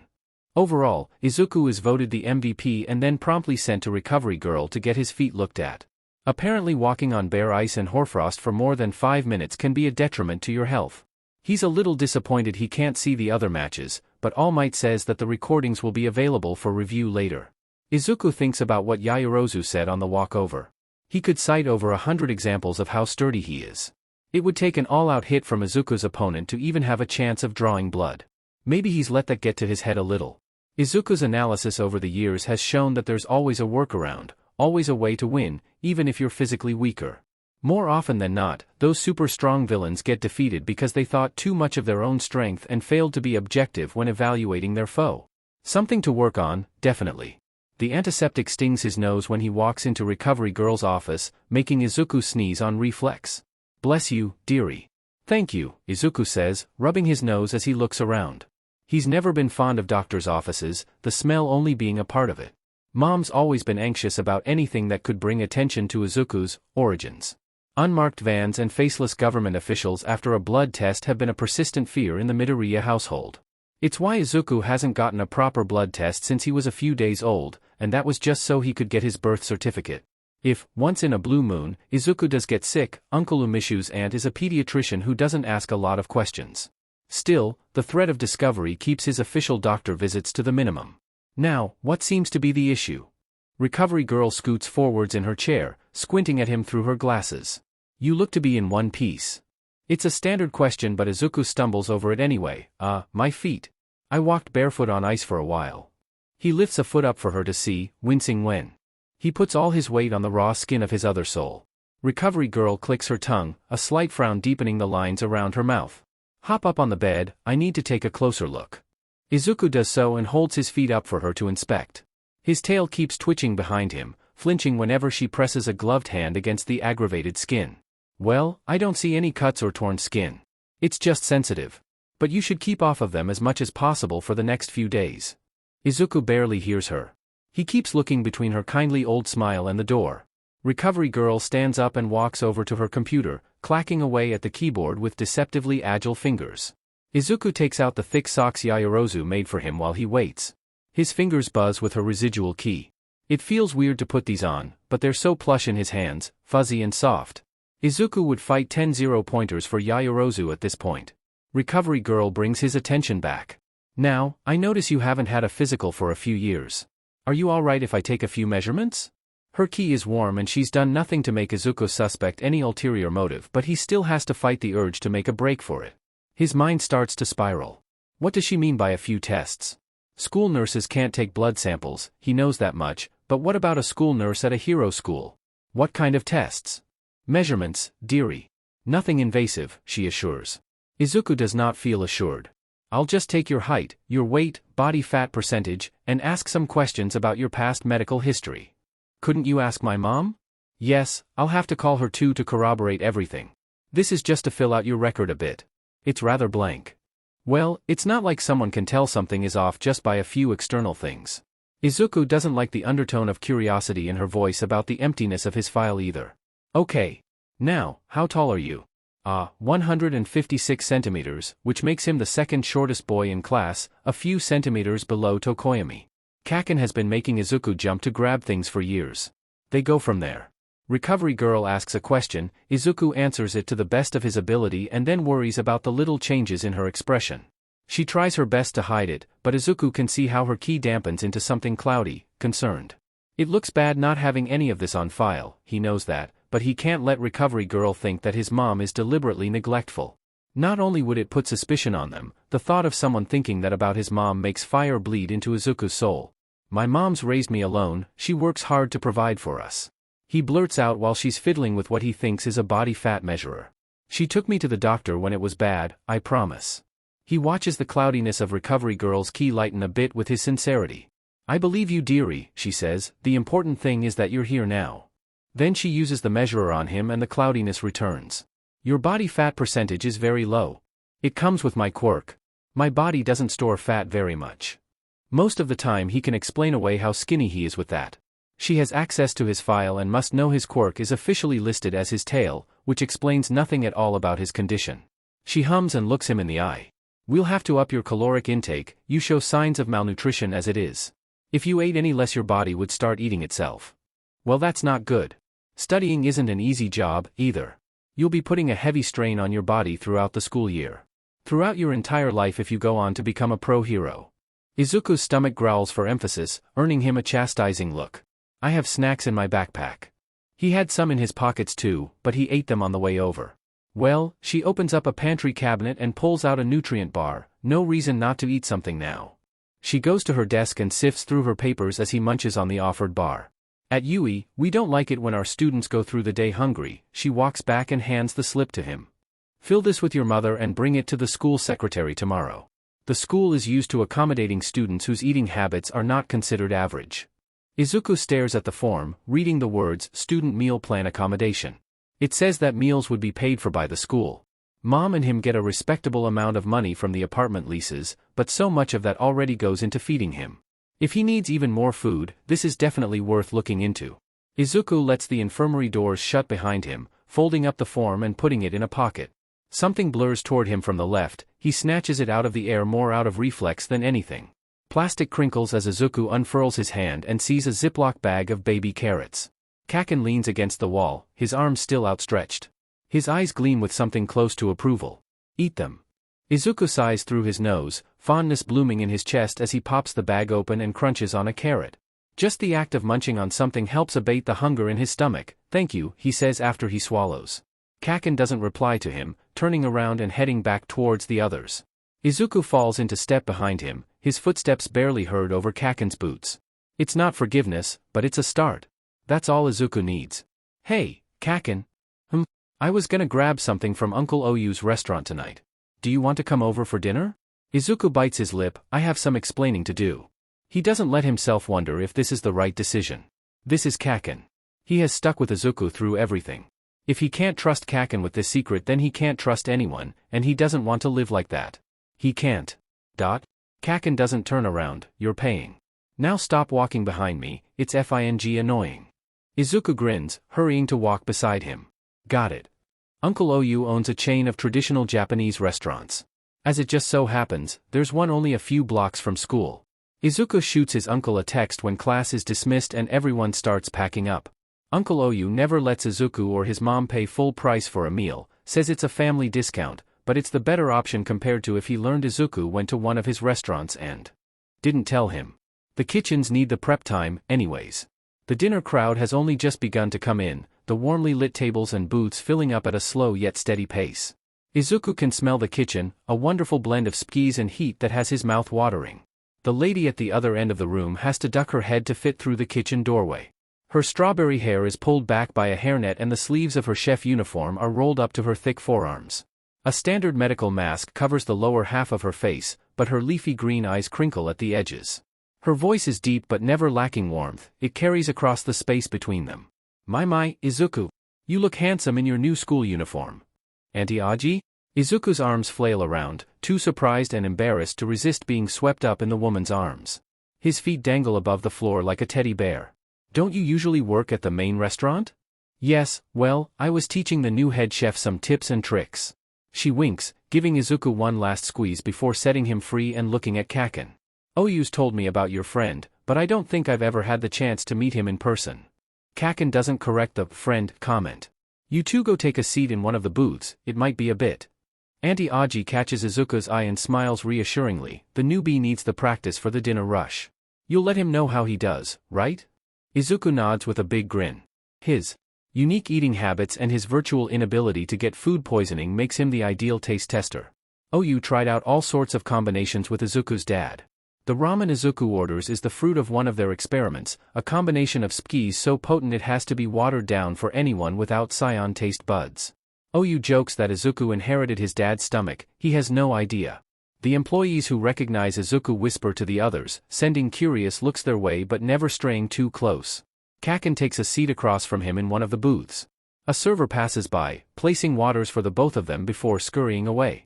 The din of small talk gets muffled by the richly colored booths, leaving Izuku under the intense red stare of his friend. You gonna talk yet? Kaken demands, sipping his water without breaking eye contact. When we get home. Izuku feels uneasy with so many people around.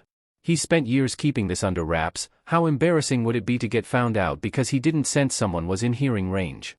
Or didn't know anyone nearby had a hearing enhancer quirk? Now that he thinks of it, it is better he didn't start talking with Kaken about things at UA with Jairu or Shuji nearby. Of course there's the chance anyone listening would write it off as a silly teenage fantasy, but Izuku doesn't want to risk it. Kaken's face darkens, Izuku hurries to add, I swear on my dad I'll tell you, but not when there's so many people.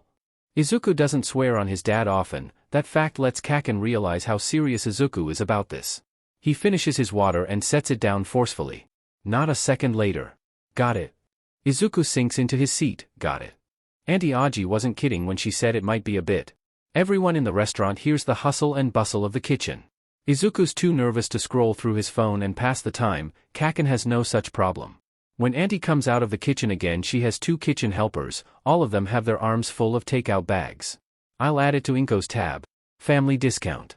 She winks at Izuku as the bags get handed off to him and Kaken. Tell her I say hi, alright? We need to meet up for a family dinner sometime. She hands him a smaller takeout box, some potato machi, on the house. Izuku smiles. Food is the purest form of love for her and Uncle Oyu, he knows better than to try and deny her.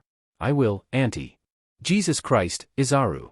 Kaken grunts as he lifts up another takeout bag, let's get going before my arms fall off. Izuku bids his auntie farewell and they start their walk home. With at least 6 takeout bags, each the size of a tote, they get more than a few weird looks. The people around the Midoriya household are used to it though, no one even blinks as they take the elevator up. Psychord is at the living room table, his stacks of prayers sorted from least to most important. His teacup is half empty, the steam curling idly as he reads through a prayer. His ear twitches when Izuku and Kaken come in.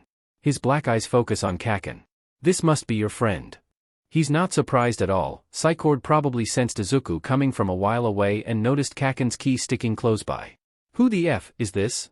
Kaken demands, eyeing Psychord like one would a ballsy raccoon sifting through the trash in front of him. A new tenant. Izuku replies, Psychord, meet Kaken. Kaken, meet Psychord. Izuku makes a pleading face at the god, internally begging him not to start anything. Call me Senshin.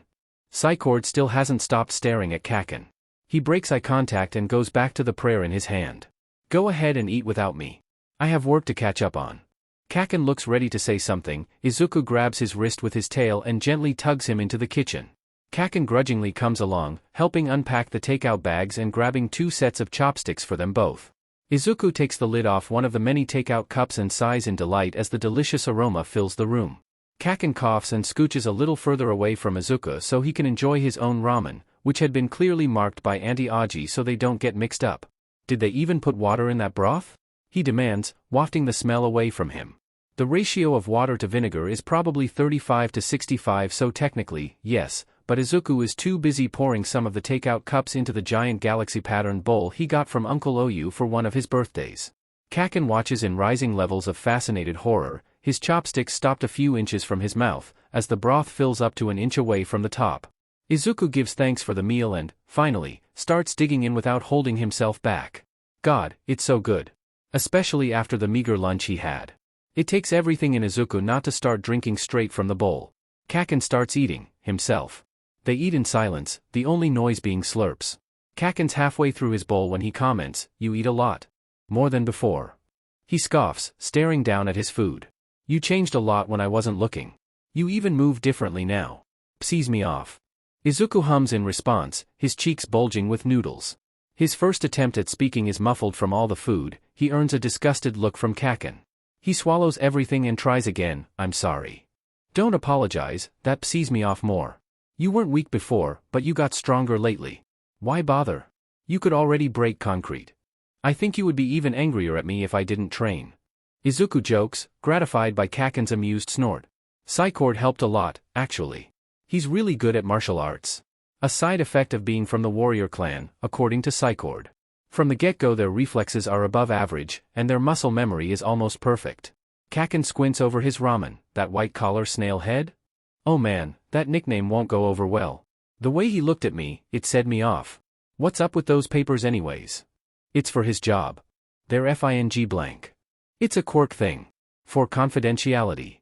"What does he even do?" It's confidential? Don't bullshit me again," he growls. From the living room Psychord calls out, "I'm a public servant. And I resent the snail head comment." Kaken's eye twitches. "Yeah," Izuku hisses, "he's got really good hearing, too." They pause for a moment then go back to eating. Izuku's on his second bowl by the time Kaken finishes his own, and his friend waits until bowl 3 to try asking again, "Okay. We're here. You ate. When are you gonna start talking?" Fufun dash, Kaken grimaces at Izuku talking with his mouth full. Izuku chews and swallows. "Let me finish eating and we can go to my room. I don't want to bother Psychord." "Why does it FING matter? Give him some earplugs and we're good. If he eavesdrops then I'll kick his butt for being a creep." Both of them can hear Psychord choke on his tea and start guffawing. "The F is so funny? Let's go to my room." Izuku decides hastily, grabbing Kaken's wrist yet again with his tail and gently tugging him away from the doorway that leads into the living room. "If you fight Psychord I won't have enough time to explain today." Because like it or not, Kaken would not win. Izuku thinks Psychord's still mad at Kaken for hitting Izuku, and while he tries to be the tired but benevolent god of Earth, he has a petty streak. Kaken flicks Izuku's tail off but follows him to his room anyways. Izuku closes the blackout curtains, blocking most of the ambient light from outside and making the whole room dim. He turns around and sees Kaken poking at something sitting on one of his many shelves. It's a piece of metal, twisted and bent in enough places to be mistaken for abstract art. Scorch marks mar the bottom half, giving the metal a gradient of dark to lighter gray. "Isn't this from the melon incident?" Kaken huffs, a nostalgic look in his eyes, "Can't believe you kept it." "Ah yes. Izuku wanted to see if they could make a watermelon explode with melted salt. They borrowed a neighbor's power tools and constructed a DIY melting chamber that managed to melt all the table salt he and Kaken could find in the house. They went to an abandoned lot to test it. It worked. A piece of the rind shot off with enough force to hit the metal clasp Izuku was using to safely move the container for the melted sodium, breaking it off the pole he attached it to and bending it beyond recognition. They got in so much trouble for that. Mom made Izuku pay for all the salt they took from the pantry and Kaken's mom chewed them out about not being stupid. "Alright. Now are you done beating around the bush? What the F is going on with you?" "Alright, moment of truth." Izuku had a whole mini-speech in his head, but his head pulls a brain fart and he blurts out, "I'm not human." "Yeah, I know.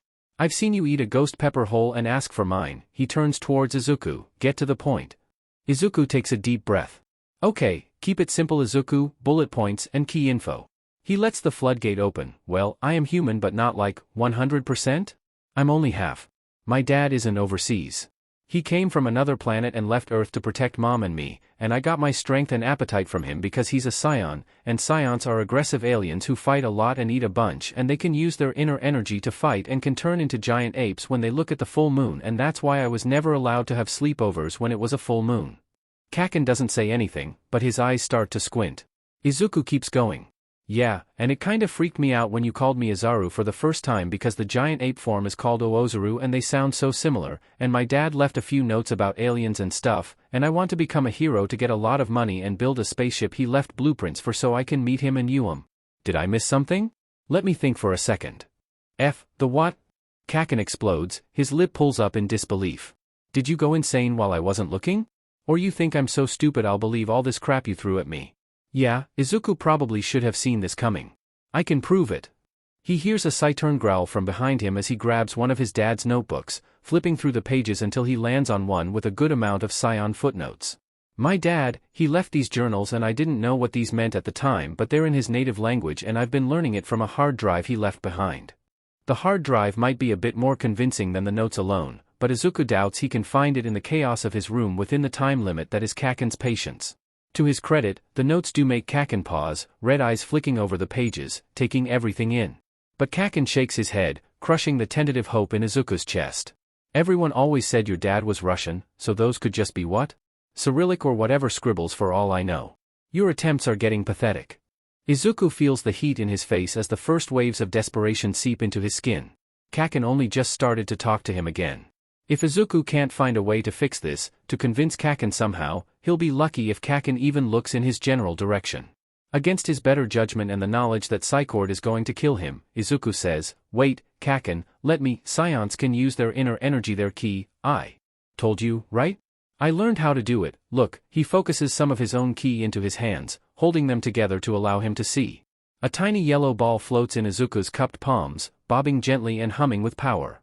Kaken stares at the ball in his hand, looking back up at Izuku and then again to the ball.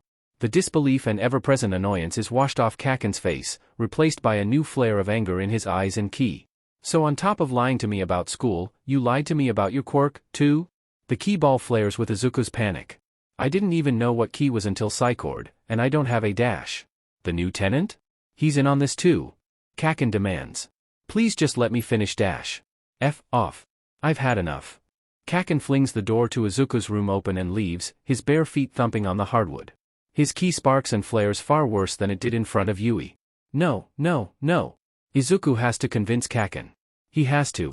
Izuku has his family, so he'll never be truly alone, but Kaken's the only person his age who's never treated him differently and he can't lose that. Izuku rushes after him, ki ball dissipating into thin air. Kaken, please. I'm not lying. You have to believe me. I don't have to believe shit, Izaru. Kaken stops at the doorway to their house to put on his shoes. When he stands up he sends one last baleful look. If this is how you want to waste my time then you can off.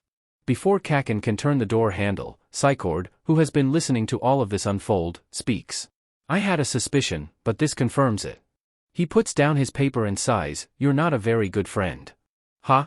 Kaken's fingers flex, and Izuku's nose picks up the sticky sweet smell of more nitroglycerin. Just what the F, do you mean, you eavesdropping freak? Psychord doesn't rise to the accusation. You've been Izuku's friend since you were little, right? If you trusted Izuku at all in the time you've known him, you'd know that he wouldn't lie about something like this. Izuku can almost hear Kaken's eye twitch. Psychord definitely can.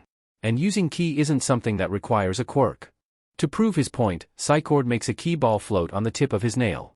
For a good 10 seconds, Kaken stares at the ki ball, Psychord, then Izuku. The denial is gone from his eyes, replaced by confusion. Izuku feels a wave of relief. They got through to him, thank goodness. All three of them freeze when keys rattle in the front door and Mom comes in. She raises an eyebrow at Kaken being here, but her voice is conversational when she greets them. Hello boys, she shuffles out of her shoes, placing them next to Izuku's discarded sneakers. The mood of the room is tense, she offsets it with a light-hearted question. What's going on? Oh man, Izuku probably should have run the whole, telling Kaken about Scion's, thing by her. He SCKS in a breath and resigns himself to a lecture later tonight. I told Kaken about Dad and Scion's and everything. Kaken stays quiet, taking in Mom's reaction. Despite what Kaken might think about Izuku being full of it, he knows Mom doesn't tolerate outright lying, which is pretty ironic now that Izuku's thinking about it. Can you use inner energy, ki, whatever it is, too? No, Mom says, Psychord has offered to teach me, but I turned the offer down. Izuku didn't know about that. It can be a little hard to believe, I know, but dash. The key thing I believe, Kaken interrupts her. Both Psychord and Izuku's eyes widen. No one interrupts Mom, no one. But Izaru being some discount Klingon monkey offspring? Don't make me laugh. Mom levels him with the look. The one where her brows furrow in disapproval and her lips twitch down a little. Kaken goes silent. Katsuki, she steps in front of him and smiles, putting a hand on his shoulder. I married a scion and had a child with him. If someone can confirm Izuku's origins, it's me. She pats his shoulder with the same smile, then walks past the boys with the many grocery bags she brought with her. That's Mom for you, settling everything with a look and a sentence. Izuku fears what she could do if she ever took Psychord up on learning Ki. Going off the look on everyone else's face, they agree. Izuku, what have I said about leaving food on the table, she demands once she sees the state of the kitchen.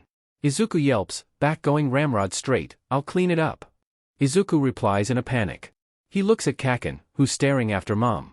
Kaken dash? Kaken shakes his head, kicks off his shoes and follows Mom into the kitchen. Izuku can't see his face, but Kaken's voice is quiet. Izuku's never heard him be quiet. What's your proof he wasn't lying? Mom blinks at him. I'm sorry? Izaru's dad. How did you know he wasn't lying to you? Izuku's chest puffs up in indignation. Doubting Izuku is one thing, he hasn't exactly given Kaken many reasons to trust him lately. Which, he will work on. But this is Mom, and no one's allowed to imply she's gullible.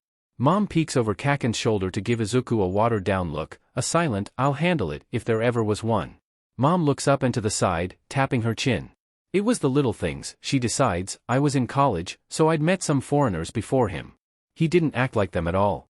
Out of his depth, yes, but it was like he didn't even know what Japan was. I suppose he didn't.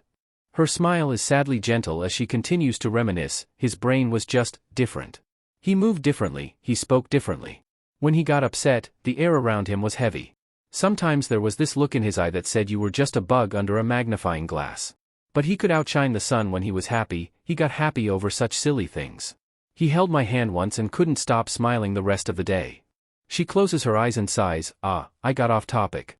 I'm sorry, Katsuki. Kaken says nothing. None of them do. There is one more thing, though, and as if it's the most natural thing in the world, she admits. I've been on his spaceship. Psychord sends a stack of prayers flying with how quickly he JRKs up. Izuku chokes on air and yells, what? Kaken gets over his own surprise and says, why didn't you open with that? Mom laughs as she unpacks the groceries. Let an old woman relive some memories, won't you? Now help me unpack everything and get it in the fridge. You're not old. Izuku feels the need to protest, hurrying to her side and helping. Well, I'm certainly not young. Your father was about my age. When he landed here.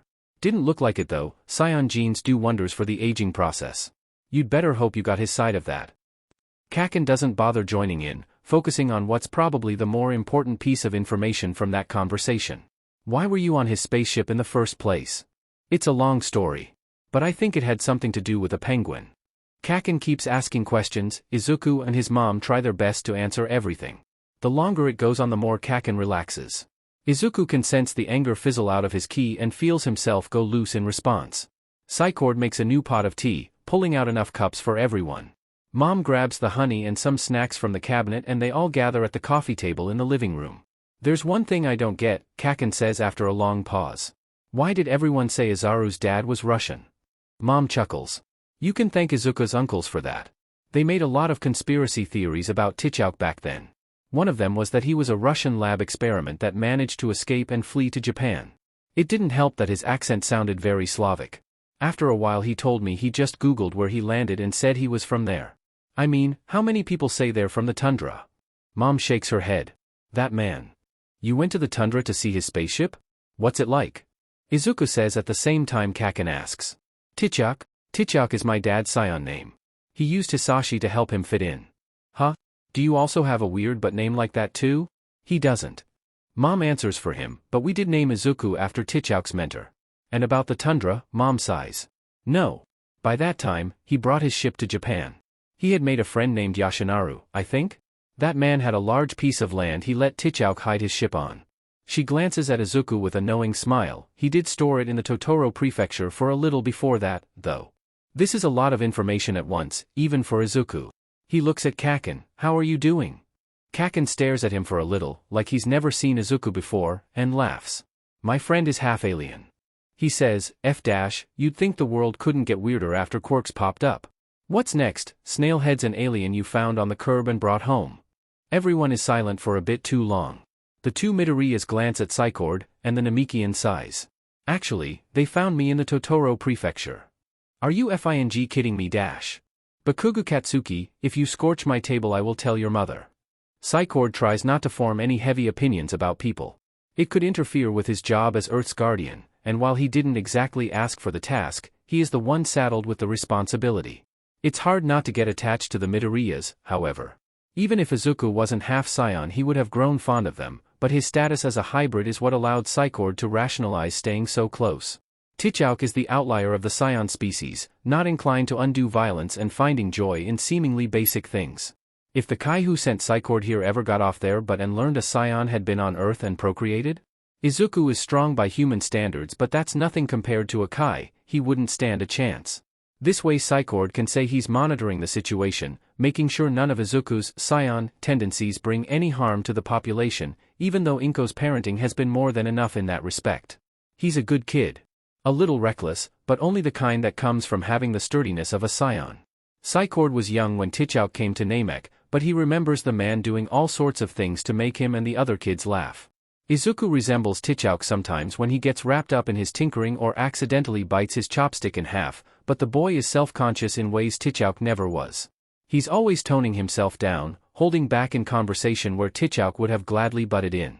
Izuku helps where he can when he thinks no one is looking, but in almost any other situation he weighs the pros and cons. How strong is too strong, how inhuman can he act without raising suspicion? He never takes more than a second to decide, some things have become so ingrained he doesn't even realize he's doing it. Psychord has never had to hide himself before coming to Earth. Some things were just implicitly known, like his status as a Namekian and his place in the warrior clan. He's never known isolation like he has on Earth. He didn't talk to humans often, but sometimes Psychord would use an idiom and wonder why he got a strange look in return, just to realize that it was a Namekian saying. He lost more than he initially thought, being moved to Earth, having to change the very way he spoke just to properly interact with the inhabitants. Tichauk had made adapting seem easy, but Namek is a planet where life beyond their stars is common knowledge. Tichauk didn't have to worry about hiding who he was. He couldn't hope to pass as a native, but Namekians had already made contact with other life forms. Humans, they fear what they don't understand.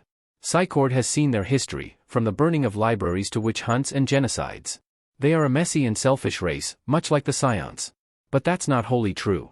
Psychord has seen kindness in everyday people. For every fist there were two helping hands, but bruises and blood speak louder than gentle touches and soft words. He didn't see the appeal of humans, but time with the Midoriyas has helped him. The first real flash of anger that wasn't directed at the Kai who sent him here came when Izuku broke down crying after his entrance exam. It flashed through him so quickly, so sudden with its intensity, he couldn't say anything. He stood there, holding Izuku's bruised knuckles and rubbing circles on his back. Psychord's never seen Izuku hit something hard enough to bruise himself, not even when he was getting frustrated with training. To Izuku, Bakugo Katsuki means a lot. Psychord can't see the appeal, especially after how upset Izuku was after Bakugo hit him. Still, both he and Inko can see the difference after Bakugo came to terms with everything Izuku said. Psychord watches them say goodbye at the door, pretending to focus on another one of his prayers. Another get-rich-quick prayer. He really should have looked at which pile he was picking from. Izuku stands in the doorway talking to Bakugo, who's already outside. Psychord watches his tail twitch and wriggle anxiously. Tichauk always had his tail around his waist when he was on Namek. It's fascinating to see how expressive the appendage is on Izuku. Kaken, can you, not tell anyone? Bakugo finishes for him. The F, do you take me for? It's a vague statement, but Izuku appears to be fluent in emotionally constipated teenager. Psychord can hear the relieved smile in his voice. Thank you. Whatever. See you tomorrow, Izaru. Izuku closes the door and heaves a great sigh, leaning against the wood and sliding down. That went well. Psychord raises a brow. That was it going well? Bakugo would have stormed out if Psychord or Inko hadn't interfered. You can forgive him for being a tad skeptical. That was tame for Katsuki. Inko chimes in, joining them from the kitchen. But Izuku, I'd appreciate some warning before you decide to tell people about science. I was only planning on telling Kaken, anyways. Izuku grows sheepish. I felt like I owed him an explanation, for suddenly deciding to be a hero, and for not telling him. Yes, Psychord and Inko remember that debacle. Even after Psychord calmed him down, Izuku remained visibly upset for days after. Inko talked to Psychord, sharing her concerns and trying to brainstorm ideas to cheer Izuku up. They didn't come up with much, just make sure he has food and a shoulder to cry on. The kid is annoyingly independent. Psychord doesn't like how the air between them all grows sullen. He huffs and puts the prayer he's holding down. Maybe I should have told him I'm technically God. He doesn't particularly care if Bakugo would have believed him or not, but it would have taken some scrutiny off Izuku. Plus, the look on his face would have been amusing. Izuku looks up quickly, his eyes wide. Psychord might not have said his intentions out loud, but Izuku's lived with him long enough to understand what he meant. Please don't antagonize Kaken. He made you upset. I reserve the right. Izuku looks at his mother, pleading for help, but Inko just sighs. He's a god, Izuku, what do you think I can do? A lot, actually. He is living in her house. And besides, not just anyone can raise a scion. Power isn't always something physical, the elders on Namek prove that. Psychord knew from the moment Izuku revealed himself as a half-scion, Midoriya Inko was someone to be respected and feared. Izuku shoots up from his spot against the door. I forgot. Auntie Aji gave us some potato mochi. Something Psychord has learned from his time on Earth, food is an effective way to change the topic. He doesn't comment on it, instead choosing to let Izuku rush about and bring a takeout box to the table. He's never had potato mochi, or much food at all. Psychord doubts his stomach could even digest such things, but he appreciates the aroma that rises from the round pieces of flour and starch. By the way, in the afternoon I got an interesting call from Ratsuka. Inko says, apparently, Lunch Rush called him to ask why the boy he heard so much about only took 2 plates of food. Her eyes bore into an increasingly nervous Izuku. Isn't that interesting? Only 2 plates? That's nothing more than a light snack for a full-blooded scion. Psychord turns to focus on Izuku, who caves under the combined pressure of his and Inko's stares. I don't know, I didn't want to cause a scene, he mumbles. A foolish reason, but Psychord has learned that human adolescents put a lot of weight on the idea of fitting in, which doesn't make much sense when you factor in quirks. Nonetheless, the idea of fitting in matters to the half-human adolescent he shares a roof with. Psychord doesn't approve of his actions, but he can understand the reasoning. Inko sighs, putting down her serving of mochi.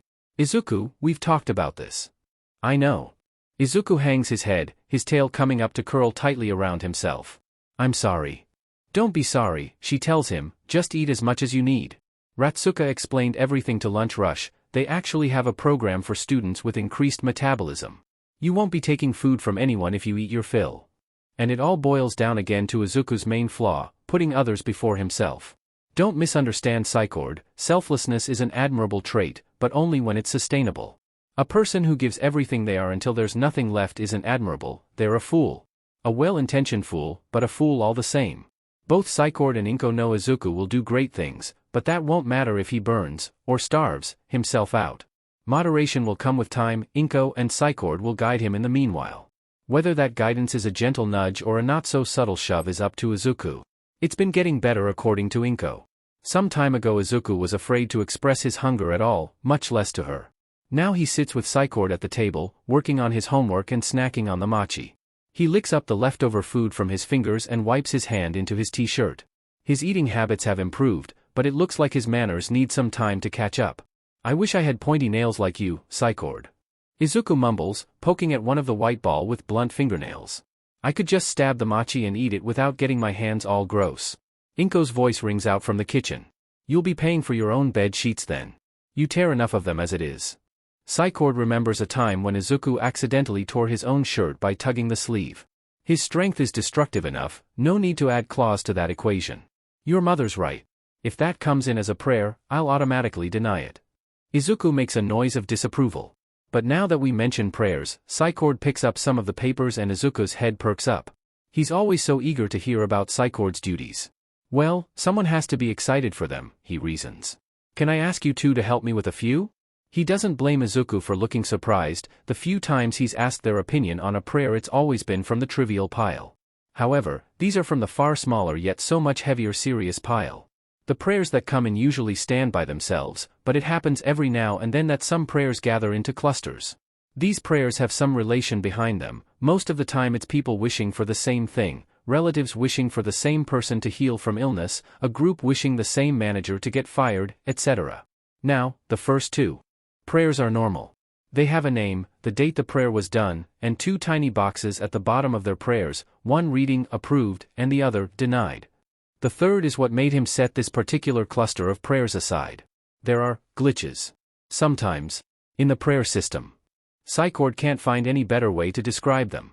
The words are barely legible, almost blotted out by extra ink scribbled all over the place. It's like a crime scene and a toddler's finger painting at the same time. They never have names.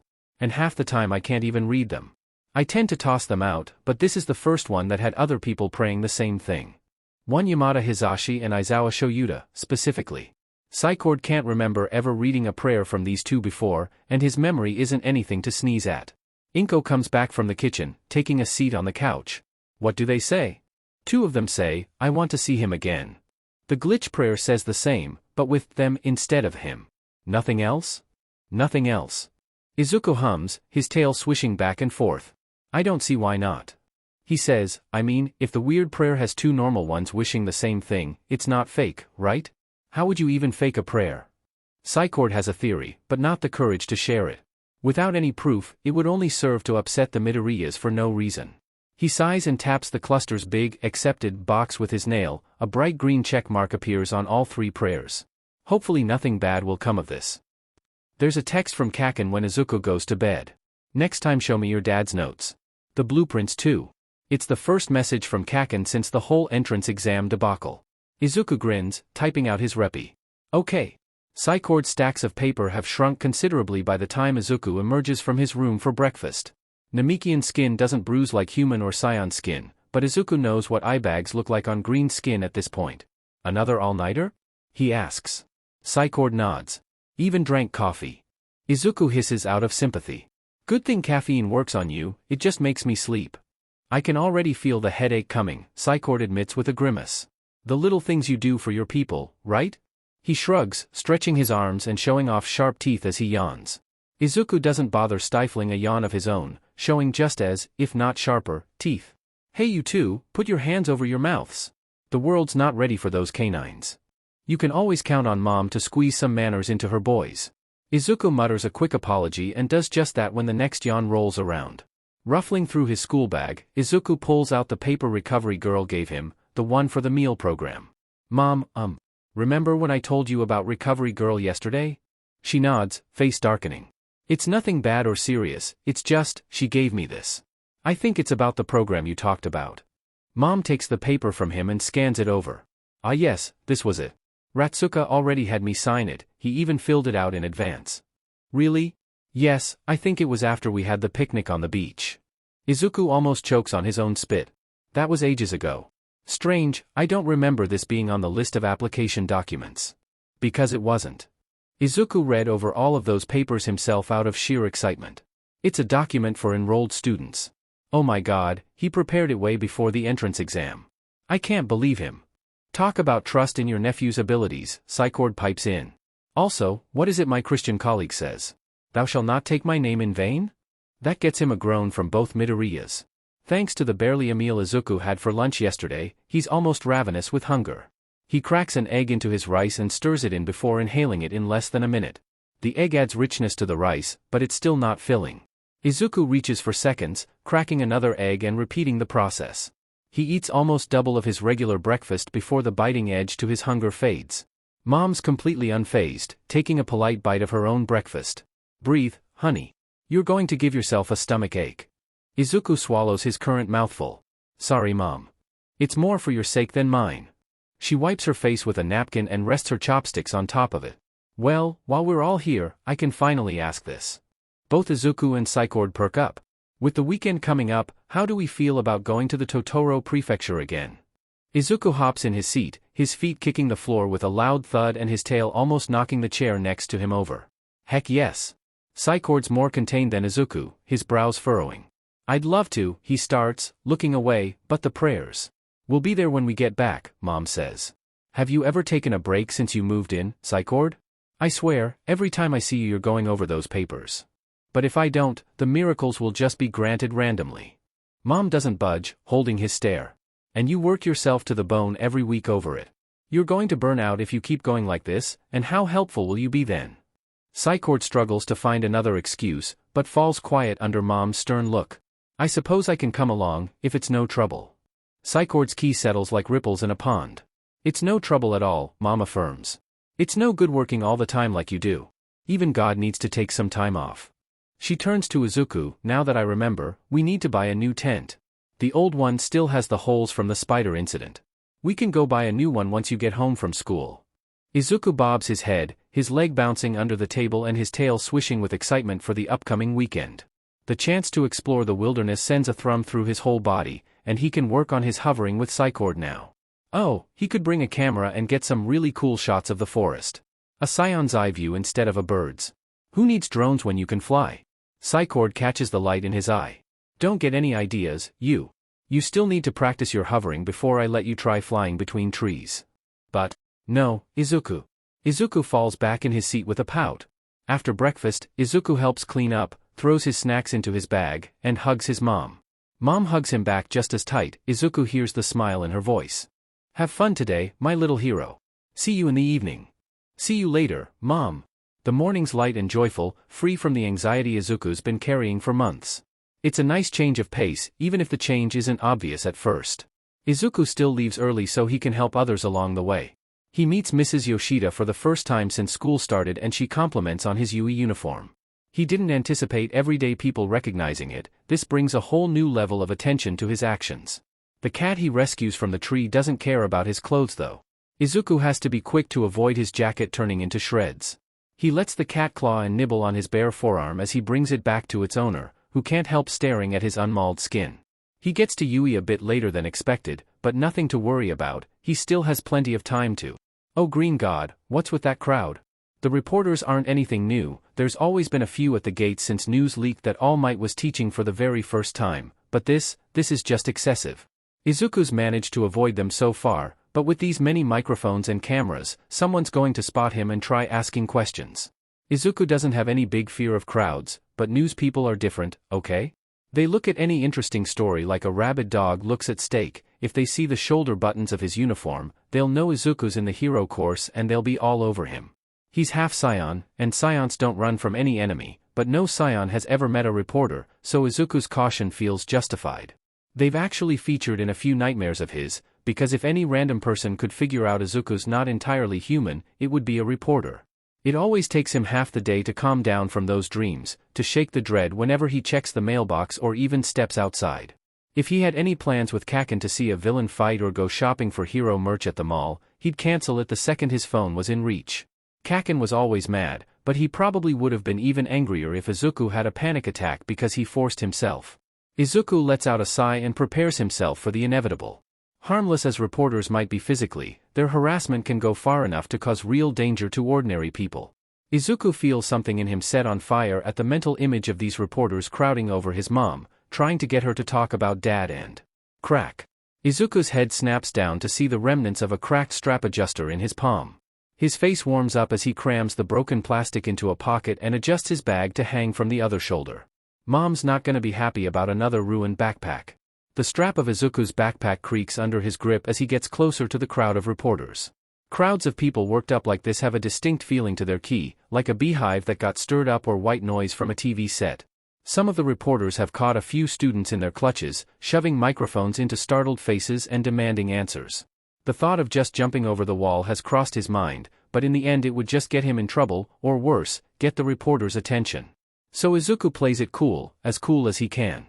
He sends a thanks to Psychord for his smaller frame, keeps his head tucked a bit down and his shoulders hunched, trying to come off as a Gen Ed student. Izuku's tail curls up against his leg, it's likely to get stepped on in this crowd, and if he looks more like a baseline human they might ignore him. Yep, nothing to see here, just a normal, boring student going to class. Please don't look over here, please don't look over here, please don't. He can see the exact moment a reporter spots him. It's a lady, with a complicated-looking, moving hairstyle and an overwhelming shade of red lipstick. She takes a step toward him, opening her mouth, but Izuku's already gone, weaving through the remaining crowd like a startled minnow. He hears her try to follow, but the second her hand tries to reach for him, crossing the threshold to campus, there's a deafening siren and she has to retreat as a wall of pure metal slams in place, just barely missing Izuku's tail. Izuku heaves a sigh of relief, sagging down where he stands before looking at the wall with consideration. It's pretty thick, but it moved so fast a second ago. Isn't that kind of dangerous? Those reporters had been pretty intimidating, but that lady could have gotten really hurt if she didn't pull back in time. Hey, young listener. Izuku startles, spinning around to spot an excessively gesturing present Mike. Me and a few other heroes are gonna open up the gate and escort the students who got locked out. You're in Eraser's class, aren't ya? He's a stickler for attendance. You better get going, or you'll be late. Izuku lets out a very intelligent eep and scurries off. He's not scared of the reporters, that's silly. He just doesn't want to be late. Yeah. He barely gets through the door to class right as the bell rings. Aizawa stares at him from the teacher's podium. Izuku stands up straight, his tail going stiff right along with him. Sorry, sensei. You weren't late. Nothing to apologize for. Now take your seat. Yes, sir. He passes Kaken on his way to his seat.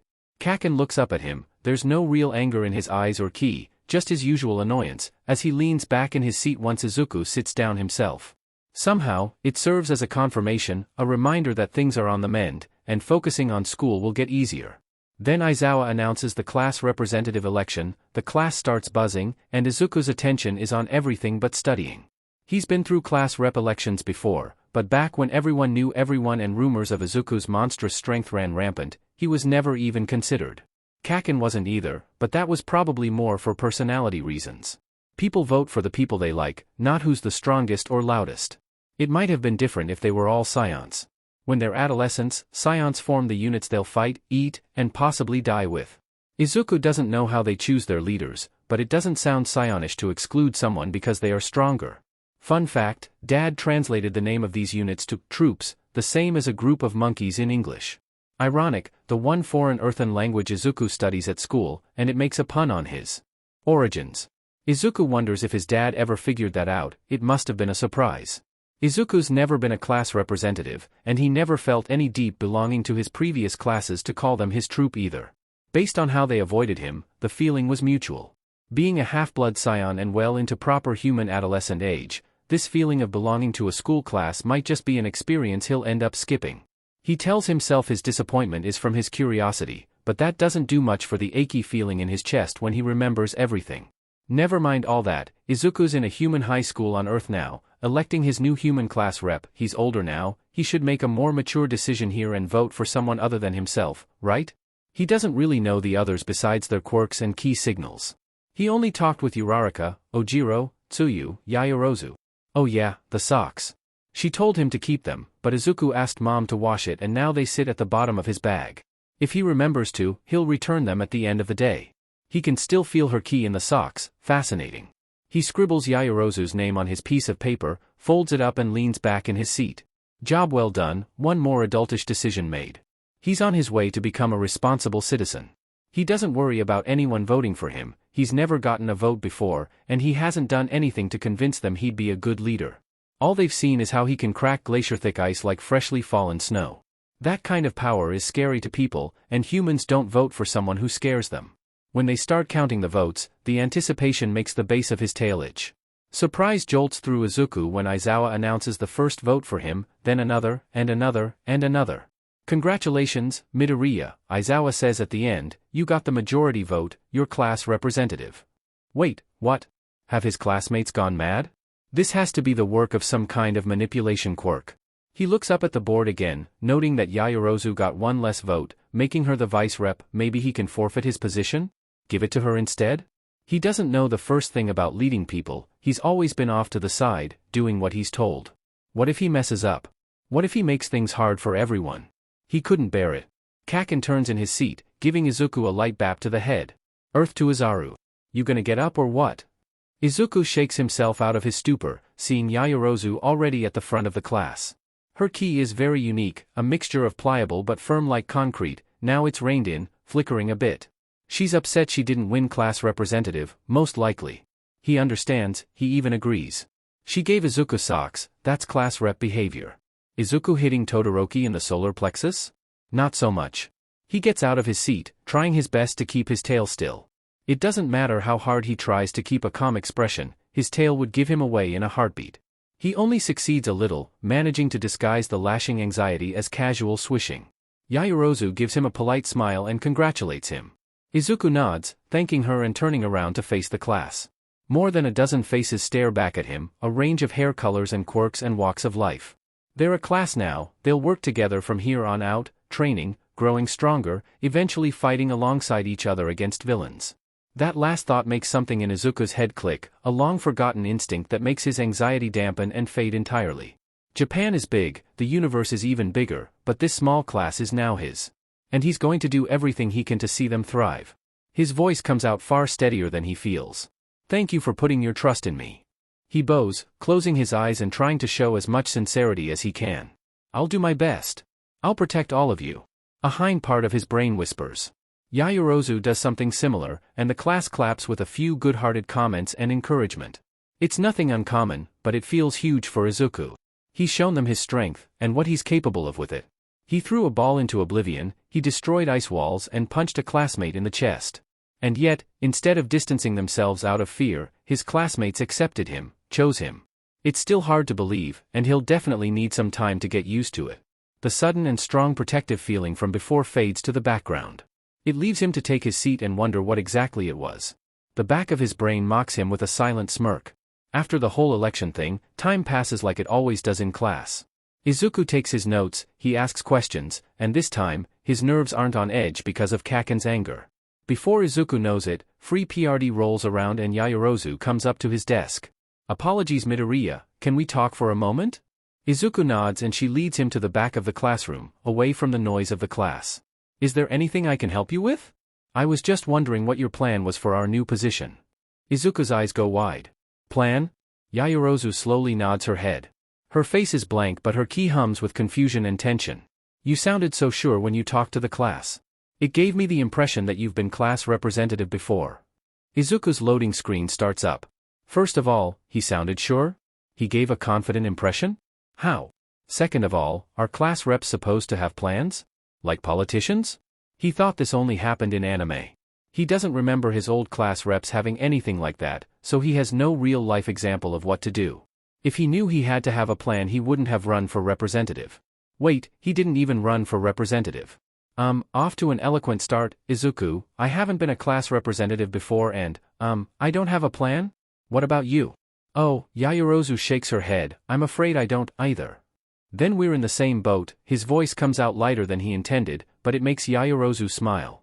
Uraraka's encouragement from yesterday comes to his mind, so he adds, whatever happens, we'll handle it, right? Right. Yaoyorozu nods, her key steady.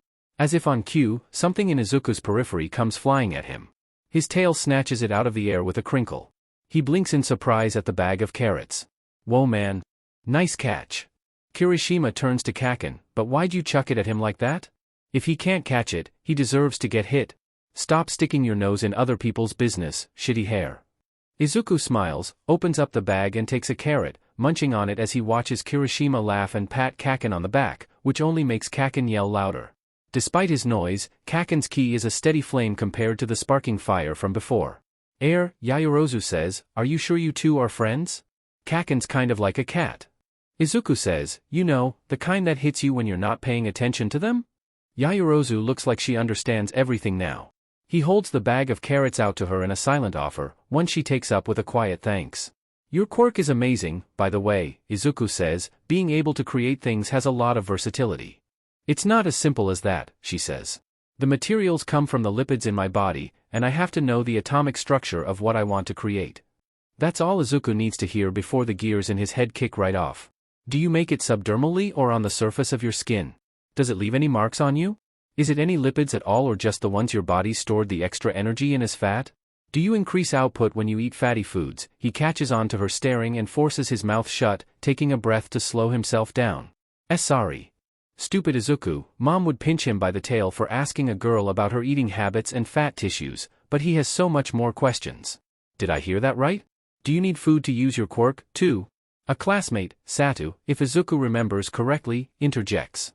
He rummages around his lunchbox and pulls out a neatly packaged mini loaf, holding it out to her. It smells like homemade banana bread. Here. He sees her hesitant look and explains. Don't worry. I can't stockpile my sugar levels for my quirk. You'd actually be doing me a favor, I need a taste tester. Your quirk is Sugar Rush, right? Izuku asks, trying his best to speak in between mouthfuls of carrot. Is there a limit to? The conversation takes a turn for quirks and eating habits, getting livelier by the minute. Satu promises to bring more pastries in, for Yaoyorozu and Izuku both to try. Gotta support our class reps, right? He adds, scratching his neck. Without any sort of prompting, Yaoyorozu takes the loaf of banana bread, splits it in half, and hands a piece to Izuku. Last time I checked, you were a class representative, too, she says with an indulgent smile. Izuku takes it from her shyly, eating a small bite only to try his best not to scarf it down once the flavor touches his tongue. If Izuku had eaten this a day before, he'd have been evenly split between voting for Yaoyorozu and Satu. Kindness seems to come easy for his new classmates. Izuku just hopes he can offer them the same in turn. At one point it dawns on him that he's talking to people and it renders him speechless for a good 2 minutes. Luckily, the others keep on talking, satisfied with his nods and hums. The rest of the morning goes on as usual with Izuku occasionally freaking out about recent developments. Kaken doesn't start anything, but he glances at Izuku a lot more than in the past few months, his key splotched with curiosity and impatience. He must have questions about yesterday's, well, everything. Kaken acting like his old self again puts Izuku at ease.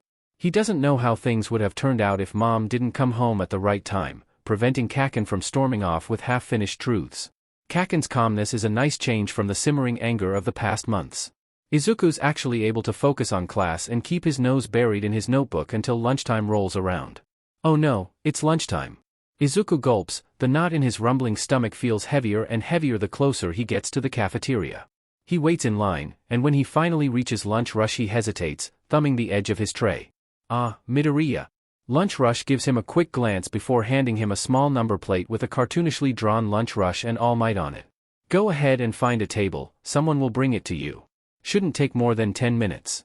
He motions for Izuku to move along. Uraraka and Ojiro are already at a table, waving him over. Uraraka looks at his empty tray with confusion. Is everything okay, Midoriya? Did you forget to bring money? Here, you can eat from my rice if you want dash. Izuku's face heats up and he almost chops off the corner of the table with how hard his arms and tail flail. No, it's not that, you're very kind, Uraraka. Lunch rush said they'd be bringing the food to me. He almost drops the number plate as he shows it to them, and takes his seat. Better explain it now before chaos erupts. My quirk gives me an enhanced metabolism. I have to eat a lot more than normal to keep up. It's to his great relief that they just hum and nod and don't press further, unknowing of the shock that awaits them. Do you mind if I sit here with you? Someone ribbits. Izuku looks up to see Tsuyu standing next to him. Of course not. Take a seat, Azui, Uraraka adds. Call me Tsuyu. Oh, okay. Tsuyu takes the only remaining empty seat next to Izuku and turns to him. How are your feet, Midoriya? They ached for a few hours after they thawed, but nothing turned blue, so Izuku counts it as a success. All healed up. And you? Hope you didn't catch a cold. Wow, he managed to say 3 entire sentences to a girl without rambling or stumbling over his words. Tsuyu shakes her head. I'm okay. Thanks for taking care of me yesterday.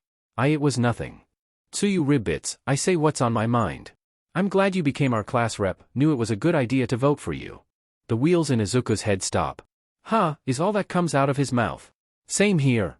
Uraraka says. Me too. Ojiro adds. But why? Izuku presses, you don't know me very well. We don't know anyone really well yet, Uraraka argues, but you saved me from the 0-pointer in the entrance exam, and you even helped me out from the rubble. That's not something a total JRK would do. Tsuyu croaks, you kept me warm. Ojiro scratches his chin, it felt like the right thing to do. Izuku splutters. But dash. A food tray hits the table with force, the sound silencing Izuku. Kaken leans on the table and glares at him, demanding, what the hell are you being an idiot about now? He leaves to grab an extra chair before anyone can explain, coming back to sit down with a scowl. Midoriya thinks we shouldn't have voted for him. Uraraka tattles. Which is stupid. Kaken scoffs, muttering, this FING idiot, before raising his voice. Of course you'd play the moron when the plebs want you to be their zookeeper, Izaru. His eye twitches when he catches them staring. The F, are you looking at? Izuku squints at Kaken. Did you vote for me too? Who the F do you take me for? That's a relief. The world hasn't gone entirely mad. Kaken huffs. I'd be the best DMN class rep, but all they do is deal with clowns, and I'm in no mood for that. You've never been half bad at that anyways, and if you want to be the ringleader to this shitshow, go ahead. It's as close to a verbal vote of confidence Izuku's going to get from him. Of course he has to ruin this one-in-a-million moment with a, does that mean you consider yourself a clown too? Kaken stops mid-bite. The wheels of his brain click loudly, keeping everyone at the table in a tense silence. Uraraka lets out a weird noise as she tries not to laugh out loud. Before Kaken can explode, Izuku admits in an awkward voice, "I didn't expect you to sit with us." Frankly, he expected Kaken to sit at the next table in silent defiance, observing Izuku from afar. Izuku just shared his secret with him, and something like science and alien life takes more than a day to get used to. Izuku expected him to come around eventually, just not this soon. This isn't a bad thing, he concludes. Changing the topic seemed to have defused Kaken in time. Yeah, well, someone has to make sure you actually eat. Then, after a pause, he tosses out a dumbass for good measure. The air at the table stays awkward until Kaken speaks again. But I'm warning you, Izaru. First the entrance exam, then Aizawa's test, now this class rep bullshit. He glares into Izuku's eyes and snarls. Don't think I'll let you win next time so easily. Ah, so it's all about competition. Izuku nods with a smile, ready for the upcoming challenge. The side door to the kitchen swings open. What's that? Uraraka rises halfway off her seat to have a better look. Izuku glances behind him and turns back to the table right away, hiding his tomato-red face in his hands. Lunch Rush comes out of the kitchen with a cart of food.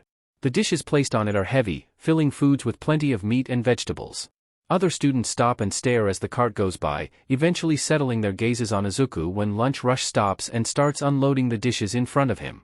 I'll be back with more once you're done. Lunch Rush promises, taking the cart back to the kitchens with him. Izuku nods weakly. Uraraka stares at the multiple dishes laid out in front of Izuku. Ojiro and Tsuyu look a bit skeptical too. Are you sure you can eat that, Midoriya? She asks. Izuku understands the doubt, but she hasn't seen him at a buffet yet. He picks up his chopsticks and readies himself for this upcoming battle. Instead of the people around him, he just needs to focus on food and eating. As a half-scion, he's supposed to be good at that. He takes the first bite from a bowl of udon and holds back a mmm. Ratsuka must have told Lunch Rush what kind of flavors his nephew liked. The seasoning in the broth is way too strong for normal human taste buds. Conscious of everyone still staring, he goes slow, but the food is too good for Izuku to let any of it go cold. He keeps his eyes focused on the food, but he can feel the rapidly mounting disbelief from everyone at the table who's not Kaken. Izuku picks up the bowl of the last dish and drinks the remaining broth, putting it down with a content sigh. All the dishes have been picked clean, and Izuku's stomach feels somewhat satisfied. Lunch Rush comes back with another cart full of food. The students watching start to murmur. A few tables over, an older student hands over some bills to her giggling classmate. Kaken slams his hands down on the table and stands, turning to the students watching Izuku eat and demanding, "The F, are you staring for? Mind your DMN business, extras." Everyone quickly finds something else to focus on. When Izuku gives Kaken a grateful smile he huffs, looking away and scowling. Just FING eat, Izaru. It takes 2 carts of Izuku's stomach to feel half full, but he calls it after cart number 3. They have practical classes after lunch. He doesn't want to feel slow. Uraraka's gotten over her disbelief by then, going back to her own lunchbox. Katsuki finished his own food halfway through cart 2 and scans the cafeteria, discouraging anyone from looking for too long. That was impressive, Tsuyu states, putting down her chopsticks. Yeah, I wish I could eat this much and not get fat, Uraraka adds, resting her chin in her palm. Wait, that would cost a lot of money. Izuku snorts, you have no idea. He slides the only remaining full plate to the middle of the table. Do you want some edamame? Are you sure? Uraraka doesn't look wholly convinced, but she can't hide the way she stares at the food either. Izuku nods and her face lights up. She and Tsuyu dive right into snacking on the beans. With a bit of convincing, Wajiro takes some for himself as well. Izuku takes a second to glance around and find the rest of Class 1A at the other tables.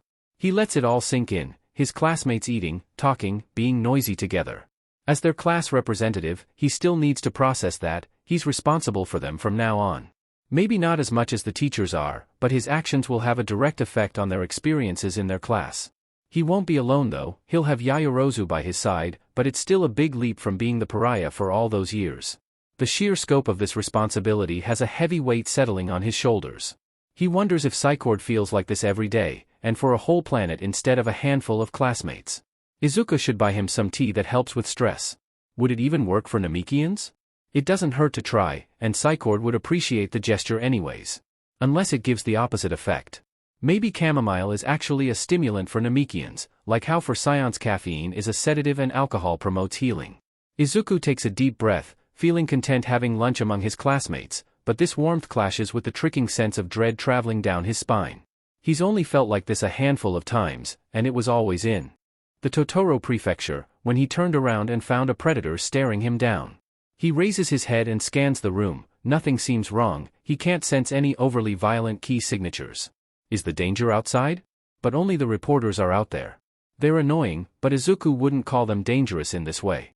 It's weird though, Izuku's long-distance sensing needs work, but he swears they're closer than they were before. Kaken kicks him in the ankle.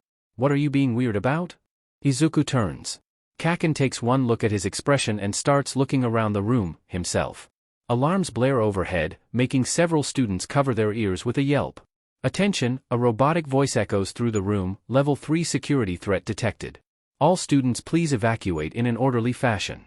Izuku's ears pick up the students' talk at the next table. Level 3? What's that? It means someone's gotten onto campus. The reporters. But none of them were dangerous besides being too nosy. Why sound the alarm if a few heroes could handle the situation? You can't underestimate your opponent because they seem weak. Izuku bites his lip. He shouldn't let his guard down just because they're civilians. Even unskilled people can do a lot of damage if there are enough of them, and the crowd outside isn't exactly small. Yui sounded the alarm not because who they were but because they breached the gate, which, Izuku doesn't understand how that happened. It was a meter-thick wall of steel, which isn't a lot for Izuku, but it's not something normal humans can get through unless they have a suitable quirk. Either way, Yui took the threat seriously as soon as they came on campus. Izuku finds this level of response admirable. He gets up and follows his classmates towards the exit, but before he knows it, he finds himself in the middle of a crowd. Everywhere he turns his head he sees shoulders, backs and fronts of uniform jackets and shirts. Bodies push against him from all sides, tossing him like waves and currents of a river. The heat washes over his skin, the humid air reeks of human sweat and fear. Students yell at each other, and he can't see any familiar faces. His mind gets so caught up in analyzing the situation that he doesn't even notice the mass of chaotic ki under his nose. Is this what they meant by evacuating in an orderly fashion? This is a panicking crowd. Where are the others? Where's his class? He hears Kaken swear somewhere. He hears Uraraka call for Tsuyu repeatedly. His nose picks up the acidic smell of Ashido sweat. He can sense glimpses of the ki of his classmates through the panicky static of the crowd. Frustration, desperation, fear, Izuku senses it all. His classmates are in this crowd, they're being jostled and trampled and they're scared. Izuku promised to keep them safe but they're scared and he's not doing anything. The students don't know it's only reporters, they all think there's a genuine threat on campus. If he can just get everyone's attention and tell them what's happening, he should be able to calm them down. His mind goes still as he formulates a plan. It's thanks to his instincts that his tail moves out of the way of a shoe. Izuku brings it up and around his thighs. Getting paralyzed from pain is the last thing he wants right now. Speaking of tails, he sees a familiar tuft in the sea of uniforms. He wiggles his way closer to Ojiro and grabs onto his shoulder to not get swept away. Midoriya? Hold still. What? He yelps when Izuku scales him like a tree to get a better vantage point. Spotting a better place along the wall, Izuku mutters a quick apology before he launches off. His nails dig into the concrete and drywall as he catches a ledge, sending chipped bits into the crowd below. Finding the next spot on the opposite wall ahead of him and jumping there. The leaps take no small amount of force. He hopes he doesn't leave dents, and if he weren't himself, he definitely would have fallen back into the crowd. He reaches his destination at the mouth of the hallway everyone's trying to cram themselves through. His fingers find a handhold, his foot wedges itself into a corner where a beam and a pillar join together. Once Izuku's stable, he looks out to the crowd. His classmates have been caught up in the rush of students, pulled every which way like leaves in a strong current. Someone's going to get trampled at this rate. Something in Izuku boils at the thought, the heat reaching his vocal cords and letting him shout as loud as his throat allows him. Stop! His voice bounces through the room, guttural at the edges and so loud it overpowers the panicked clamor of everyone there. They go quiet, staring up at him with wide eyes, some with surprise, others with fear. It's okay. Izuku continues, it's just reporters, there's no threat. So why are you all trying to trample each other? He has to heave for breath between sentences, his shouts take so much air. Calm down. Some of them still have traces of fear written across their faces. All Might's reassuring, never-ceasing grin comes to his mind, so he smiles and adds in a less commanding voice. We're all Yui students. We can evacuate calmly so no one gets hurt, right? It's a relief when he sees his words reach them. The students start to murmur and get moving in a much slower, calmer fashion. Some students start calling out instructions and gather classes in groups to make sure everyone is accounted for and no one's been hurt. Izuku finds Yaoyorozu doing just that with their class, her back turned to Izuku as she checks in on everyone. She's already proving herself in her new role. Izuku's tail swishes at the thought, thumping against the wall with pride. Izuku clambers to a windowsill so he can sit and continue to watch the evacuation, waiting until the crowd thins to have enough space for a landing. The cafeteria starts to feel eerily empty. 1A is one of the last classes to pass beneath him. They are almost through the exit when Izuku drops down, landing with barely a sound. The waves of ki coming from them tell him to join, but his feet can't seem to move. Izuku rubs his throat. That was much louder than he ever dared to yell, much less at people, and it sounded different than his usual voice. He doesn't know if scions have war cries or what an Oozaru sounds like, but that could be close. No wonder so many of the students got scared, not from the mass panic, but of him. First he breaks school property, then he hits a classmate in the chest, now he climbs the school walls to yell at others. He's not really an exemplary student, much less an exemplary class rep. What if he screwed this up now? He showed his teeth to his class, literally. Now the class will go back and unvote him and unclassmate him, however that can happen, and Izuku will have to. Uraraka stays back from the group and looks around until she spots him. She waves at him with a big grin and asks, "Hey Midoriya, aren't you coming with us?" The others follow her gaze and start calling for him too. She's right, let's go. Class rep, this way. Right. Izuku needs to remind himself. This class is different. They didn't get startled with the softball toss or when he shattered Todoroki's ice. His strength isn't scary to them, somehow. He's still trying to wrap his head around it. What are you waiting for, Izaru? Did you forget this is an evacuation? Izuku's tail whips into an exclamation mark and he runs up to them. He kinda forgot about that part. The class lets him arrive into the group, not keeping him at the edge or at a distance in the back, but somehow guiding him to the middle and the front. Izuku ends up next to Yaoyorozu. Her smile is small, but proud as she leans down and whispers, "Well done, class rep." Izuku laughs shyly, rubbing the back of his neck. "I didn't do much. But you did with hurting our class, thanks for that." "Ah, it's nothing." Though, Yaoyorozu looks him in the eye, "Someone could have gotten hurt if you didn't start giving out orders. You reacted way before me and came up with a successful plan. It's no small feat, so please don't try to sell yourself short, Midoriya." Izuku looks down at his feet and forces his tail to stay still. Someone's going to get hit if he lets it wriggle around like it wants to. "Okay." He finally says, "Thank you. Same goes to you though." The warmth on his face is bad enough, but it gets worse when his scion ears overhear some of their classmates talk about Yaoyorozu and him and how they make good class reps. Izuku wants to hide his face and scream. Yaoyorozu starts steering everyone. "Come on, let's get to class. Aizawa-sensei won't like it if we're all late." The threat of their teacher is enough to get everyone to start moving. Yet another thing Izuku will have to thank his vice rep for. He spares one last look to where the gate is, sensing the reporters being herded back outside. Weird. "Oi, Izaru, get your head out of your butt." Even weirder is that Kaken actually stayed with the class instead of going off on his own. Izuku shakes his head, turning his back, and falling in step with the rest of his class. "Sorry." An arm comes around Izuku's shoulders. It's Kaminari. "Dude, that was hella cool. Didn't know you could pack a shout like that. I still get goosebumps when I think back of it." "Yeah, our class rep was like a megaphone." "Megaphone Midoriya." No, present mid." Hiding his face behind his arms is not enough. Izuku needs to bolt, right now. There are some things other adults just won't tell you until you experience it for yourself.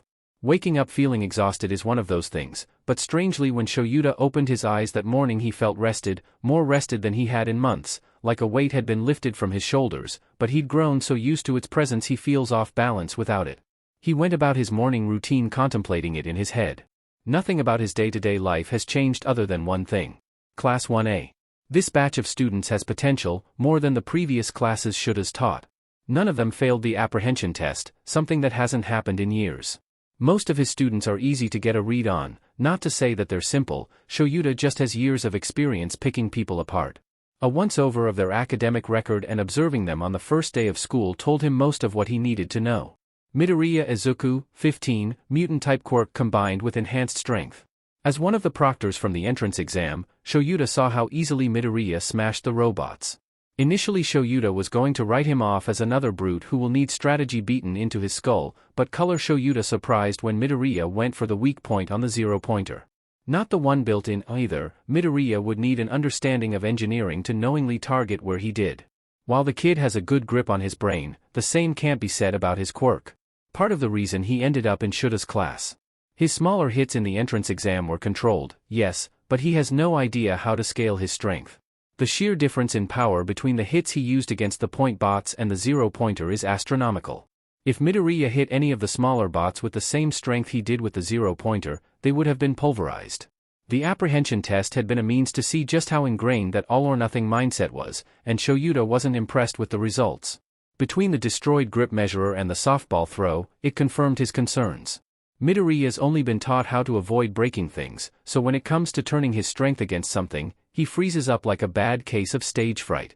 Especially if it means using his power against someone else. Shoyuta watched the recordings of every mock fight. The look of horror on Midoriya's face made it seem like he killed someone instead of winding them. Shoyuta takes a look at all of the gathered evidence and reaches an easy conclusion. Midoriya's never been in an environment where he was encouraged to find his upper limits and then learn how to control his power. It's a common occurrence for the children with more dangerous quirks, although from all the school reports the worst damage Midoriya's ever done was some light destruction of property. Enhanced strength is a quirk favored by society, but very few people understand the troubles that come with it. Midoriya appears to know it very well, and he's been limiting himself out of fear, convincing himself that his power is something to be scared of and avoided. That fear is largely what inhibited him during the apprehension test, and even when he did go all out, he had been scared stiff of what his classmates would think of him. Breaking those mental blocks is the first thing on Shuta's list, including those blocks over his nutritional intake. It's rare, but some students do come in with mild food anxiety when they have heightened metabolisms. Faculty always tries their hardest to nip those issues in the bud before they can turn into something nasty in the future. Overall, there's definitely potential for something great. The quirk control needs lots of work, but Midoriya's compassion shined in the mock battle, and his ability to get other people to cooperate with him will be valuable down the line. But Shoyuta forgot about one thing. A small thing, really, but oh so important. He forgot the expression Midoriya wore in the entrance exam. The wild, crazed light in his eyes as he beat robots into scrap with an improvised baseball bat. None of his years of experience could have prepared him for what happened during the USJ attack. Foreseeing just how much Midoriya was holding back, and seeing what happens when he loses it. No, he thinks, sitting in the hospital, he really did have no idea what Midoriya was capable of.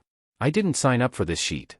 Shoyuta sighs, watching the police herd the intruders through the crumbled UE entrance and back to the street. We're heroes, we signed up for this sheet. Hisashi grins, waving at the reporters. Shoyuta sighs again. I'll handle the rest until the principal gets here. You can go and get ready for that interview. It starts soon. Nah, they called me before lunch to postpone it, I'm free as a bird. You go and get ready for your little trip, you'll need the extra caffeine for this class. Coffee sounds like a good idea now. See ya. After the security breach, most teachers went to check in on their classes, leaving the lounge mostly abandoned. Mostly. All Might, the newest addition to faculty. Shoyuta hasn't had much time to talk to him one-on-one, but nobody can say they know nothing about the man. He's too public, but there's no saying how much of his public persona translates over to his true personality. Right now, the man's at one of the tables, right next to the coffee machine, hand to chin while muttering to himself as he stares down a sheet of paper. He's so distracted he doesn't notice Shoyuta come closer. Shoyuta doesn't mean to eavesdrop, but obviously no one taught All Might about inside voices. It's not an uncommon surname, maybe I'm wrong? But the tail and the strength, the freckles. This sure brings back memories. I wonder if your father's back, young Midori, Shoyuta takes his finger off the button, keeping his eyes on his empty mug as the coffee machine whirs to life. All Might grabs his handkerchief and hacks into it twice, pulling it back once it's covered in blood. Seeing this side of the number one is still jarring, just like his true form. You seem preoccupied, Shoyuta comments, shooting a quick glance to the sheet All Might staring down at. He could infer from the muttering, but the picture of Midoriya on the top corner confirms it. You seem rather interested in Midoriya, seeing yourself in him? All Might thumps himself on the chest to clear out any congealed blood and sags into his seat. You gave me quite a fright, he rasps, bringing his fist up to clear his throat. To answer your question, no, I don't see myself in him, but the resemblance to his father is uncanny. You know him? That's news to Shoyuta. Midoriya doesn't show any familiarity with All Might, some hero worship, yes, but that's no different than the rest of the class. Something in All Might's expression softens, Shoyuta would even go as far as to say he looks sad. An old friend of mine, one I haven't seen in quite a while. He picks up the paper, staring at Midoriya's picture. Midoriya Hisashi is an odd man by any means, but I already see many of his positive aspects in his son. An old friend? Shoyuta will have to do some digging on that, but he addresses the more immediate problem. Don't show any favoritism and it should be fine. All Might blinks in surprise, like it never even occurred to him. He's so naive it genuinely might not have. Of course. Well, as long as he sticks to that, the two of them won't have any problems. Shoyuta takes his coffee mug from the machine, savoring the smell as it wafts into his nose. He grabs some ice and drops it in, swishing it around. He should invest in those portable mugs Hisashi always has on him, but then Hisashi would harp his ear off about how he told Shoyuta years ago to get one for himself. Cold coffee or giving Hisashi the satisfaction? Decisions. Shoyuta gets 2 minutes of blessed silence before All Might gets up and comes over to Shuta's spot on the couch. I apologize for bothering you, but do you know where Principal Nedzu is at the moment? Shoyuta closes his eyes. Nedzu knew it was the press before most of the faculty did. Shoyuta doesn't doubt that, and when there's no apparent danger Nedzu can be fairly predictable. He's still in his office, probably watching the security feed and noting everyone's reactions to the security breach. Shoyuta senses a faculty seminar in the future.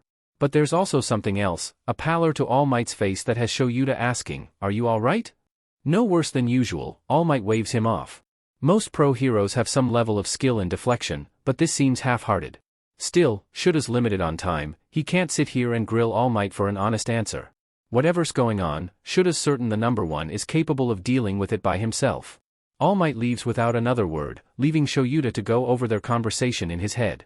He noticed his interest in Midoriya on the very first day when he caught All Might peeping from the corner of a building during Midoriya's softball throw.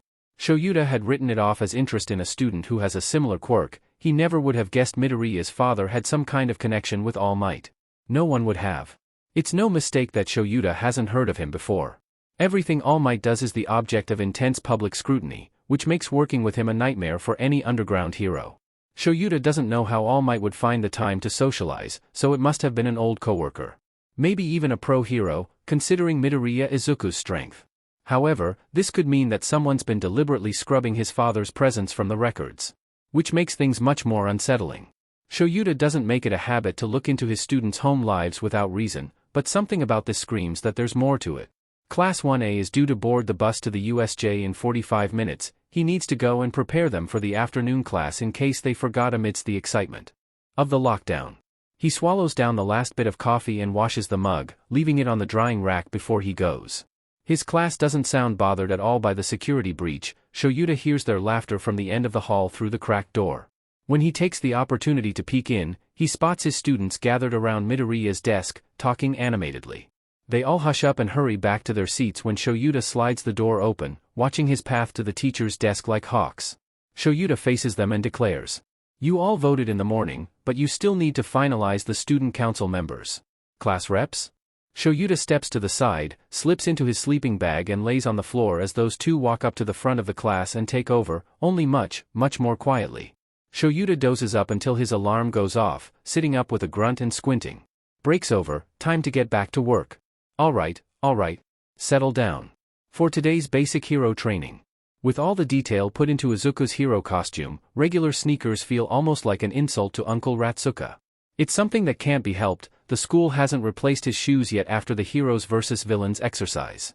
The sneakers work just fine, but the design clashes with the martial arts pants. It's not that big of a deal in the long run, but he promised to send a picture to his uncles, and if Uncle Ratsuka catches sight of these sneakers Izuku's never going to hear the end of it. He should ask someone to take a picture of him later, but to leave the shoes out. Class Representative Midoriya Izuku. Izuku startles at the intensity his name is called, turning to find Ida next to him as they all wait for the bus. Ida continues once he sees he has Izuku's attention. First of all, congratulations on being elected. Thank you, Izuku says, thoroughly distracted by the arm movements Ida's making. Izuku thought his legs were supposed to be the only mechanical thing about him, but Ida's arms are almost robotic with how they swing at the hinges. Second, may I offer a suggestion for our bus trip? Sure. I suggest having the class line up according to student IDs and get on the bus in an orderly fashion. Izuku blinks. You really thought this through, huh? Yes. Ida nods with a proud smile and resumes the robotic motions with his arms.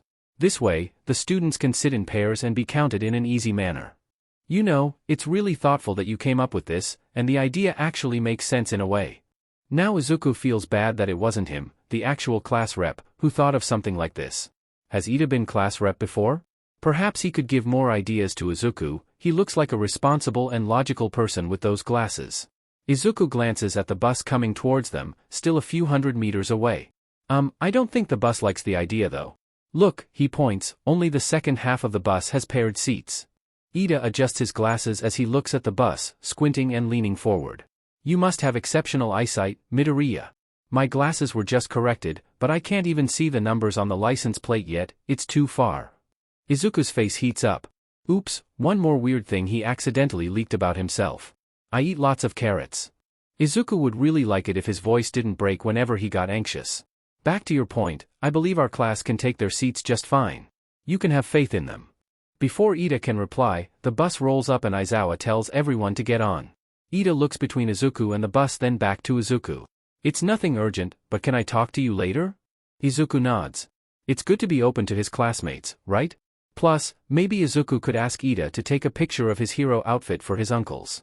Ida feels like a person who wouldn't press if Izuku specifically asked to leave the shoes out of frame. Izuku waits until every classmate gets on the bus before he hops on. One of the stories Mom would tell him about his dad was how much the man hated public transport, loved the idea, but hated the physical limits. When you're over 2 meters tall, low ceilings become an obstacle. Izuku doesn't have the same concern. If anything, he's one of the shortest boys in class, always has been. The excitement is palpable in the bus, everyone trying to talk over each other as the bus lurches forward. Eventually, or maybe inevitably, they start talking about their quirks. Izuku listens to everyone's discussion with rapt attention. First-person accounts can be very insightful about a quirk, and Izuku doesn't want to miss a thing. Well, what about Midoriya?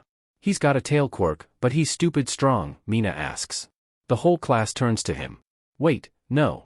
Yeah, Zero agrees, you broke Todoroki's icebergs like they were nothing.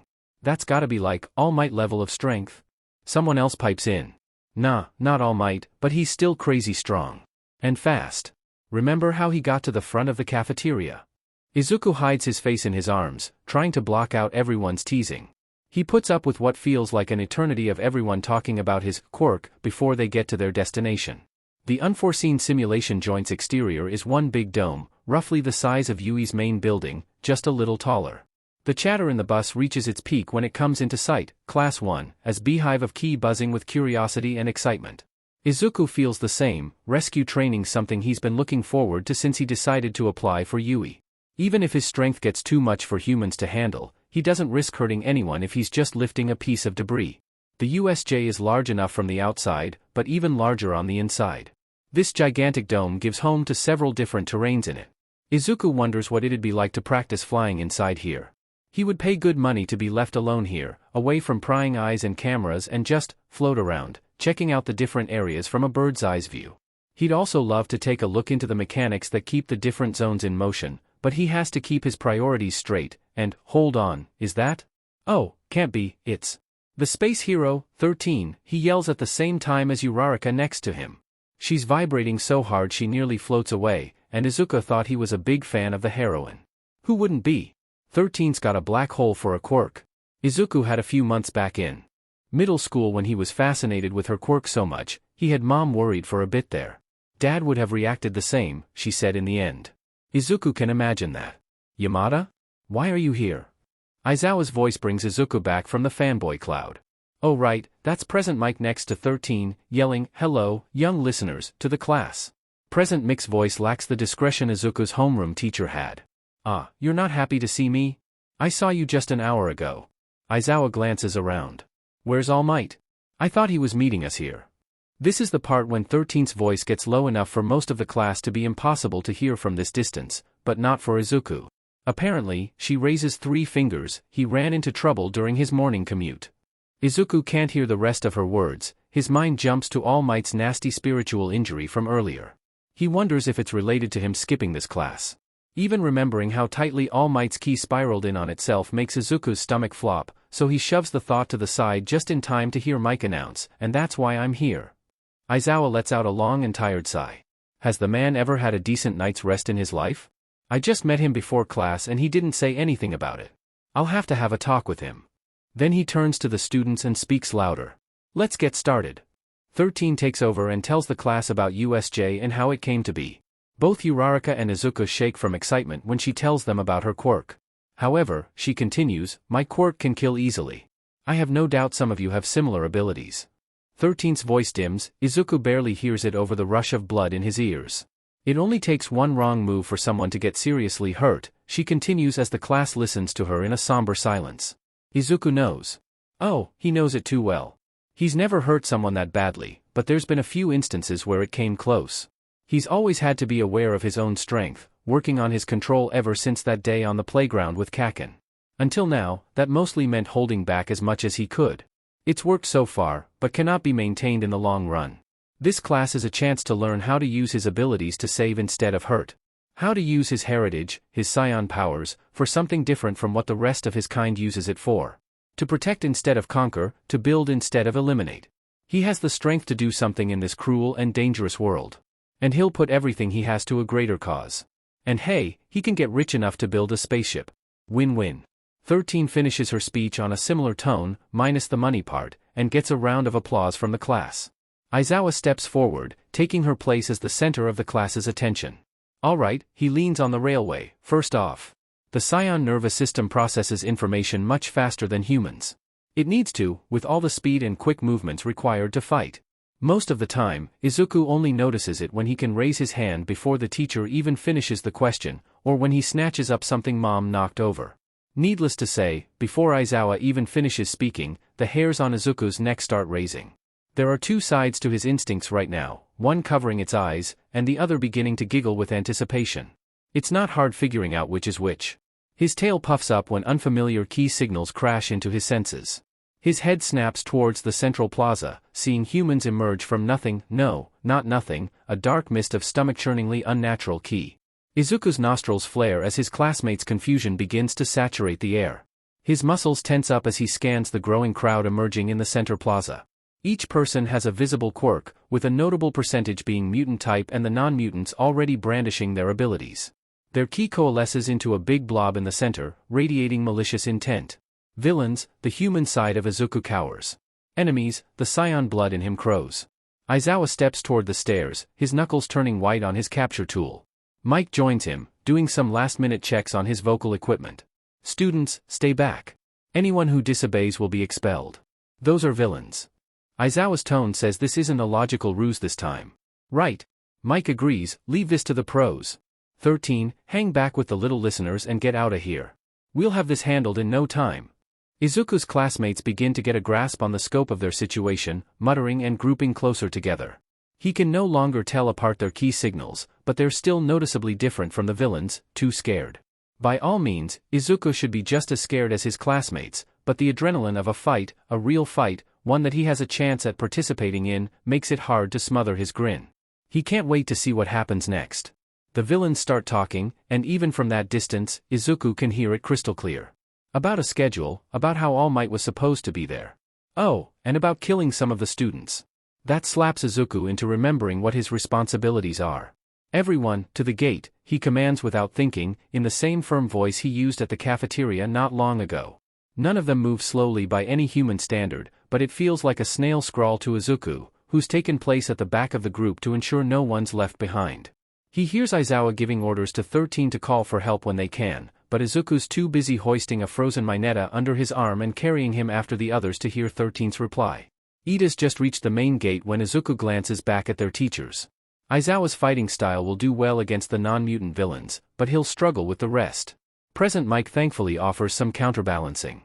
Maybe Mike came on a whim, maybe Psychord granted a wish, who knows, but Izuku just can't shake the feeling that something's going to go terribly wrong. Izuku watches Aizawa and Mike jump down into the crowd and sends a quick prayer to Psychord to give them luck. Izuku turns and sees Ida having trouble with the gate. He moves to help, but his feet freeze in place when the weird key from downstairs moves. The class doesn't have time to react before a dark mist overtakes everyone. Izuku himself can't escape, the mist forming under his feet ensures he's caught. For a moment, he's in freefall, but then his feet hit the ground again and he gathers his bearings. They're still in the USJ, but they've been moved from the exit back to where they started at the top of the staircase. Now that it's closer, Izuku has to fight the urge to vomit when faced with the full brunt of that horrible key signature. He can't describe what's wrong with it, everything is wrong with it. Hello, I am Kurojairi. I apologize for the inconvenience, but some of you are going to die today, along with All Might. Like hell they are. Kaken rushes forward, along with Kirishima. Like hell we are. Izuku's stomach lurches. Kaken, no. Oh dear, Kurojairi muses, shifting just enough so Kirishima and Kaken go flying by. Something glints within the mist, and Izuku's worked with enough metal to recognize polished steel. You should be careful with those quirks. You could hurt someone. Two separate portals form, one swallows up Kaken and Kirishima, and another opens right below the class.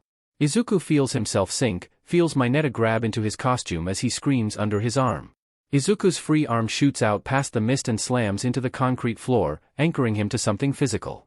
With a grunt, Izuku hauls himself out of the cesspit of unnatural ki and he lands on solid ground, leaving claw marks on the floor. He looks up to see most of his classmates disappear into the portals, but this time they don't re-emerge where Izuku can see them, can sense them. They're just gone. Izuku's instincts flare. Threat, threat, threat. Get rid of threat. Tear, maim, kill. And if that urge alone doesn't scare the living sheet out of what's left of Izuku's rationality. He doesn't need violence right now, he needs a strategy. Something, anything that will get his troop to safety. Only a few of them are still there, and they rely on him as their class rep, their leader. Izuku can't let them down. 13 comes to the rescue, and for a few seconds, it seems like her quirk works splendidly against the villain, like a kitchen hood against vapor, but a portal opens up behind her, turning her own quirk against her. Izuku's classmates let out various cries as they watch her get taken out of commission. She doesn't even hit the ground yet before Izuku's taking measured steps to Ida and putting a hand on his shoulder. Ida, he whispers, keeping an eye on the villain who's too busy monologuing to really hear them. I have a plan, but I need you to listen to me. When the villain's distracted, get out and run. We need to let the school know what's going on. Even if All Might is out of commission for whatever reason, all the other faculty should be able to deal with these villains. As much as Izuku would live for the chance to get involved, logic keeps getting in the way. He doesn't have clearance to straight up fight them, he's likely to get in trouble, especially if Aizawa and Mike do manage to handle the crowd of villains by themselves. But this warp villain in front of them, he actively sought them out, held them back to hold a speech about killing them, killing Izuku's classmates. His responsibilities. How dare he? Ida startles, staring at Izuku. What? Midoriya, I can't leave you all behind. Even if I'm not class representative, I am a member of Class 1A. I have a duty to stay with you all. Izuku squeezes Ida's shoulder, lightening up when he catches Ida wince from the pressure. Green eyes meet red, and Izuku puts all the emphasis he can manage into his whisper. Ida, have faith in them. I'll be here. No one will get hurt. Ida only hesitates for a second before he nods, his mouth set in a grim line. Satisfied, Izuku steps away, toward the monologuing ki monstrosity with Mineta still under his arm. Midoriya? Mineta squeaks, Don't do anything crazy, alright? Midoriya? But Izuku only has eyes for Kurojairi, taking in the villain's appearance and the abilities he's shown so far. Air and other forms of matter can pass through the portals, even as they react to forces like the vacuum of 13's quirk.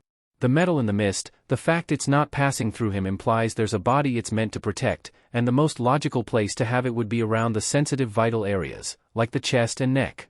One hit, Izuku just needs one hit at half power and enough bones would be broken to shatter the villain's concentration. Izuku narrows his eyes at the villain. Get out of our way. I'll lead them to safety. I'll rip apart anyone who wants to do us harm. But for now, we need a distraction. Ida and Mineta are with Izuku.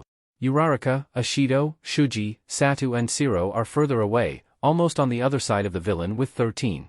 The villain's turned partly away to talk to the others, any quick movement on Izuku's side would draw his attention. But at the same time, his developing plan won't work if he can't communicate with them somehow. Mineta, Izuku whispers as he slowly moves to set him down. I need you to dash. God, please don't let me go. Mineta whisper cries back, clinging onto Izuku's side. That works for now, Izuku needs to have both hands free to draw, anyway, so he lets Mineta hang on him. The adhesive on your ball, is it soluble in acid? He gets a panicked shake of head as response as he finishes his scribble. Good. I need you to throw your ball all around the villain, but have one with this paper land right in front of the others, okay? Mineta looks up at the paper, sniffs and nods. He had his head burrowed into the fabric of Izuku's costume, there's snot and tears everywhere. Gosh, Izuku understands Kaken's disgust a bit better now. It's inevitable that the purple flying ball would get the villain's attention, but Mineta's screaming certainly helps. Kurogiri turns towards Izuku and narrows his glowing eyes on Mineta, who flinches and squeaks. Izuku catches Ishido spot the ball with his note on it and he steps forward, to draw in the villain's attention even more. Making direct eye contact, Izuku stamps down the urge to say, "To hell with it," and just attack. The villain's key is enough to make every instinct, human and scion, scream. "You came here to kill All Might, right?" He calls out, tail curling around his waist to keep it from lashing out and betraying him. "How did you even plan to do that?" The tremble in his voice could easily be mistaken for fear, and a villain would be more lenient with information when he thinks he's dealing with a bunch of scared kids. Ishido's taken the note off the ball. Now, passing it around to the others. Kurogiri's glowing eyes curve in a way that could be called a smile on a normal human. "I don't fault you for your doubt, but it's unwarranted. For you see, we have something specifically built to accomplish the impossible, to kill All Might." "A weapon? A machine, maybe?" Izuku smiles. "It might come off as a grimace, sorry, but I have a hard time trusting the words of a villain." Satu's and Shuji's eyebrows jump up in understanding as they scan the note. The villain chuckles. Mineta starts wiggling. Izuku loosens his tightened grip. "Well, perhaps now that All Might is not here, you and your classmates can experience it firsthand." Izuku's scion instincts growl, pleading to be let out and destroy whatever the threat is. "You won't succeed." Izuku sees his classmates exchange a few words behind the villain. "It's almost time. Plus, you came here at the wrong time. He won't magically do a favor and appear out of nowhere to be killed." Ooh, how naive, honestly. To hell with this guy. Izuku can't wait to punch him in the face. He will. If not now, then after we kill a few of you children. Well, Zero makes eye contact with Izuku as he closes his helmet, raises his elbow, and starts counting down on his other fingers in silence, with Ishido, Satu, and Shuji ready by his side. "We won't go down that easily." Zero shoots a strand of tape, drawing Kurogiri's attention. Izuku leaps and grabs the end of it. The metal on the villain's neck glints through the mist, giving Izuku the perfect target. Kurogiri looms over Zero and the others. A pathetic attempt, ugh. Kurogiri's voice dies as Izuku, Satu, and Shuji pull the tape down, dragging the villain by his metal plate into a pool of slippery acid Ishido made when Kurogiri was too busy dodging Zero's tape. The villain hits the ground and gets stuck on the purple ball Mineta threw out earlier. Izuku shifts his grip on Mineta before quickly leaping into the air again and bringing his heel down hard on Kurogiri's metal plate before he can react and open a new portal. What might be an inch of solid steel crumples like aluminum under Izuku's shoe. Then, Izuku very deliberately reaches for the edge of the plate with his hand, making direct eye contact as he dents it.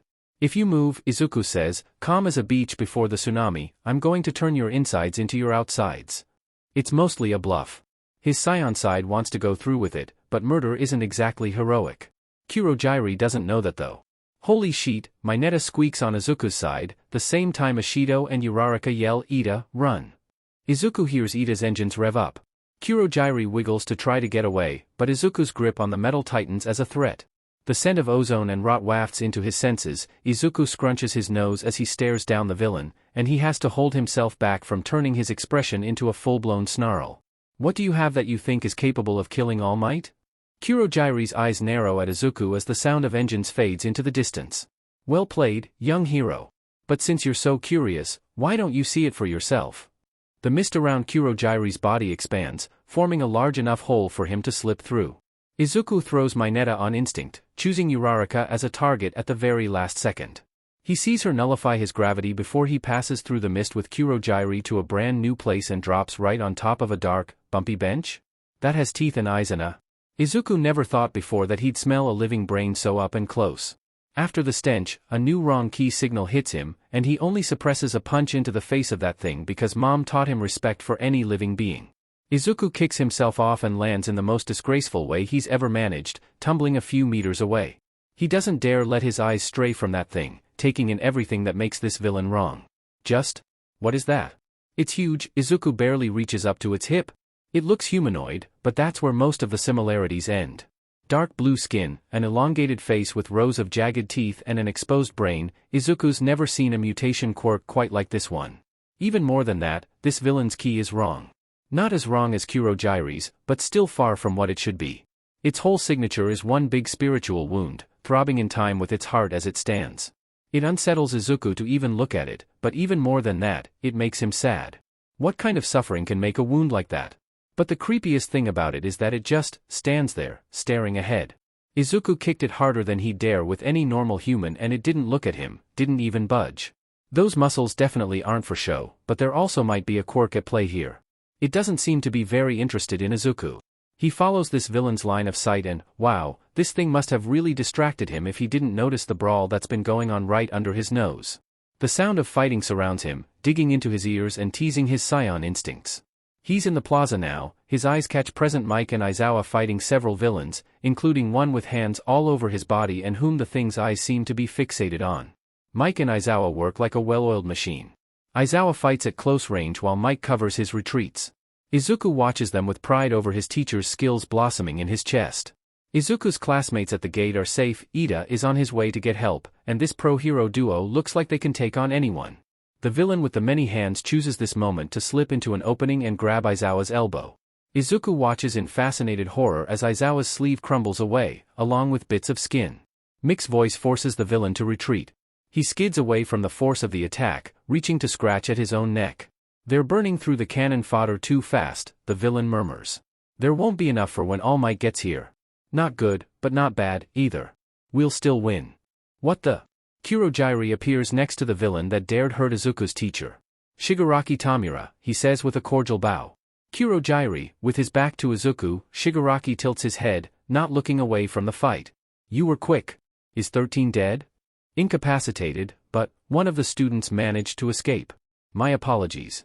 For a second, Shigaraki is motionless. His hand, his own, reaches up to his neck and starts scratching. There's also another issue Kurogyri starts but Shigaraki interrupts him. Shut up, Kurogyri. You're lucky you're the exit ticket, else I'd turn you to dust. His other hand reaches up and joins the other, the smell of blood gets stronger. This is wrong, so wrong. All Might was supposed to be here. We were supposed to kill All Might, but he's not here. Why isn't he here? But against a dozen heroes? It's game over. Shigaraki turns to the other villain, Kurogyri, we're leaving he cuts himself off, staring at something. Izuku follows his line of sight, and oh no. Azui's at the very edge of the plaza, still in the water of the shipwreck zone. She's too close, barely 10 meters from the villains. Even if her quirk benefits her in water, she's an easy target for the combination of a warp and a touch-based destroyer quirk. Izuku can feel Shigaraki's self-satisfied grin behind that hand. Kurogyri glances back at Izuku. Shigaraki Tamura, one of the students I'm not blind, Kurogyri. Before we hit exit, let's leave some dead kids as a present to the symbol of peace. Dead kids. Students. Izuku's troop. Shigaraki has a 1-second head start, but Izuku closes the distance.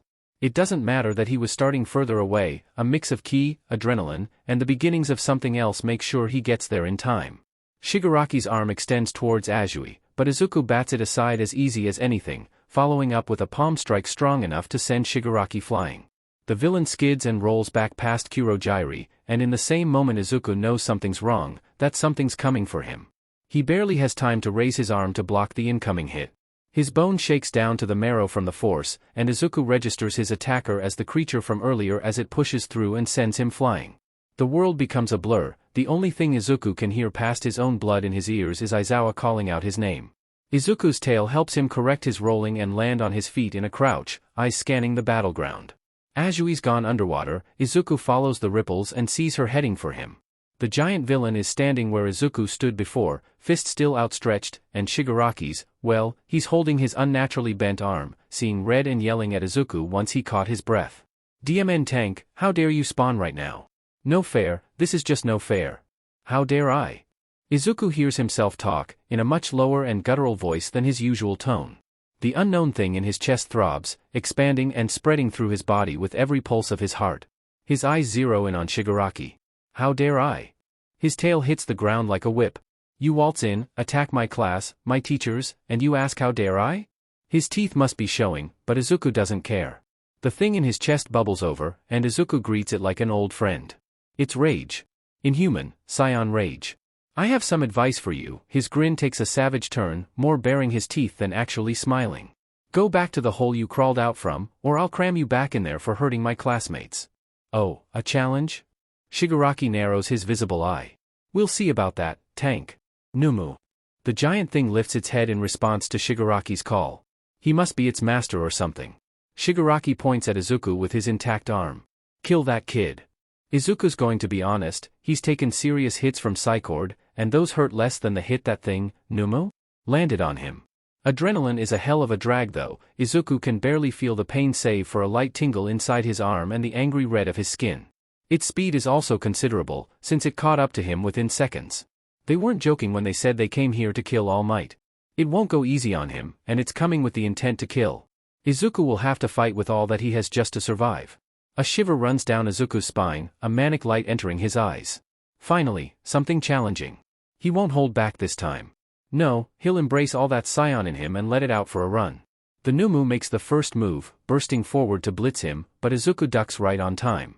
It twists to try and throw another punch. Izuku dodges that, too, and uses the opening to land a hit where its kidneys should be.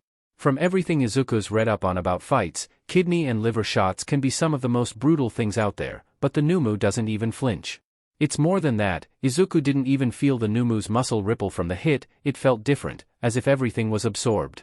So you noticed, Shigaraki says, Nomu is made to kill the #1 hero, none of your little hits are going to overcome his shock absorption.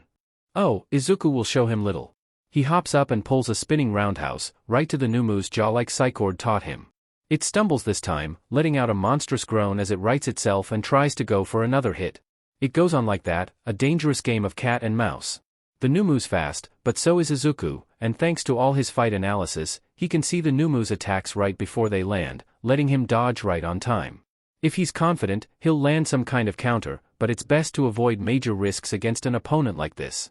He can't beat it, he can realize that much, but if Ida runs full speed and the heroes don't waste any time, he just has to keep this up for 4 more minutes. Izuku wishes it would last a little bit longer.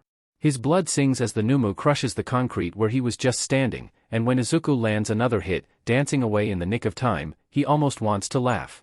Adrenaline sure is a drag, but whatever this is, it's even better. Of course, it all has to end sooner or later. It's such a simple mistake, too. Izuku sets his foot down on some rubble and loses his footing. The Nomu is on him in an instant, and Izuku barely manages to block the punch aimed at his solar plexus by crossing his arms. He goes skipping like a rock, putting craters in the concrete the first few skips. He hasn't even stopped skipping before the Nomu catches up and punts him into the air. Izuku uses ki to control his wild ascent. It goes surprisingly well, despite him just getting the concept of hovering. He doesn't have time to experiment pushing his ki control further to use it to land a solid hit. Plus, all the prying eyes. But his arms sting, his ribs ache, and he's starting to get angry. He's almost on the ground when something wraps around his waist. He's about to grab it and squeeze before he recognizes it as Azui's tongue. She's guiding him toward her, but the thing is, she's also guiding something else. Izuku channels ki into his descent, hurtling toward her and tackling her. He scrambles up and grabs the Numu's arm as it tries to punch him again, spinning around and tossing it as far away as he can. "What are you doing?" he demands, practically nose to nose with her. He doesn't take care to not bare his teeth at her, she needs to understand how stupid that was. "Are you trying to get killed? It's after me, not you." Azui's eyes are wide, taking in the full visage of Izuku's anger. She ribbits quietly and whispers, "I was trying to help. Stay out of it." He can't worry about her and fight the Nomu at the same time. He turns and faces where he threw the Nomu. "Get moving, now. If you can try to help me, you can help the people who actually need it." He doesn't see her leave, but hears the splash of water as she swims away. She was silent, too silent, but Izuku won't risk putting her feelings before her safety when he's got something more dangerous to deal with. The Nomu landed somewhere past where Aizawa and present Mike fight the villains. Aizawa snags it with his capture tool as it rushes back towards Izuku, and Izuku's keen ears pick up Shigaraki order, "Nomu, deal with Eraserhead first." The Nomu leaps into the air. Aizawa doesn't have enough time to release the capture tool before he's dragged up with it. At the same time, Mike prepares to send out a sound attack, but Kurogyri redirects it the same way he did with 13, sending Mike to the ground. As if in the movies, things slow down. Izuku can tell, even from where he's standing, the trajectories are clear, the Numu's aiming to land on Aizawa. Between its resting weight and the velocity of its descent would be enough force to put a hole in Aizawa's gut. The villains have tipped the scales, mixed down, and Aizawa can't get out of the Numu's way. No one's coming to help, no one can help. It's just 2 pros in a corner, against a horde of villains. 2 pros, and Izuku. Izuku's running before he can feel his feet move. He runs faster than he's ever run before, channeling ki into his muscles for speed. He leaps and meets the Nomu halfway down, grabbing Aizawa's capture tape and ripping it. With his tool free, Aizawa sends out a strand to snag a villain on the ground and yank himself away, just in the nick of time. He sends another strand towards Izuku, to get him away from the Nomu. Izuku reaches for the strand, but a terrible pain lances through his tail, dragging his strength away from him. The Nomu lands with a great thud, dangling and unmoving Izuku by the tail. Stupid, stupid, stupid. He let his tail loose with his feelings. He might as well have painted a target on it with how it's been lashing around. Now he's caught like a rat in a trap, and for once he just can't think his way out of this. The weakness extends to his very mind, slowing everything down to the pain pulsing from his tail. He remembers accidentally getting his tail caught in the door or the elevator, but this is a much more overwhelming and deeper pain, greater than anything. If only he could just move. Who would have thought you'd have such an easy switch-off button? Shigaraki saunters up to Izuku, getting into his face. Dust stings the inside of Izuku's nose. He doesn't want to wonder if it's from the villain's flaking skin or a previous victim of his quirk. Do you see now how small you are compared to the Nomu? Little, weak, nothing. You really thought you can measure up against something designed to kill the symbol of peace? Well, I wonder. Shigaraki's unbroken arm reaches up towards Izuku's tail. How much it'll hurt you if I disintegrate that? That makes something move inside of Izuku, something that screams for survival. He doesn't know where the strength comes from, but he lifts himself and headbutts Shigaraki right in the middle of his head hand. Something cracks, the villain falls back, and Izuku allows himself a little smirk before the Nomu squeezes his tail tighter and the world starts to blur.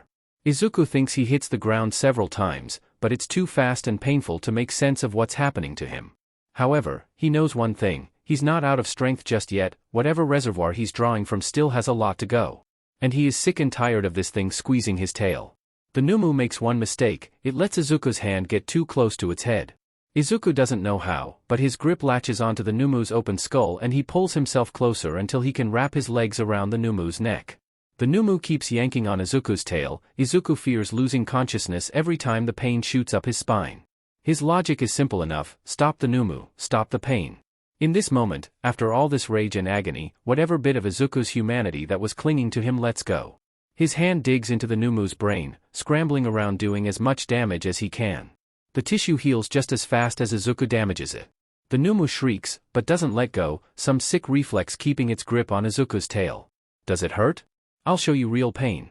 Izuku infuses his hand with ki and digs it into soft and slimy gray matter again. Then the world blurs, and Izuku feels the worst pain of his life.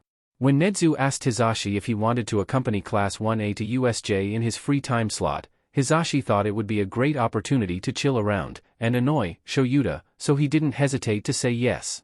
Besides, he gets some extra time with his new little listeners. Who would give up a chance like that? Now he just wonders if Nedzu somehow knew this was going to happen. Hisashi dodges another villain, sending a quick blast of sound to incapacitate them.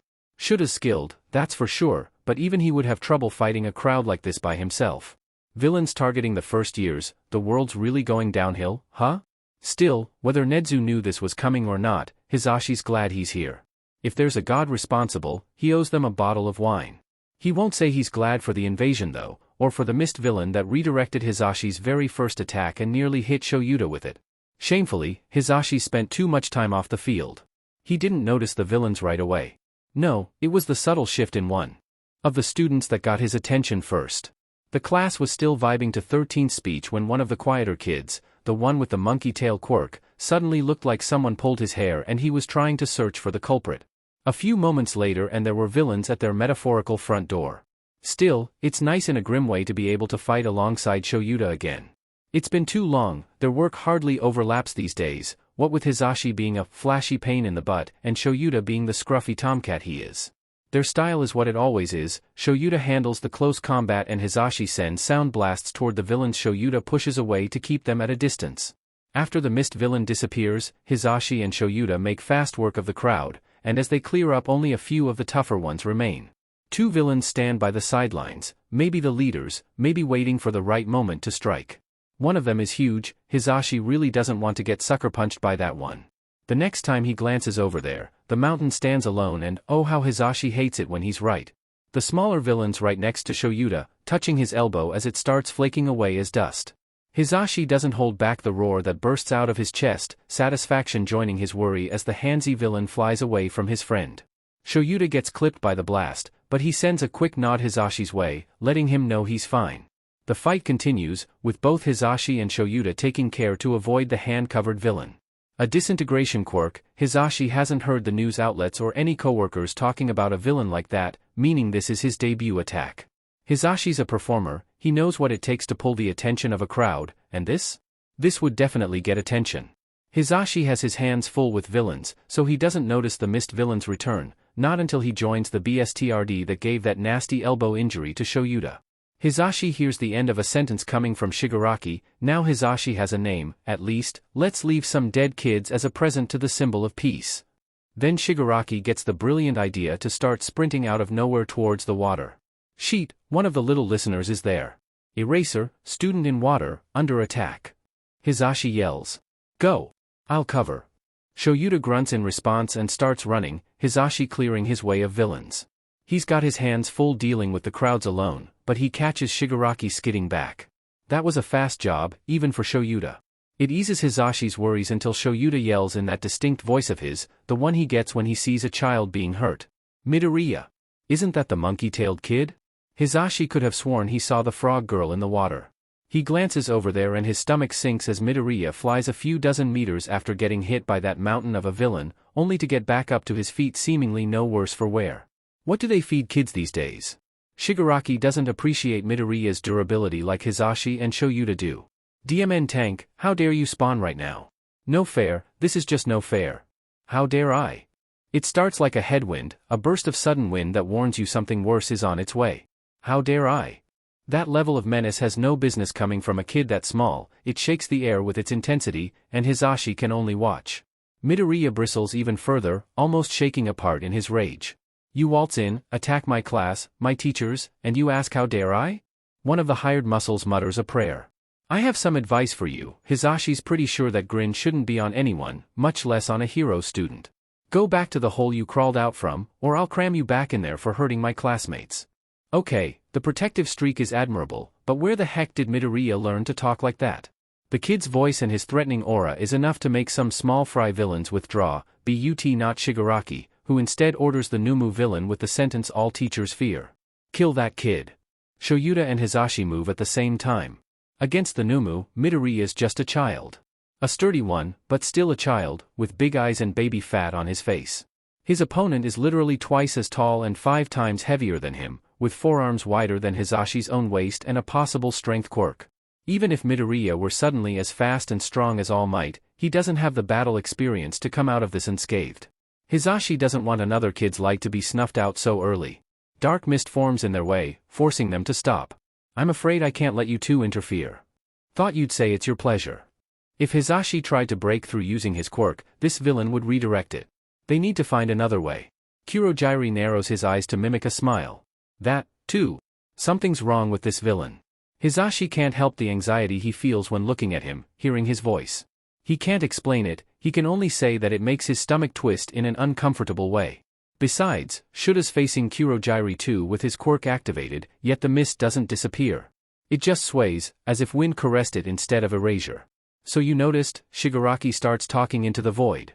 Villains sure love to monologue, but it seems to be aimed at Midoriya. Nomu is made to kill the #1 hero, none of your little hits are going to overcome his shock absorption. Shock absorption? If that's its quirk, then where did the speed and strength come from? Midoriya and the Nomu break from the dust cloud, and Hisashi'll be dead. The little listener isn't just surviving against the Nomu, he's actually landing a few good hits. Targeted ones, too, all vital areas that'd have any normal villain on the ground vomiting. The Nomu barely flinches when Midoriya strikes those areas, but it never stops for more than half a second, and Midoriya cleverly uses those pauses to prepare for the next hit or to anticipate a counterattack and dance out of the way. He's young and inexperienced, but he moves as if he was born for this, weaving in and out at the perfect moments, striking vulnerable spots while keeping himself fairly unscathed. It can't be, Shigaraki's scratching starts drawing blood. The mist villain tilts his head, considering his boss. Shigaraki Tamura? It's not fair? How can that tank keep up with our Nomu? The villain might be furious about this, but Hisashi's heart swells with relief. Then Midoriya's luck runs out and he trips. The hits the little listener takes are painful to witness. Hisashi's gut twists itself into a knot at the sound of Midoriya's body slamming into the ground. He's sturdy, sure, but where's the line?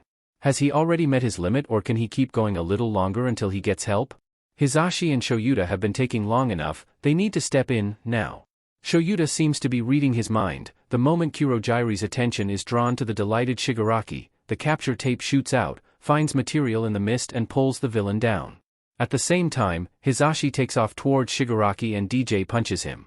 He inhales a big one, preparing to use his quirk and knock Shigaraki out, when something flies by and the gust of wind knocks Hisashi off his feet.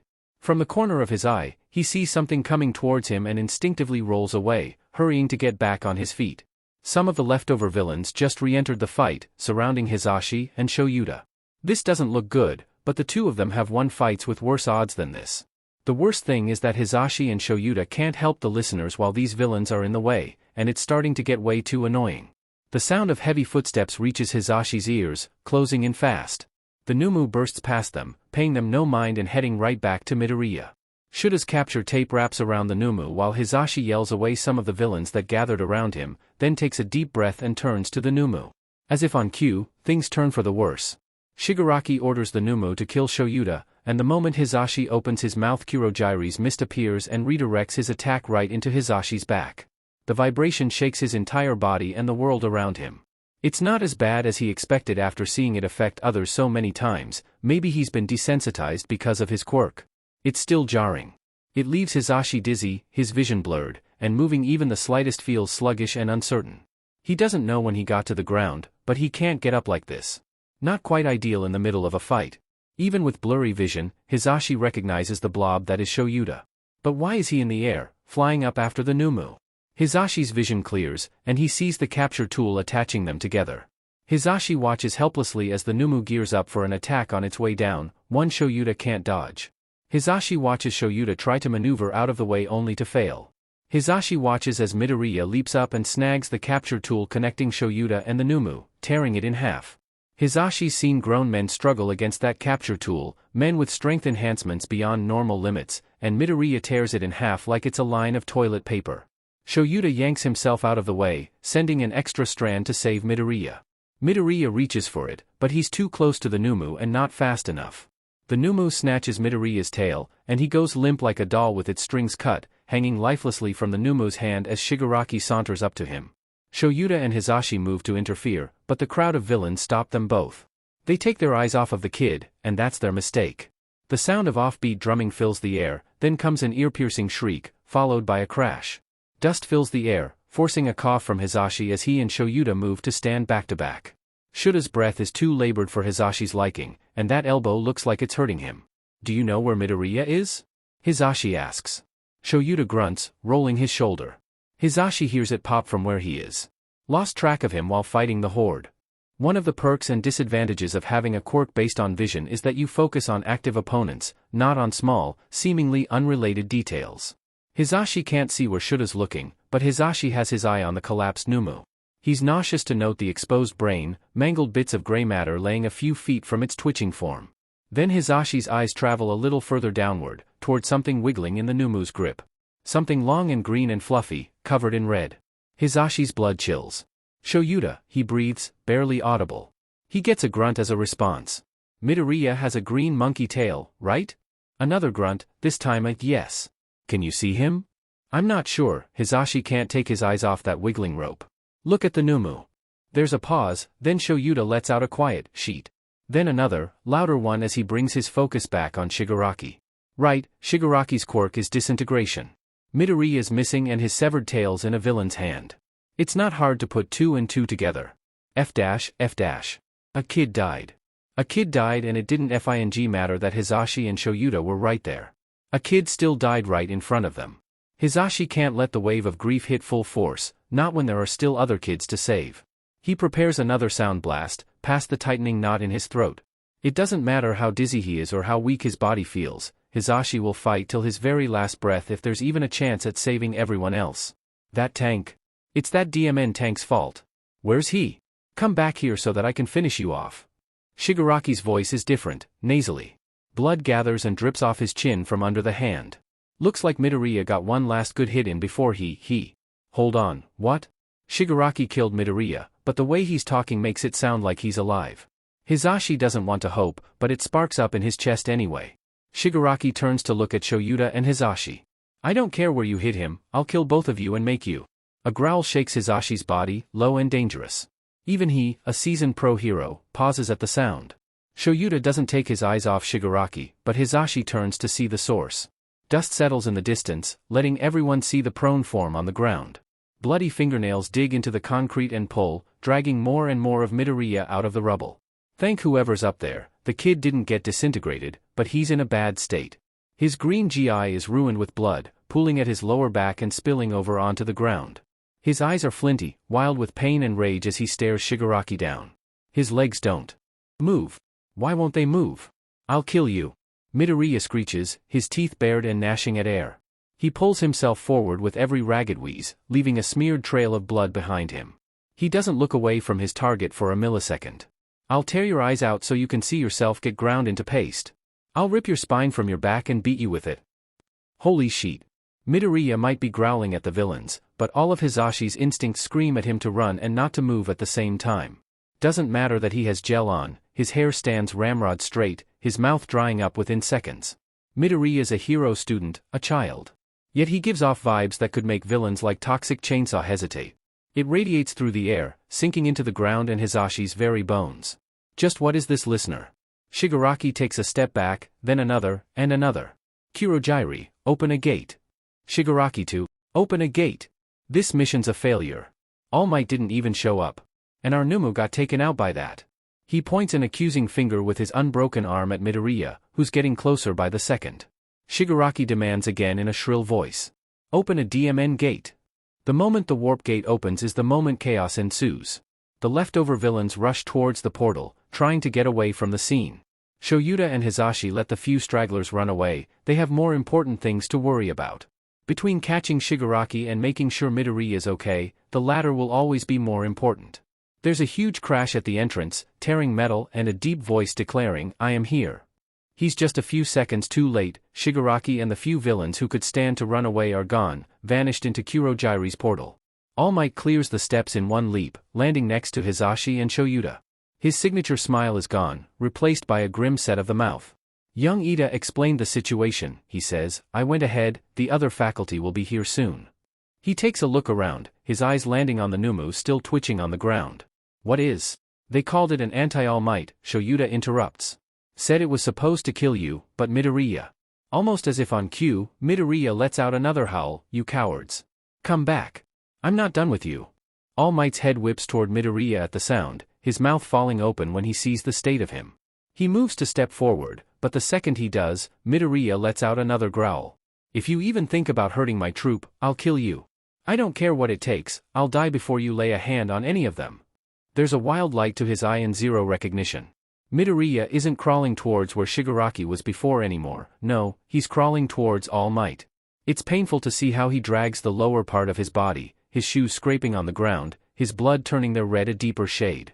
This is bad, Hizashi thinks as he puts a hand on All Might's arm and pulls him backwards. He can't recognize us. Hizashi murmurs. With your stature, he might think you're the Nomu that ripped off his tail. It's just a guess, but it tracks if Midoriya is as far gone as he thinks.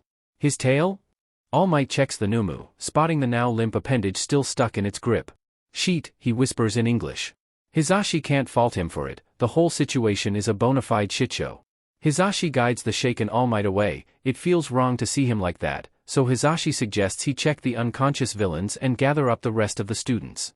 That seems to do the job. All Might shakes his funk off and gets to work. Giving something else to focus on works on the number one too, who would have thought?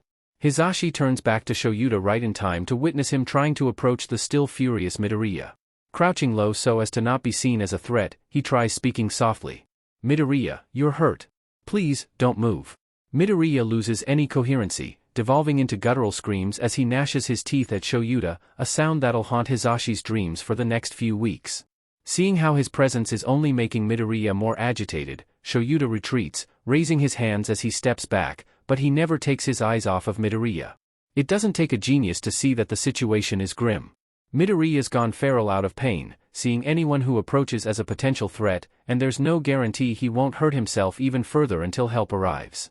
He's already clawed one of his fingernails off attempting to drag himself toward the villains.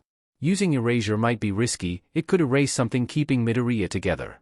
Restricting him with Shuta's capture weapon isn't an option either, that could worsen his spine injury, not to mention how he tore it like paper before. If this keeps up, they might have to knock him out once Nomuri arrives. The situation is grim, yes. But at least Midori is alive. A nearby bush rustles, sending Hisashi and Shoyuta back into alert mode. Thankfully, it's one of the other listeners that appears. Without looking away from Midoriya, Shoyuta seems to know which one it is from the sound of his steps alone.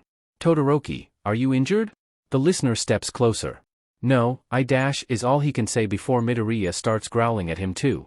That stops him in his tracks, surprise washing over his face for a second, right before Todoroki schools his expression. Hisashi sees an idea cross Shuta's mind. Todoroki, he says, I's not leaving Midoriya. I need you to encase Midoriya in ice to stop him from injuring himself further. Be gentle around his spine. That's actually a good idea. Todoroki nods and does as told. Midoriya hisses like a cat at first from the sudden cold, struggling against his icy encasement, but Todoroki must know how strong he is, enforcing the ice even further around the limbs so he can't build any momentum. Hopefully, this will help with his injury, too. He took a massive beating from the Nomu on top of losing his tail. Hisashi doesn't want to imagine the kind of pain he's in. The kid's only hanging on to consciousness through sheer grit and rage at this point, Hisashi's sure. A new voice comes from behind, what the f dashed. Bakugo comes to a halt not far from Hisashi and stares at Midoriya, then at Todoroki. The f are you doing? He demands. Midori is injured and needs to be restricted, Shoyuta explains. Are you unharmed, Bakugo? The listener huffs, offended by the very question. Of course I am. Those wannabes couldn't even lay a hand on me. Good. Now, head to the exit. Faculty should be here soon. The student with the hardening quirk, Tetsu, wait, no, wrong class, Kirishima appears and jogs up to Bakugo from behind, clapping him on the back. Oi, Bakugo, why did you run off like that? The sound of growling and ice cracking fills the air. Flint returns to Midoriya's eyes as he breaks his arm free from its icy prison as if it was just a blanket of snow. Grabbing a shard, he throws it right before Todoroki reinforces the ice around him again. Hisashi can barely follow where the shard flies, but he hears it shatter as it collides with Kirishima's hardened arm. Were it anyone else, Hisashi doesn't doubt it would have drawn blood. Get away from him, Midoriya pants as ice keeps cracking around him from the constant cycle of him breaking the ice and Todoroki reinforcing it. Get away from my troop. I'll rip you apart. Kirishima blinks, surprised, seemingly unshaken by the attack, except his grin is not entirely genuine. Whoa there, Midoriya. That's not very manly, dude. Bakugo steps forward. Notably, Midoriya doesn't snarl at his approach. Oi, Izaru, the f's wrong with you? Midoriya seems to have entered some kind of feral state, likely a byproduct of his quirk or someone else's. Shoyuta says, still keeping an eye on Midoriya, who still hasn't reacted negatively to Bakugo's proximity. Hisashi has a clue to Shuta's thought process. They lost track of Midoriya a lot during that fight, there's no guarantee he wasn't dosed with trigger while they weren't looking. This would explain a lot, but that's not something they should burden the kids with. He sees everyone as an enemy, except for you, it seems, Shoyuta adds. Any idea why? Hisashi asks. Bakugo's face twitches. Izaru's known me since we were 4. He would never see me as a threat. His face twists a little further when he says the last part. Shoyuta stands up with a grunt, earning a hiss from Midoriya at the movement. Well, he can't keep fighting his restraints, and he trusts you, Bakugo. Keep him calm until the medics get on scene. And how the f am I supposed to do that? They'll definitely have to talk about that bedside manner of his, but for now, Hisashi suggests, just start talking. Keep his focus on you. Fine. Bakugo starts to approach Midoriya. He takes no caution to go slowly or stay out of range, walking like he would on any casual stroll. Midoriya keeps growling at Shoyuta, all the way up until Bakugo snaps. Nerd, are you a FING dog? Stop growling like one, it's getting on my nerves. Midoriya goes miraculously silent, eyeing Bakugo with narrowed eyes and ping his head, like he's trying to see if it's actually Bakugo and not some lookalike. You telling me your first encounter with villains and you lose your sheet? How are you gonna be a hero worth a DMN if you can't keep it together? It's harsh, but Hisashi B'dmed, it seems to be working. Midoriya stops struggling and fully focuses on Bakugo, unblinking and tense. Midoriya's voice is ragged from all his screaming, Hisashi can barely make it out. Troop. Hurt. The f is a troop? Bakugo asks. If you're talking about our dumbass classmates, they're all fine. Not a scratch on Yem. He notices the Nomu. Bet that was you, huh? I always knew I was gonna win against some low-level villains, but you weren't bad either, Izaru. Midoriya finally falls limp, his eyes starting to droop, but even after everything he's still fighting unconsciousness, struggling to keep them open. Our first encounter with villains as UE students, and it's a win, as it should be. Bakugo flops down in a proper crisscross, folding his arms. She'll be fine, idiot. Now let the heroes do their job. Midoriya's eyes finally close with a deep sigh, his whole body loosening. His sleeping face looks almost cherubic if you ignore the blood and gray matter on his cheek. It's such a stark difference, Hisashi almost questions if the last 5 minutes even happened. With Midoriya unconscious, All Might sees it fit to approach, holding Midoriya's tail gently with open palms, the ends of it dangling lifelessly from his large hands. Bakugo takes one look at it and swears. F-. They ripped off his tail. Oi, what are you talking? Kirishima's voice dies in his throat as his grin drops. Todoroki sees the tail and draws his mouth into a tight line.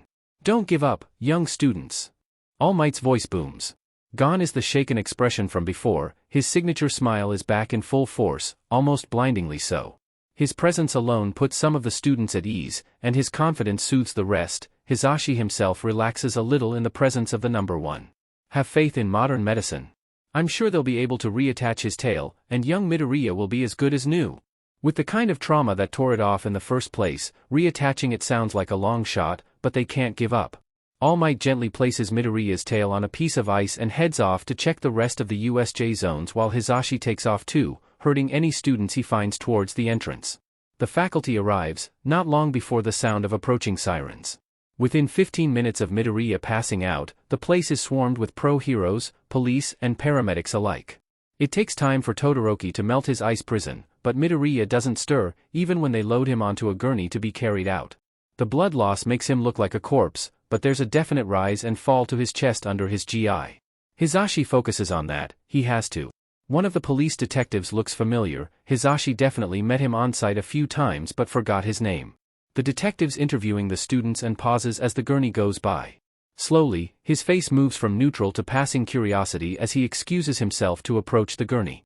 When he gets closer, curiosity is exchanged for horror and he starts interrogating the paramedics for details.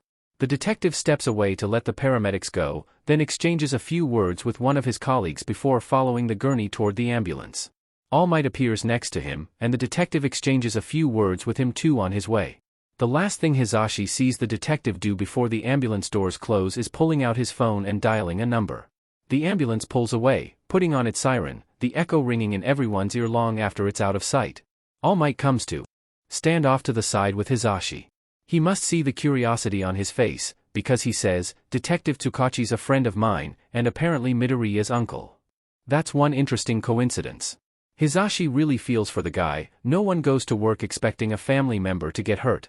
Hisashi files the information away and heads back to the class. Shuta's near the kids, blatantly ignoring the paramedics as they try to harass him into letting them check his arm until he's absolutely sure all his students are fine. The kids themselves are all clustered up in a group, watching everything unfold around them. None of them look too rough, just a few bumps and scrapes from getting teleported, but a good number of them keep looking in the direction Midoriya's ambulance vanished into the horizon. The bus ride back to campus starts in a heavy silence. Hisashi specializes in filling all kinds of quiet, but this one is best left alone. The kids are burning with something to say. He'll let them make the first move. It's Uraraka, the bubbly girl with a melodic voice, who speaks first. Sensei, is 13 okay? Yes. Hisashi assures, watching relief spread across the bus. Paramedics stabilized her on scene. She'll get proper treatment at the hospital. Who were those guys? Another student, Kaminari, the one who always has small zaps at the end of his questions, asks. Shoyuta answers that one. We don't know yet. But the school is launching an immediate investigation together with the police. Any threat to students will not be allowed to stand. Hisashi knew the threat was serious as soon as the portal opened up, but DMN, they could have lost one of these kids today. They actually might have, if Midoriya hadn't taken on the Nomu like he did. Just remembering the bits of the fight between them has chills crawling under Hisashi's skin. Blow for blow, that thing was meant to kill All Might and Midoriya met it blow for blow without flinching. If any other student had taken a hit from that thing, Hisashi doesn't want to think about it. Sensei? A quiet voice asks from the back. It's the listener who was there at the water, when Midoriya fought the Nomu. Azui, was it? She's looking down at her feet and folding her hands on her lap. Will Midoriya be alright? From the corner of his eyes, Hisashi sees Ingenium's brother flinch worse than the others. Bakugo scoffs before Hisashi can even think of a reply. Don't underestimate him. He bites, crossing his legs and leaning back in his seat. Izaru's tough as sheet. If it didn't kill him, he'll bounce back stronger. Careful there, Bakugo, Kirishima jokes, you sound like you care. Makes sense though. Midori is your buddy, right? Bakugo hunches up, his palms sparking as he hisses, shut up, shitty hair. I'll kill you. Funny how those words can sound so different from two different people. From Bakugo, it just comes off as flustered. Midoriya, however, even if he wasn't in his right mind, meant it. A shiver runs down Hisashi's spine at the memory. The students sense a chance at something more lighthearted and turn their attention to teasing Bakugo. The unspoken competition, it seems, is who can get Bakugo to yell the loudest. Hisashi makes eye contact with Shoyuta across the bus and shakes his head in disbelief. Fresh off a villain attack and they poke fun at each other, this new batch of kids is unshakable. That's good, they're going to need it going forward. Inko readjusts the grocery bags on her arm, the plastic rustling quietly. She was lucky enough to have a short day at work, so she decided to stop by the store and grab some of Izuku's favorite snacks for the camping weekend. The airtight packaging will help her hide them, else her boy would smell them as soon as he comes home. Oh, Izuku's just growing up so fast these days. It feels like only a year ago she was trying to wrangle her little typhoon of a toddler, keeping him from swinging from light fixtures or eating the silverware. Now he's all grown up, off to hero school to save people. Inko had been concerned in those early years, his scion side was harder to hide when he had no concept of human social norms. He was also a bright little boy, and once Inko explained why he couldn't act out, he did his very best to behave. Not that he was perfect, goodness, she would never expect that of him, but he put in no small amount of effort. Scions are a strange breed, Inko decided that long before Izuku was born. No matter how odd Izuku may appear to humans sometimes, that's still only a fraction of what Tichauk was like. Oh, that man could find himself in the strangest of situations and get himself out of them just as fast.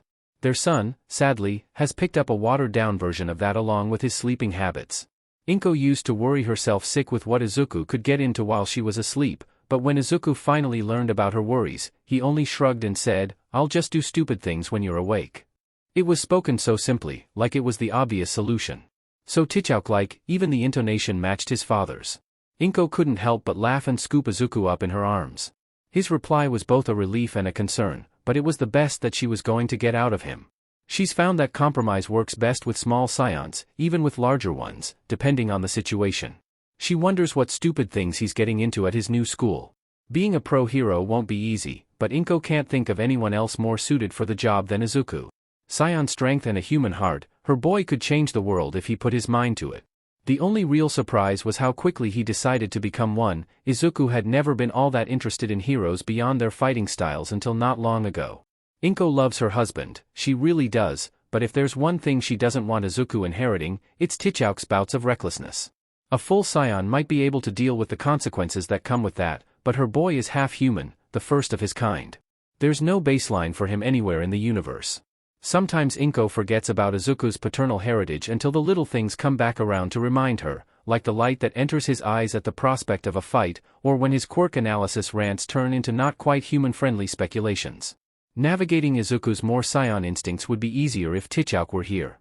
Inko tries not to dwell on it, but the thought comes around every now and again. She tries her best. She must have read Tichauk's notes on scion children and juveniles 24 times already, but she's only human, and it hurts to know she can't do more for her boy. She's almost home when her phone rings. She wonders why Naomasa would call in the middle of the workday. He's usually keen on keeping work separate from his personal life. Her stomach sinks when she hears the sirens in the background. Then Naomasa starts talking about a villain attack on the school and about Izuku being injured and that they're on their way to a hospital. Her boy's been hurt. Her baby boy is hurt. Inko feels the tears forming as she drops the grocery bags, turns back toward the train station, and starts running.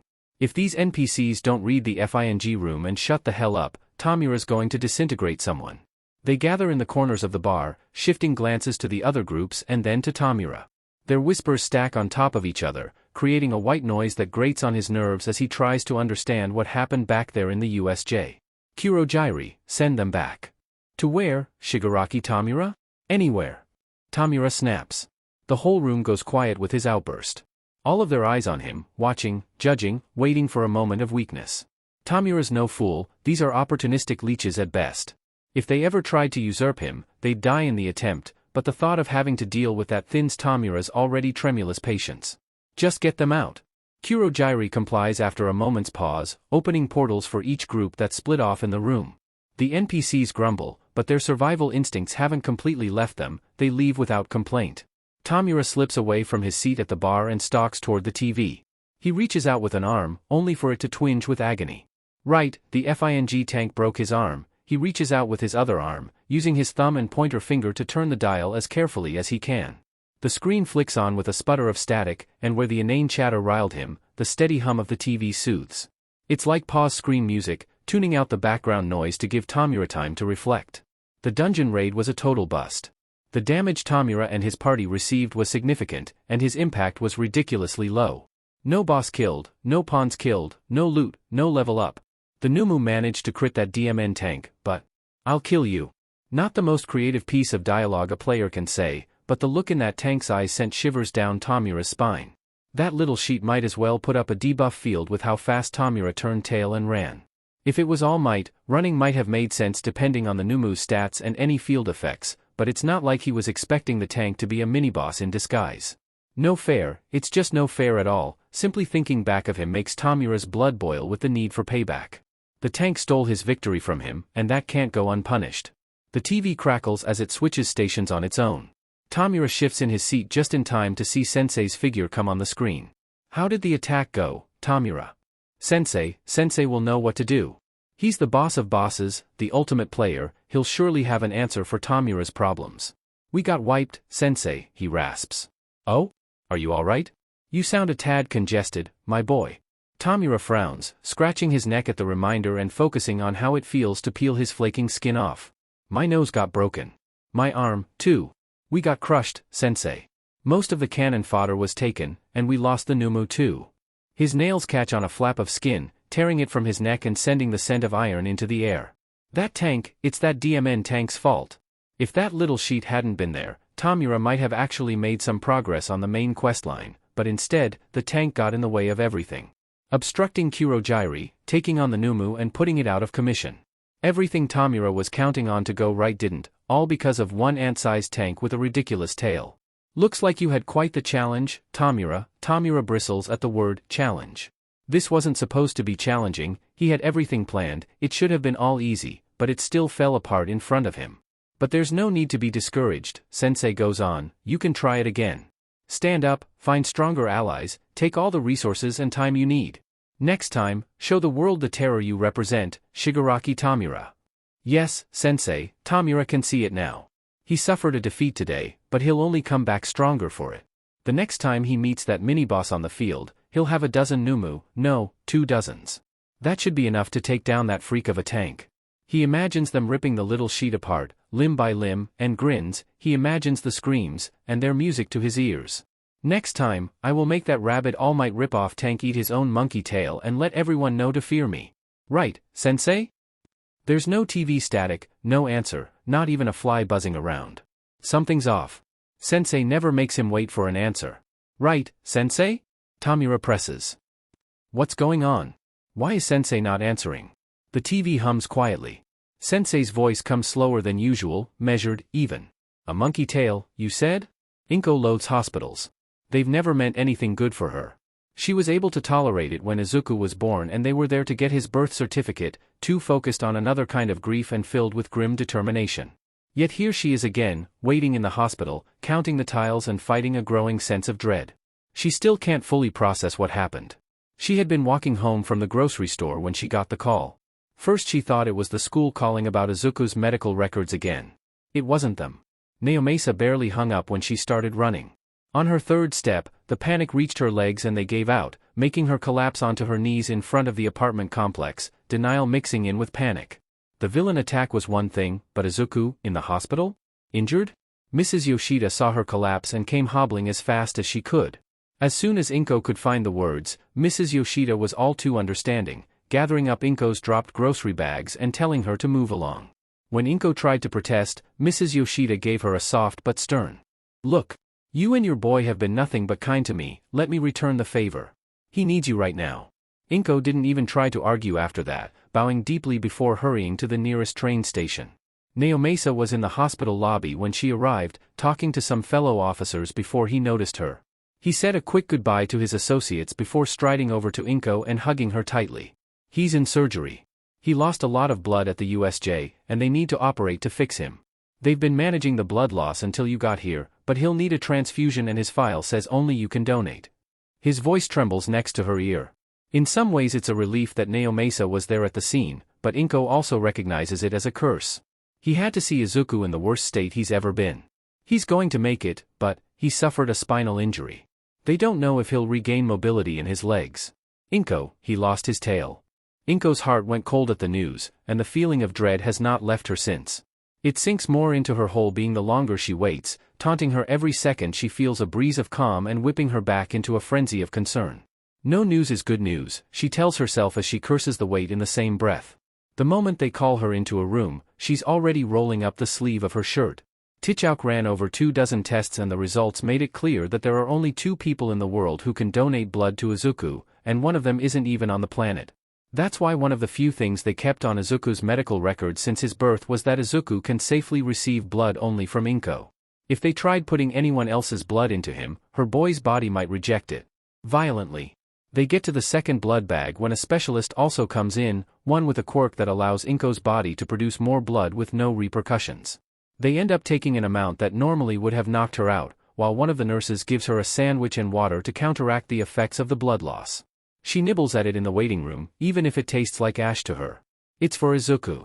If it's for Izuku, she'd give up every last drop of blood she has. The feeling of the cannula resting in her arm is strange, but no more uncomfortable than the storm of feelings in her chest. She's seen her boy dent metal by running into it by accident. Anything that could hurt him would kill any other teenager. Anything that could rip his tail off would shatter someone else's spine. If he was any less like his father, Inko would have lost her boy, she's sure of it. That scion blood saved him, but now it might be what DMNS him. Inko's not there with Izuku, she doesn't know what the doctors are doing. So many things can go wrong. Blood samples, cell analysis. If they find even one thing that isn't human, it's over. She didn't have time to grab the USB program Tichouk specifically made for situations like this. The only thing she can think of doing right now is to keep giving her blood and trust that maybe some god somewhere. God. Psychord. He heals people all the time, doesn't he? She's not entirely sure how the whole thing works, but she's seen him SLV over those piles of blank prayer papers for hours on end, deliberating who receives a miracle and who doesn't. A miracle might be just what they need. Her phone screen overflows with notifications from all sorts of people. The boys, Mitsuki, Mrs. Yoshida, even Umishu's aunt, their family doctor. She dismisses all of them and clicks on Psychord's contact. Not trusting her voice, she opts for a message, but her fingers keep missing the right key, forcing her to muffle a curse as she backspaces repeatedly. Naomasa watches all of this from his place at her side. "Are you texting Senshin?" he asks. Senshin, right, the last name Izuku came up with to let Psychord blend in better. Always so thoughtful, her boy. Her wonderful, injured boy. Yes. He and Izuku get along so well, he'd want to know. I already texted him. He's on his way now, along with the others. Something in Inko relaxes at that, taking away a brick in the tower of panic she's built for herself. Psychord's on his way. She can pull him aside and pray when he gets here, whether it's to make sure Izuku can walk out of the hospital on his own or make sure no one finds out about his quirk. Psychord will be able to help. He has to. A doctor steps out into the waiting room, her eyes finding Inko's through the crowd. "Mrs. Midoriya?" "Why yes." Inko scrambles out of her seat, reading the doctor's face for any trace, any sign of bad news, but there's only a formal smile. "I'm Dr. Saikakuna, I operated your son," she bows slightly.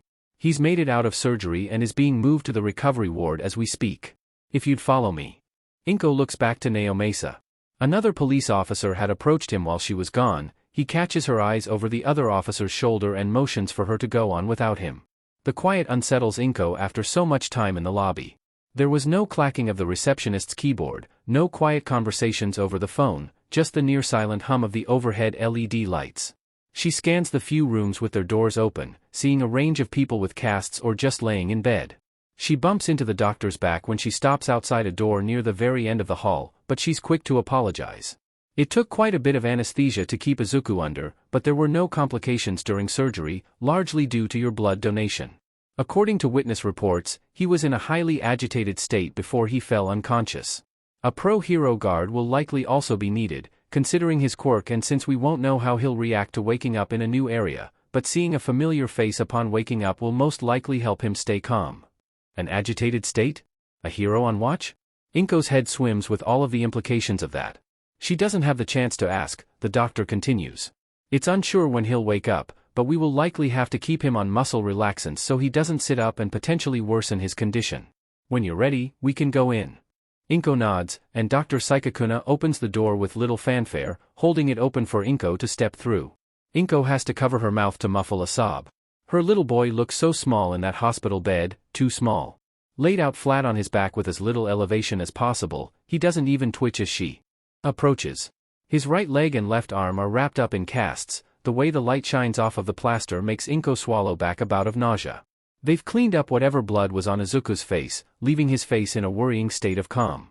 Izuku's never calm, he's always talking about one thing or another, trying his best to keep his tail from knocking something over on the coffee table as he paces around the living room. Only he doesn't have his tail anymore. I know it's a delicate time, the doctor says, reminding Inko of her presence near the door, but if you're ready, we can go over the results of the surgery and the prognosis. Let me fetch your son's x-ray, that will help explain his condition. Inko drags one of the cushioned visitor seats to Izuku's bedside. She hesitates to grab his hand, unwilling to potentially make his condition any worse, but she reaches forward and brushes the back of her hand against his cheek. He really does look like a perfect blend of her and Tichauk. The hair color and the eyes are hers, but everything else just screams her husband's influence, from the pointy tips of his ears to his freckles. What Inko wouldn't give to have Tichauk here right now. He'd know what to do. He'd be listing off foods that can speed up recovery and flitting about the room to make sure nothing would aggravate Izuku's scion instincts. Inko loves her son, but there's an otherness to him, a gap she has no hope of crossing. There are fundamental differences between her and her son, differences that could be uncovered in this hospital if they don't play their cards carefully. Dr. Psychokuna grabs a tablet off to the side and settles in another chair next to Inko. Your son was brought in with several injuries, bruises, bone fractures, some internal bleeding, and a concussion. The list is enough to make Inko dizzy. She can only wonder what it would have been like on a normal human, if they would have survived at all. The nurses will stop by every hour to check his condition. For now, I'd like to talk about his x-ray. She shows the screen to her. Inko can make out her son's spine, but that's about it. The body of your son's vertebrae is structurally different from a baseline human's. Different from a baseline human's. That sentence alone raises the warning bells in Inko, but she keeps her calm and listens to the doctor talking. She points to the bits of bone in the x-ray that stick out from the spine, the parts that Inko can feel if she presses along her own back. His spinous and transverse processes, see these little sticks on the back of a vertebra? Inko nods along, and the doctor continues, for your son, these are positioned in a way that allows for much more flexibility. But even so, the way he landed put too much force on one of these vertebrae. She points to a branch of cracks, circling them with her finger. Your son suffered a compression fracture due to the way he landed. With modern medicine and assistance from a few specialists' quirks, he has an 80% chance of a full recovery with no compromise to his bone's structural integrity. Inko does sob this time, covering her mouth and curling in on herself. Hours of worry swept away with a handful of words. She recomposes herself quickly, sitting up and meeting the doctor's eyes. His tail, is it? The doctor's face sombers as she points to the base of Izuku's spine on the x-ray. See this nodule? The tail was connected to the spine on a ball and socket joint, like your shoulder or hip joints. Under that amount of force, normally the connective tissue would have torn and the joint would have been ripped out with the rest of his tail, causing severe injuries to the spine. Fortunately, Izuku's case is different. She points to another spot further down on from the ball joint, towards where his tail should be. This is a structural weak point in your son's tail. It was made to rip away under enough force to preserve the ball joint. The arteries that connected to his tail were already sealed by their own when we began the surgery. She shakes her head. I've seen similar structures in those with lizard quirks, but I've never seen it in a mammalian mutation. Something in the way the doctor holds herself makes Inko relax. There's no undercurrent of suspicion or inappropriate fascination with her son's biology. Dr. Psychokuna fully believes that her patient is just another person with a mutant-type quirk. And his tail? Sewing up the hole already tells her everything she needs to know, but a piece of her son is unaccounted for, and that leaves her on edge. Izuku's tail is the most scion thing about him. All it would take is a simple analysis of that tail and over a decade of work could be undone. Dr. Psychokuna pauses, her mouth pulling into a thin line. It was brought in with him, but... See, this structural weak point isn't like a knuckle on a severed finger. Once it breaks, we're unable to reattach the limb, despite our best efforts. I am deeply sorry. His tail had to be disposed of according to our policies. No. Thank you. She swallows the lump in her throat, you saved my son. Don't apologize for saving my son. She fiddles with her skirt and bites the inside of her lip. About his other injuries? May I get more details about them? Of course, ma'am. Dr. Psychokuna says, tapping her tablet to access the list. Inko listens to every word with rapt attention. From surface-level abrasions to the pieces of metal holding his fractured femur in place, it seems to never end, dragging her heart down with every injury the doctor lists off. At the very end, Dr. Psychokuna says, your son needs time to recover. We'll have to limit the amount of people in the room to 2, 3 at the very most. You or one other close family member can stay in the room as long as you need. You can use the extra bed with the blankets and supplies for overnight stay. Please, feel free to let the nurses know if you need anything, including removing your cannula. Guests are only allowed to be here until visiting hours close. I understand. The doctor leaves Inko with Izuku. The only thing to fill the silence is her boy's precious breath. She used to do this when he was a baby, sit there and listen to his little breaths. He's not so little anymore, but the sound of his breath still soothes her nerves. He's in good hands and he's got good chances, they're lucky things turned out as well as they did. Inko should go back and inform Naomasa so he can tell everyone else. The mere thought of leaving Izuku makes every instinct in her recoil, but she also can't bear the thought of leaving them all in suspense any longer than they have to. She squeezes her boy's hand gently. I'll be back soon. The lobby's a little more crowded than it was when she left. Negan, Oyu, Umishu, and Ratsuka corner Naomasa off to one side of the lobby, their backs turned to her as they grill the detective for details. Naomasa puts his hands up. Guys, they just took Inko in to tell her the details. I know as much as you do. Don't dodge the other problem here. There's something tense in the way Negan holds himself. Inko sees it in his drawn-up shoulders. His kid's in the hospital. Why the hell haven't we heard from Hisashi, huh? Something in Naomasa's voice goes cold, stern. He tries his best to leave his detective persona at the door with them, but Negan's pushed a button. You know why. And this isn't the place to go talking about it. Negan backs down, muttering something Inko barely hears.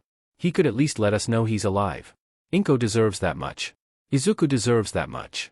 Ratsuka pats Negan on the back. He's not here, but we are. So what can we do to help? There was a time when Inko had fully expected to be alone after Tichouk left. A PRD where she had resigned herself to single motherhood and expensive babysitters. These 5 men banished the thought back then by forcing themselves into her apartment and shooing her to her room to rest, fussing over a baby Izuku like doting uncles. Even now, they're trying to find ways to help. She'd fallen into that same old trap of thinking that she was alone and the boys came to prove her wrong yet again. There are good people around us, Tichouk. Wish you were here. All 5 men turn when they hear her approach, scrambling to surround her. Negan pulls her into a quick hug before he pulls away to get a good look at her. How is he? Inko swallows, deciding to start with the big news. He has an 80% chance to recover without any complications. Her voice gets choked up at this bit, they couldn't reattach his tail. Negan pulls himself away to recompose himself. Umishu steps in to take his place, letting Inko cling to his hand like a lifeline. They said the way his spine was built saved him. If Izuku had been any more like Inko, what happened today might have killed him. The thought makes her choke on a sob. A hand, sturdy and with long nails, finds its way onto her back. She looks up and sees Psychord, his face like stone yet his eyes worried. She hadn't even heard him approach. He'll be okay, he murmurs. The confidence settles something in Inko, allowing her to bury her hands in her face and openly sob. The others guide her to a chair, sitting beside her or shielding her from view with their bodies. Inko cries, she cries and cries and cries until her head throbs and her eyes burn, and they let her. She's grateful, because if any of them tried to cheer her up, she was liable to bite their heads off. Her son's in the hospital, no amount of "don't cry" will fix that. She peeks down at the floor between her fingers. Now that she's burned out her panic, logic settles in. She didn't have time to grab the USB hidden in her closet, but at the same time, the doctor seemed to be attributing Izuku's scion traits to a mutation quirk. They have no reasons to draw his blood for more than normal blood tests, and even if they do, Inko donated enough to potentially skew the results. She'd feel a lot better with that USB, but going home means leaving Izuku. Something in her balks at the mere thought. Psychord moves to stand, setting his shoulders and addressing someone with a polite but curt tone. May I help you, sir? Inko looks up in time to see the newcomer flash a hero license. He's a tired-looking man, with dark eye bags and a strange scarf on his neck. Aizawa Shoyuta, underground hero Eraserhead. I'm Midoriya Izuku's homeroom teacher. Negan has a specific way of holding himself when it's clear he's reached his boiling point. Then where were you, huh? He demands. Where were you when he got maimed by a villain you were supposed to stop? Oyu makes a disapproving sound, putting his hand on Negan's shoulder. Negan. I'd like to hear the explanation myself. Psychord says, his voice carefully measured. Umishu and Ratsuka don't comment, but they don't try to stop Negan or Psychord either. Naomesa's the one who settles it. I'm sorry, Eraserhead, maybe it'd be best to come by a little later. Inko waves the boys aside, they hurry out of her way. She stands to her full height and meets the teacher's red-rimmed eyes with her own. Hello, Mr. Aizawa. What would you like to talk about? How is your son? Aizawa asks. Right to the point, Inko appreciates that. He's out of surgery. T-Hei said they'd have a hero stationed in his room in case he wakes up, agitated. Do you know what they meant by that? Aizawa's eyes flick over to the boys watching them talk. It might be better to talk about this in private. Would you be comfortable if I came with you to see your son? It's as close to privacy as they'll get in a hospital. The boys aren't entirely happy about it, but they don't stop her. They couldn't even if they tried. Izuku hasn't so much as shuffled when she steps inside, Aizawa closing the door behind them. She approaches her son, reaching out a hand to gently tuck some of his messy hair out of his face as she waits for Izuku's teacher to speak.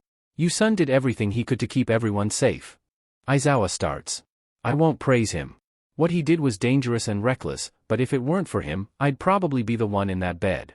He pauses, choosing his next words with care. At some point, the villain grabbed him by his tail. It immobilized him first, but then his demeanor shifted. He got violent, angry. His tail, the one spot guaranteed to get a reaction. Inko's stomach drops. He dealt with the villain and got his tail ripped off. I'm sure the doctor explained his injuries much better than I could. She takes a deep breath to ground herself. Her boy's tail was ripped off. It wasn't an accident, it was intentional, and it must have hurt her baby like hell. Aizawa looks down at Izuku, his expression complicated. He killed something today. I hesitate to call it human, but he killed something. Inko's mind fills with all the images from Tichouk stories about Scion wars. She's been hoping, or rather, convincing herself that her Izuku is only half-blood, and that his human side would make sure something like this would never happen. But with Scion blood comes a Scion soul, violent, cruel, looking for a fight.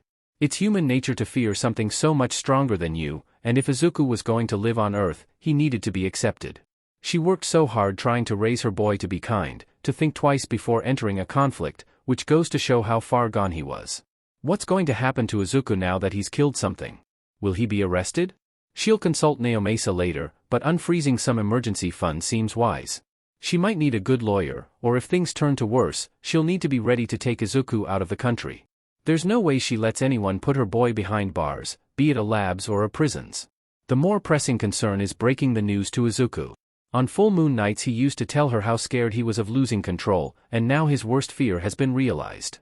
Knowing he lost control in the first place will be tough to handle, but knowing he killed something while he was in a rage? Now that they both know what to expect, they'll need to have a long, hard talk about what to do in the future. Aizawa's voice pulls her back to reality. For pro-heroes, the lives of villains are just as valuable as civilians. No matter what crime was committed, we aren't executioners. Lethal force is an absolute last resort. That doesn't make it any easier when it happens. It leaves a scar on the soul, it might fade, but it'll never go away entirely. His hand enters her field of vision, holding a small business card between his fingers. This is the contact information for Yui's guidance counselor, Hound Dog. He can also recommend some other professionals in a mental health care center near the school if you'd prefer that. Inko stares down at the card. Asking help from a professional?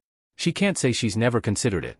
With Izuku so small, there was always the risk of him letting something slip in front of someone else, so she may do, plucking anger management techniques from books and teaching them to Izuku.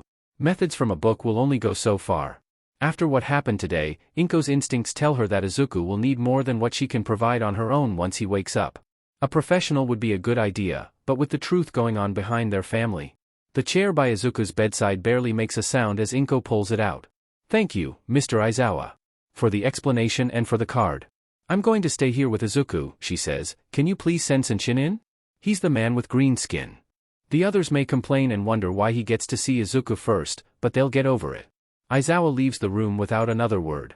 Psychord joins her not much later, closing the door quietly behind him. His expression darkens at the sight of Izuku, tinged with a bitterness Inko can't explain. She gestures to the free seat on the opposite side of the bed and he obliges her, seating his massive frame down and hunching so they're level with each other. The doctor said he has an 80% chance to recover with no complications. Her voice is monotone, controlled. She would never ask this of him in a normal scenario, but her boy just lost a limb and she needs to know. If I pray, can you guarantee his recovery? Psychord sighs. ND looks away, down at Izuku. The defeat in his eyes tells Inko everything she needs to know. It's one of the caveats to being a god, he whispers, his voice barely louder than the vent blowing air into the room. I can't grant wishes I want as well. There's a threshold, of course, but wishing the best for strangers is different from friends and family. He crosses his arms, threatening to rip his shirt sleeves with how tight he grabs the fabric. I distanced myself from humanity for this reason. But then you and Izuku invited me into your home, and my resolve wavered. She's never heard so much pain in his voice before. I'm sorry, Inko. Right now, I'm no more powerful than you are. Which is worse? Praying to a god you can't see with the hope that he can help, or having God at your son's bedside tell you he can't do anything?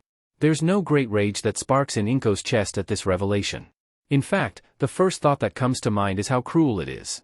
A rule that punishes compassion and connection, forcing a god to sit and watch loved ones suffer. Psychord has authority over Earth and yet he can't help one boy. All because he cares too much for the cosmic scale to permit. Is there any medicine from Namek that can help him? Some key technique or pill or? The Kai forbade me from bringing anything but the clothes on my back, and being from the warrior clan, I don't know any healing techniques. Psychord says bitterly. Even if I tried to plead our case to him, he probably wouldn't listen. It might even work against us. If the Kai were to learn that someone like Tichouk has been here, he lets the sentence hang. I don't know what he'd do to Izuku, if he'd do anything at all. So no help from the stars, then. Inko will just have to make do with what she has on Earth. I'll reread some of Tichouk's notes. He had a whole section on foods that speed up recovery. She'll grab it when she goes home to grab her overnight things. Can you watch over him while I'm gone? There may not be any villains around, but the thought of someone taking advantage of Izuku's weakened state clings to Inko's mind like a stubborn mold. No one will get close without me sensing it. He promises. Inko nods and moves for the door, pausing only as she remembers. He killed today. Have you ever? The silence from Psychord's side of the room brings the already dreary atmosphere down further. I have, in defense of my people and Namek. I imagine Izuku was much the same. We don't have mental health professionals like you do, but I can try to talk him through it. Good. That's good. Izuku needs someone who understands all of the factors at play, without a risk of getting the truth out to the world. For the longest time, it was just Inko, but she's not alone in this anymore. The knowledge stabilizes her shaking hands, giving her the courage to go out into the lobby again. Inko! Mitsuki pushes her way through the crowd, dragging Katsuki by the shirt sleeve. Masaru follows close behind, murmuring quick apologies to the people they push past. We came as soon as they let Katsuki go. How are you holding up? Izuku got out of surgery, they say he has a good chance. Mitsuki cuts her off. Your friends filled us in, how are you, Inko? Inko's throat tightens. Treacherously. She takes time to recompose herself before answering. I'm fine. I just need to grab some overnight things. Let me drive you, Mitsuki says it like an offer, but there's a look in her eye screaming that she won't budge on this. Katsuki and Masaru can stay and text if anything happens. She ruffles Katsuki's hair, leaning over to look him in the eye. Isn't that right? Katsuki's eyes flash, but he keeps his voice low, a miracle in and of itself. Fine. Good. Inko has no room to protest. One moment she's in the hospital lobby, the next Mitsuki is opening the passenger door for her and slipping into the driver's seat. The car rumbles to life under them, pulling out of the parking garage and onto the street. Their apartment isn't far, everything felt so much further when Inko was running to catch the train. Mitsuki offers to help her carry things to the car, but Inko refuses as politely as she can. She makes sure to lock the door behind her once she steps inside, hurrying to her room and opening the closet door. Dropping to her knees, she fumbles blindly past a few of her older dresses until she finds it, a small, crescent-shaped indent. She presses firmly against that indent, a loud clunk echoing through the room. The clasps holding the hidden drawer release and let her pull it out to look at its content. There's only a handful of things inside, a piece of scrap from Tichouk's spaceship, the notebook about what to expect with a scion prognosis, postnatal care, generic childcare, and by far the most valuable right now, the USB drive. She pockets the USB and slides the hidden drawer back into place with a wooden clunk. The documents for her savings accounts are still where she left them, and she also found some law firm phone numbers among them, so that's another thing down. Packing her clothes takes no longer than 5 minutes. She doesn't waste time on picking clothes that match, simply throwing the first few pairs of clothes at the top of her drawers into a tote bag. Then she rushes into Izuku's room and beelines for the bookshelf. She read most of these long before she ever gave them to Izuku, so she thankfully remembers which ones cover Scion recovery. She slips them into her tote bag, arranging the bag's content so the notebooks are hidden under her clothes. She's in and out of her apartment in less than 7 minutes. Mitsuki opens the trunk for her, letting Inko deposit her tote with a weighty thump. Inko gets back into the passenger seat and pats the pocket with the USB in it as she buckles up, but Mitsuki doesn't start the car. Mitsuki's expression is carefully calm, both hands on the wheel as she stares out at the parking lot. "You know," she starts, "I was scared out of my mind when they called me today. Who'd have the ball to try and attack a hero school? But even though I was scared, I was a little proud. My boy fought off villains like a pro. He did a great thing, a great, scary thing." She finally turns to look at Inko, her eyes brimming with tears of relief. She reaches for Inko's hand, holding it with gentle conviction, her voice trembling as she continues. "It can be scary when the world's this dangerous, but they're strong, they proved that today. And they're only going to get stronger.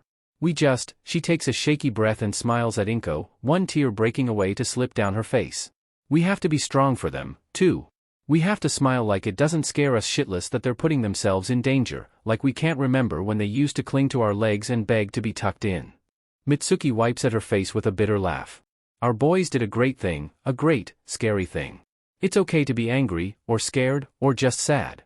Inko really had thought she was all cried out after hearing the news about Izuku's surgery, yet here she is, choking on a sob. She covers her mouth and scrunches her eyes shut, letting the tears flow freely, holding onto Mitsuki's hand as if her life depended on it. Her little boy killed something today. Her little boy almost died today. Her little boy saved lives today. It's too much all at once. And on top of it all, Inko just knows Tichouk would be so proud that their Izuku saved people with his strength. Inko would give anything to press her cheek against her husband's chest, feel him laugh and tuck her into his arms. "It's just a learning curve," he'd say. He always loved that phrase, repeating it every time he struggled with Earth customs. If Inko had her way, Izuku would hang up his hero career before it even began, but she knows her boy. He has dreams bigger than the night sky, but there's always the risk of crashing back down when someone shoots for the stars. If he fails, he'll be right where he started, stuck on a planet that might as well be made of twigs. Should it ever happen, Inko prays that he'll be tough enough to take that bitter pill.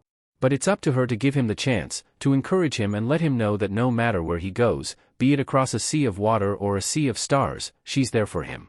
Mitsuki pulls her into a hug, rubbing her hand over Inko's hunched back. "We're okay," she whispers wetly, "they're going to be okay, I just know it." She waits until Inko's cried her heart out before giving her a little pat. "Here, let me get you a face wipe." The wipe feels cool on her flushed cheeks, soothing the irritated skin near her eyes. She can just barely pick up the smell of chamomile through her congested nose. She still feels like a wreck, but less of one at the very least. Inko's taking her wins where she can get them today, and having Mitsuki here is a definite win. Nobody comments on the fresh redness of her eyes when she comes back, tote bag in hand and USB drive in pocket. The boys had set up a sort of visit rotation while she was gone, coming in 2 at a time to see Izuku for themselves. According to them, Psychord has taken guard duty seriously, eyeing everyone who walks through the door with scrutiny. "For a theology major, he can really put the fear of God into someone," Negan comments. No one understands why Inko laughs at that. Katsuki's been sitting off to the side, watching them all with sharp eyes. "He's been letting everyone go ahead of him," Masaru whispers to both Inko and Mitsuki. "I think he wants to talk to you about what happened today." Inko makes eye contact with Katsuki across the room. She can see exhaustion in his face, but that signature Bakugo stubbornness shines through. He won't leave until they've talked, even if he ends up passing out where he sits. Inko walks toward him and murmurs for him to come with her. Psychord relaxes in his seat once Inko enters the room, though he does squint at Katsuki. "Welcome back," he says. Katsuki closes the door behind them, rounding on Inko and Psychord with a tight look on his face.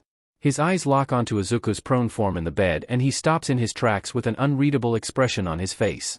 Inko can't blame him, she still can't process Izuku looking like this either. Katsuki comes closer until he stands at Inko's side, staring down at Izuku. Katsuki's always been such a boisterous child, but for once, his voice is low, muted in the dreary air of the hospital room. Did the doctors say when he was gonna wake up? Inko shakes her head. No, but they want someone he's familiar with to stay in the room in case he does. Yeah, that'll calm him down. Or make him go fing. He catches himself at the disapproving look Inko shoots him, make him go crazy. Inko sighs, falling down into the seat across from Psychord's. Well, let's hope the pro hero they assigned to watch him is up to it. She's not leaving her boy, not until he can walk out of this place on his own 2 feet. Then they better get someone strong enough to keep Izaru down. He could bend a normal human in half even with all these injuries. Hopefully they gave him enough muscle relaxants for that. And how are you, Katsuki? Izuku isn't the only one who went through something terrible today, he's just the only one in a bed for it. The boy huffs. Not even scratches. The villains I fought were weak. I mean weak. Psychord's mouth twitches, amused by Katsuki's attempts at avoiding profanity. Inko shoots him a look to keep his mouth shut and continues her questioning. Did you fight the villain that hurt Izuku? No. Just saw it after Izaru was done with it. What was the villain like? Aizawa said nothing other than the fact that he hesitated to call it human, that left too much to the imagination for Inko's liking. Katsuki glances over to the door. Keeping his voice low, he tells them. Their leader called it an anti-all might. An anti-all might. Inko suppresses a shudder at the thought. The thing was huge and built like a brick wall, had a beak with teeth and no skull covering its brain.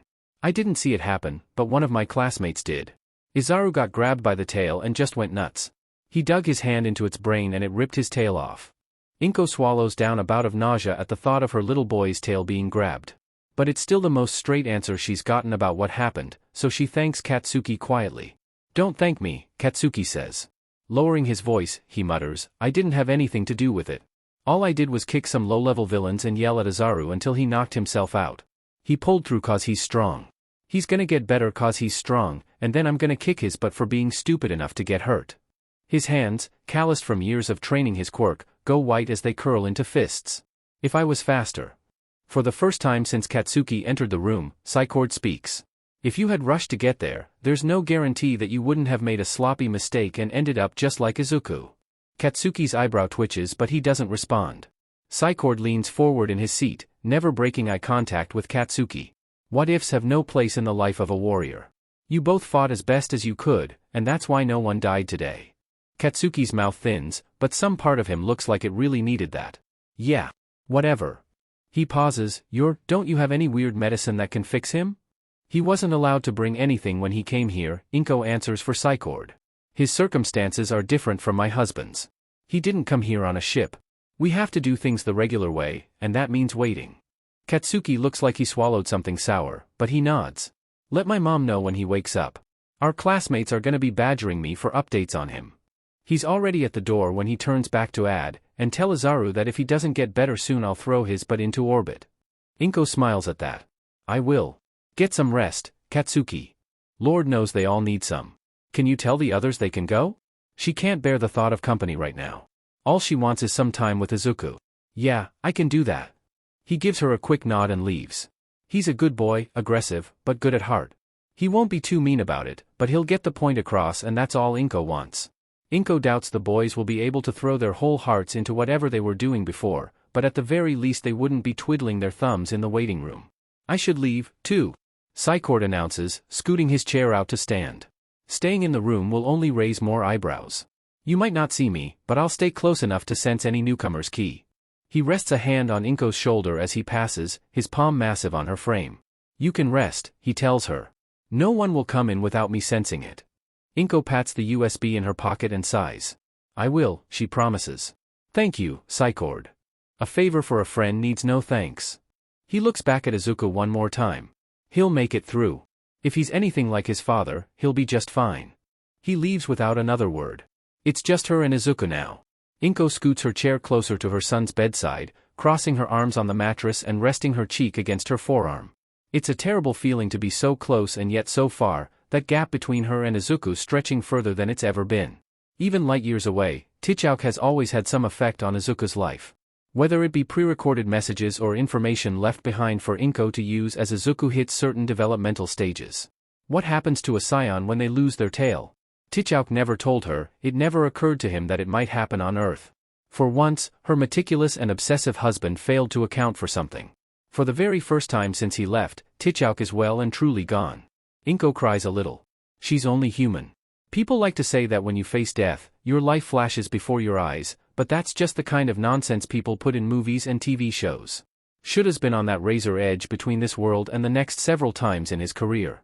There's no montage of memories or flashbacks to simpler times. Everything slows down, you hear your heart in your ears, and you have just enough time to think sheet before something or someone saves you by the skin of your teeth. Sometimes, you save yourself, other times, it's a colleague. This time, it was Shura's 15-year-old student. Shura's been kicking himself over it ever since the dust settled. Hisashi and he were supposed to keep everyone safe, and instead they had to rely on their own student to save them. It's humbling. It's humiliating. It has Shoyuta sitting in a hospital lobby and running the scenario over and over again in his head. There was no shot of dodging that Nomu's last attack. Best case scenario, it would have left him with severe internal bleeding. Worst case, he'd have a hole in his abdomen. It's not every day someone can turn his own capture tool against him, and it's even rarer for someone to rip it in two like it's no tougher than toilet paper. Midoriya Izuku. Shoyuta needs to reassess his initial opinion of the kid. If this is what happens every time Midoriya's control slips, it makes sense that he's been so obsessed with holding back. Shura's not holding this loss of control over the kid's head. Extenuating circumstances can turn people into real monsters, but it's definitely something to consider going forward. Anger management, perhaps some grounding techniques or therapeutic outlets, something to help prevent another incident like this. The kid dug his hand into the Nomu's brain like it was nothing. No hesitation at all. If that's Midoriya running on pure instinct, they need to train that out of him, fast. Not everyone he's going to fight is going to be wholly evil. Shura's not even sure if the Nomu could be considered evil, just a machine operating on orders. What's more concerning is that if Midoriya didn't break his spine, he would have gunned for the leader, and if he'd gotten his hands on him, well, Midoriya already specified what he would do in great detail. At the very least, the kid's got a solid support system. Aizawa looks out at the dwindling crowd of worried adults, most notable being the men who are apparently Midoriya's uncles. The foreigner in glasses looked like he was going to bite Shura's head off when Shoyuta initially approached, and while he didn't look Japanese, his Japanese was perfect. A first-generation immigrant? Shoyuta supposes it doesn't matter. The others with him were a touch calmer, but no less wary. They rallied around Midoriya Inko, shielding her, but respecting her decision when she took Shoyuta to see her son. An interesting bunch, but Midoriya will need them going forward, so Shoyuta tries to abstain from any offhand assumptions of their character. There is one, though, who stands out more than the rest. Senshin is a quiet man, preferring to watch and listen rather than add to any conversation. His physique speaks of years of physical training, similar to the uncle with glasses, but there's a fundamental difference between them. The uncle with glasses moves like those men who visit the gym 4 times a week for looks. As for Senshin, Shura's instincts say that there's more to it than that. Senshin took one look at Shoyuta and dismissed his status as a potential threat with a casual, quiet confidence that has Shoyuta wondering about the man's background. Shura's only seen that kind of confidence in fellow underground heroes or villains with years of combat experience, people who are used to fighting with someone's life at stake, their own or otherwise. Whatever is up with Senshin, Midoriya Inko likely knows about it. She has the same eyes as her son, wary, calculating. Not just any parents would react with such composure when they heard about the kind of violence Midoriya committed. She's familiar with this side of her son, and combined with Shura's first impression of her and the information he got from All Might, this side of Midoriya Izuku likely comes from his father. Which brings him full circle back to All Might and Midoriya Hisashi. Shoyuta has decided to avoid poking his nose into the man's background out of respect for All Might, but he can't help but wonder. Does All Might know about any violent tendencies in Midoriya Hisashi, quirk-related or other? Does All Might know Senshin too? Is Senshin an associate of Mr. Midoriya? There's too many questions and not enough solid evidence to draw any conclusions. All Shoyuta can say with confidence is this: from connections to All Might to several uncles willing to throw down with a pro-hero, the Midoriya family is full of surprises. The uncles seem content to ignore Shura's presence after he finishes talking with Midoriya Inko, sticking to themselves and talking quietly, but not quietly enough. Shoyuta tries to avoid eavesdropping when possible, but his own curiosity has him tuning in, anyways. If what they say is true, Midoriya Hisashi appears to have gone completely off the grid, to the point they haven't heard from him in years. Another strange puzzle piece with no readily apparent connection to everything else Shura's gathered. The hospital doors open with a mechanical whir, revealing the Bakugo family. Bakugo Katsuki stops in his tracks, eyes widening at the sight of Shoyuta before narrowing back into his typical scowl. Mrs. Bakugo follows her son's stare until her eyes settle on Shoyuta, too. She doesn't immediately approach Shoyuta, herding her son and husband over to Midoriya's uncle's to exchange hellos and catch up on the situation. It's only after a few minutes at their side that Bakugo Mitsuki sets her red eyes on Shoyuta again. She whispers something to her husband and heads toward Shoyuta. Her son tries to follow, but Mr. Bakugo stops him with a hand on the shoulder and a gentle shake of the head. Shoyuta rises to his feet with a tiny grunt as Mrs. Bakugo comes to a stop a mere 2 feet away from him. Mrs. Bakugo, it's good to finally meet you. Though I wish it was under better circumstances. Mrs. Bakugo snorts loudly, you can say that. Don't worry, I'm not gonna bite your head off. Her eyes flick to the side, in the direction of Midoriya's uncle's. I did my homework once Katsuki got in, I know who you are. I just have to know one thing. Her eyes sharpen, staring daggers into him. Mrs. Bakugo passed on her eyes and hair to Katsuki, but now Shoyuta sees those weren't the only things her son inherited. Did you do everything in your power to keep these kids safe? Yes, Shoyuta says without hesitation. The sharp look in her eye fades. Then that's that? But this can't happen again. It won't. Shuta's already drafted some new safety protocols in his head to bring to Principal Nedzu. The presence of a warp quirk within a villain organization that actively targets children, there's very few things that rank higher in terms of threats. Mrs. Bakugo sees something in his face and relaxes. They're in good hands, she comments. She makes a tiny gesture to the group of men talking with her son and husband. Try not to take it personally. They've always been protective of Inko and little Izuku. Her voice goes soft, almost sad. He's all they have left of Hisashi. Do you know him? Perhaps not the most appropriate question, but Shoyuta won't let this chance slip by him. She shakes her head. No, he left before Izuku was born. I met Inko after Katsuki and Izuku had a fight on the playground. He singed Izuku's tail and Izuku punched him in the stomach. She chuckles at the memory, that kid's always been strong. Durable, too. Never thought there'd be something capable of hurting him. But I keep thinking, what if it happened to Katsuki? What if it was him in that hospital bed instead, or worse? I know you're a pro, so I won't tell you how to do your job, but you better get those guys before they try again. She gives him a quick but polite bow and heads back to her family. Shoyuta watches her go without a word. He largely keeps to himself after that, content to observe the crowd from the side. Mrs. Bakugo is quick to take Mrs. Midoriya back to her apartment in order to gather some overnight items. Mr. Bakugo looks over Shuta's way every now and again, but sticks with his son, who seems eager to ignore Shoyuta altogether.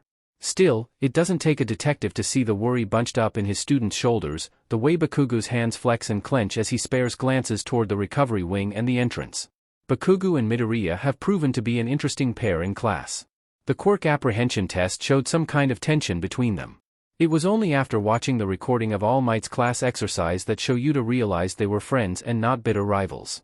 They worked through whatever tension they had, and it had a positive impact on the other students, too.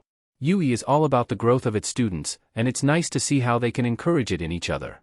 Midoriya's very existence proves to Bakugo that he's not the strongest person in the room, while Bakugo never fails to call Midoriya out if he tries to restrain himself. They're not the typical picture you would think of when someone mentions friends, but it seems to work for them. Shoyuta will keep an eye on it, just in case. For now, Bakugo seems anxious to see Midoriya for himself, but is presumably waiting for Mrs. Midoriya's return. Shoyuta catches a flash of yellow near the entrance. He intercepts All Might before he can even make it halfway into the waiting room. I know what you're thinking, and I'm here to tell you not to. All Might at least had the sense to change clothes before he came, swapping yellow pinstripes for plain black. It doesn't fit him, neither in size nor in character. Between the suit and the harrowed look on his face, All Might looks like he's walking into a wake instead of a hospital. Shoyuta wonders if the change of clothes has something to do with Midoriya Hisashi. Shoyuta doesn't give him the time to speak. If he does, he runs the risk of being convinced by whatever All Might has to say. Midoriya's in the recovery ward. They're going to post heroes with him until he proves to not be a threat to anyone. He expects a protest at that, but to his surprise, All Might nods grimly. That would be wise, yes. I might be able to call a few heroes, see who's available. Perhaps Best Jeanist? We're going to need someone capable of restraining him. All Might starts patting his pockets for his phone, muttering all the while. Shoyuta forgets whatever words he was meaning to say. All Might's all for giving people the benefit of the doubt, especially when it comes to the students, yet not only is he agreeing with Shoyuta, He's trying to pull one of the top 10 to watch over Midoriya. Intuition tells Shoyuta that All Might was going to take this seriously, with or without Shuta's advice. All Might finally pulls out his phone, opening up the contacts before his thumb pauses above the screen. Was there anything else about his condition? Shoyuta gets a good look at All Might's hands, dry and raw, like he'd been scrubbing his hands with steel wool. Shuta's been there enough times to know that it's got to hurt like hell. Against his better judgment, Shoyuta tells him. Spinal injury. The doctors gave him an 80% chance of recovering with no complications. All Might takes a shaky breath and presses call, stepping back outside as someone picks up on the other end. Hello, Hakamata? I have a favor to ask of you. Shoyuta waits by the entrance until he comes back 2 minutes later. That didn't take long, he comments. Yes, well, Best Jeanist has always been a reasonable man. I simply agreed to model some outfits at his next show. Did you run damage control like this with Midoriya's father, too? After decades of interviews and close public scrutiny, All Might would never visibly react to such a question. His face doesn't so much as twitch, but Shoyuta doesn't miss how the light in his eyes shifts. Shuta's been subject to many calculating stares, but this is the first one that makes him wonder if he should have held his tongue. A bold question when there's the risk of listening ears. You've been pretty good at avoiding me lately. After their brief talk in the morning and All Might pulling a no-show at the USJ, excuse Shoyuta for seizing the opportunity in front of him. The hard light in the number one's eyes fades into resignation. As an underground hero, you must be familiar with the desire for privacy. Hisashi never wanted his family involved. Please, respect his wish, out of respect for me, if nothing else. Shoyuta narrows his eyes. As an underground hero, Shoyuta does understand the importance of privacy. Unlike the flashy and public villains, the people he deals with aren't above targeting loved ones. But even so, Shoyuta has to ask. Any info on him could be helpful in managing Midoriya, especially after today. Did Midoriya Hisashi display behavior similar to what happened at the USJ? He had remarkable control, but yes. His quirk, it's like his instincts were always dialed to 11. Sometimes they got away from him. So it wasn't the effect of a quirk or trigger. The fact doesn't exactly calm Shoyuta down, but he can work with it. Do you know anything about how he managed it? Shoyuta could wait to ask Mrs. Midoriya, but he can't miss this opportunity either. Someone's coworker has less of a chance to be biased than someone's wife. All Might hums, bringing his hand to his chin. DSPLN, mostly. But his common outlets were training, meditating, or eating food. All Might makes a noise in his throat as he remembers something else. Young Midoriya's mother would often use citrus to make Hisashi behave.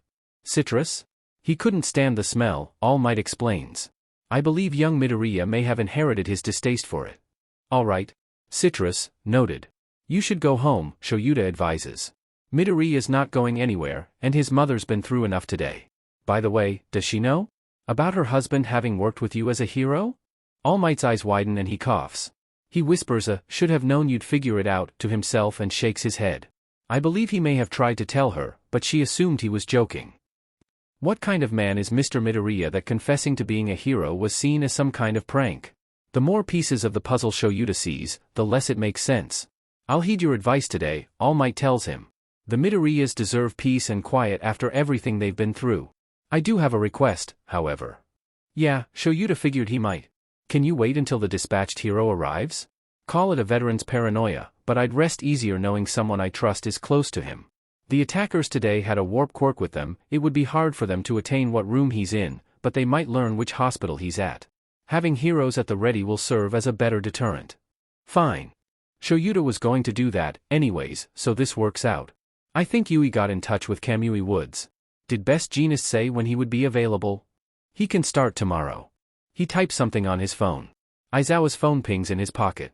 Please, forward Best Jeanist's contact info to Kamui Woods so they can coordinate shifts. Young Midoriya shouldn't be alone any longer than necessary. Shoyuta squints. You seem convinced something bad will happen if he is. A shadow crosses All Might's face, old ghosts dancing in his eyes. It's most likely nothing, he says, but it's better to be safe than sorry, don't you think? If something does happen, wouldn't it be better to be prepared? Well, Shoyuta can't exactly argue with that. He watches All Might leave the hospital and takes his seat, watching the door until Mrs. Bakugo and Mrs. Midoriya return. Mrs. Midoriya takes Bakugo in to see her son, leaving everyone else to chat among themselves. He comes back within 5 minutes, announcing just loud enough for Shoyuta to hear it, Auntie said everyone can go the F home. He dodges a swat to the head from his mother and starts hissing expletives at her. Midoriya's uncles all share a look with each other before they begin to file out. Bakugo finally spares a look Shura's way, his eyes are tired, but not defeated. Good, he's going to need that resilience in the future, but for now, it's best if he takes some rest. Today was hard on him too. Kamui Woods arrives 1 hour after being called, in costume and quick to head for the recovery ward. In terms of heroes to watch Midoriya Izuku, he's a good one. Even if Midoriya wakes up in a rage and turns those branches into mulch, Kamui can keep regrowing them until the doctors put Midoriya under again. Shoyuta calls a taxi service and waits for his ride. He'd take the train any other day, but he looks down at his trembling hands. A lot can happen in a crowd, there's simply too many people to track everything properly. His nerves are frayed and his body screams for a nap. He's not enough of a MSCST to subject himself to public transit when he's like this. Worst case scenario, he runs into another villain in this state, or even worse, one of his kids sees him like this. It had been close today, too close. He tips the driver whatever money he has left in his wallet and heads to his apartment, his feet growing heavier with each step. He pauses at the mouth of the hallway, staring at the light shining through his window blinds. Hisashi doesn't even look up, sprawled over Shura's couch and hanging his head off of the armrest. The spare key Shoyuta gave him for emergencies sits abandoned on the coffee table, along with his neck speakers and a used mug that might have once held hot tea. Hisashi's voice lacks the usual pomp and energy. How is he? Shoyuta takes off his boots and joins Hisashi on the couch, not even complaining when Hisashi rests his legs on Shura's lap. The weight comforts him, grounds him in the moment, even as his brain tries to take the what-ifs and run with them. He's got a good chance of a full recovery, Shoyuta says. Hisashi sighs, his body sinking deeper into the couch. Good. That's good. Shoyuta hums his agreement, closing his eyes and letting his head roll back, too. They sit there for a while, taking in the silence and each other's company. It's a tiny ritual they've created for themselves, something to do whenever there's a close call or a stressful few weeks. One of them will show up in the other's apartment, typically with a heads-up text, and just exist together for a little bit, reminding themselves that no matter how rough the day was, someone cared. Hisashi breaks the silence. He kinda reminds me of Shirakumo, you know. It's a name that sits heavy between them both, belonging to an old friend who never got to grow old. Most days, he goes unmentioned, but that doesn't mean he isn't in their thoughts. Shoyuta sees him in the students, sometimes, in the little flits of illogical kindness that come as easy as breathing to the new generation. Midoriya is too nervous to be a complete copy of Shirakumo, but the kindness is there. Only someone like Shirakumo would be freezing and still offer his jacket to a classmate. He reminds me of Shirakumo, too. He just had to choose a Monkey King theme for his suit. Hisashi continues, a note of frustration entering his tone. They don't even have the same color scheme, but I keep thinking about how happy Shirakumo would have been to see someone copying his theme. This is supposed to be safer than when we were kids, Hisashi says bitterly. But he almost died today, Shoyuta. They all could have died today. I saw Midoriya's tail but not him.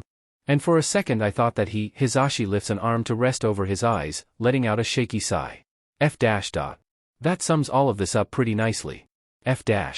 Cheering people up isn't Shura's strong suit, but for Hisashi, he can at least try a distraction.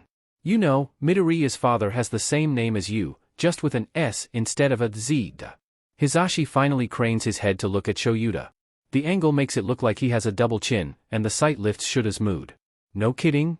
Hisashi asks. No kidding. Hisashi lets his head fall back down.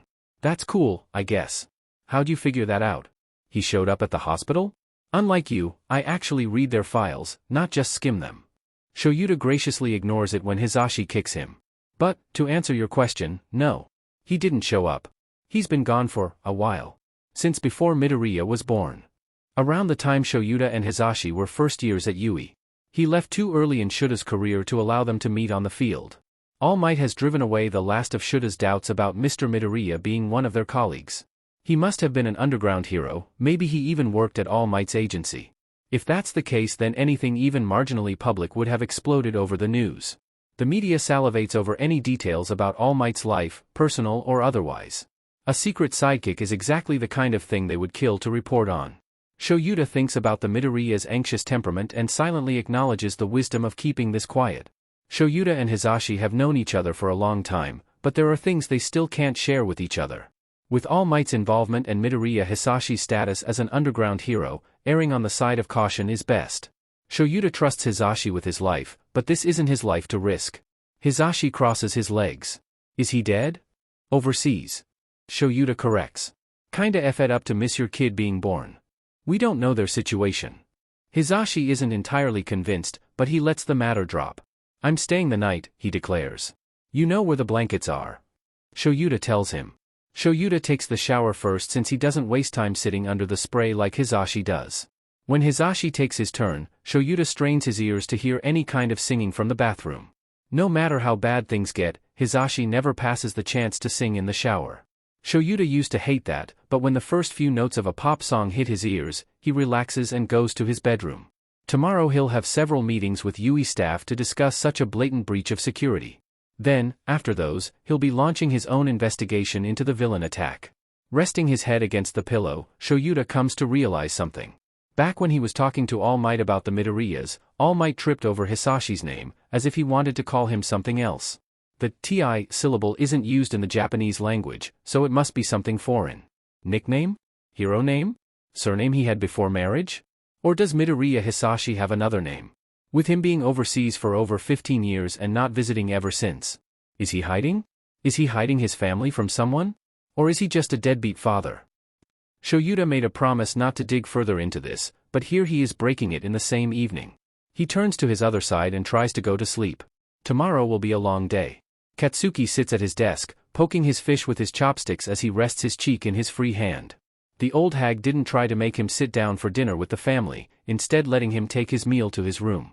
It's quiet here, it's been quiet ever since the dust settled at the USJ.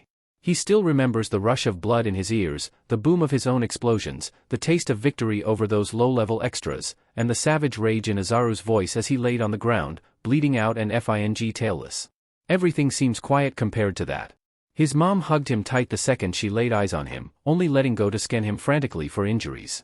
For what? She should know that Katsuki's strong. He didn't even scuff his palms, the padding on his gloves is good quality, which is expected. Yui made these things, they didn't become the top hero school by skimping on quality. The idiots in his class got out of this with minimal injuries, too. They might not be as strong as Katsuki, but they're Yui students too and Katsuki expects them not to SEK. Out of everyone, Izaru's the one who got the worst of it. That, Katsuki didn't expect. The thought makes Katsuki's stomach twist and his mouth scowl. Izaru's physically stronger than him. Katsuki accepted that fact somewhere between the fourth and fifth time Izaru broke school property by accident.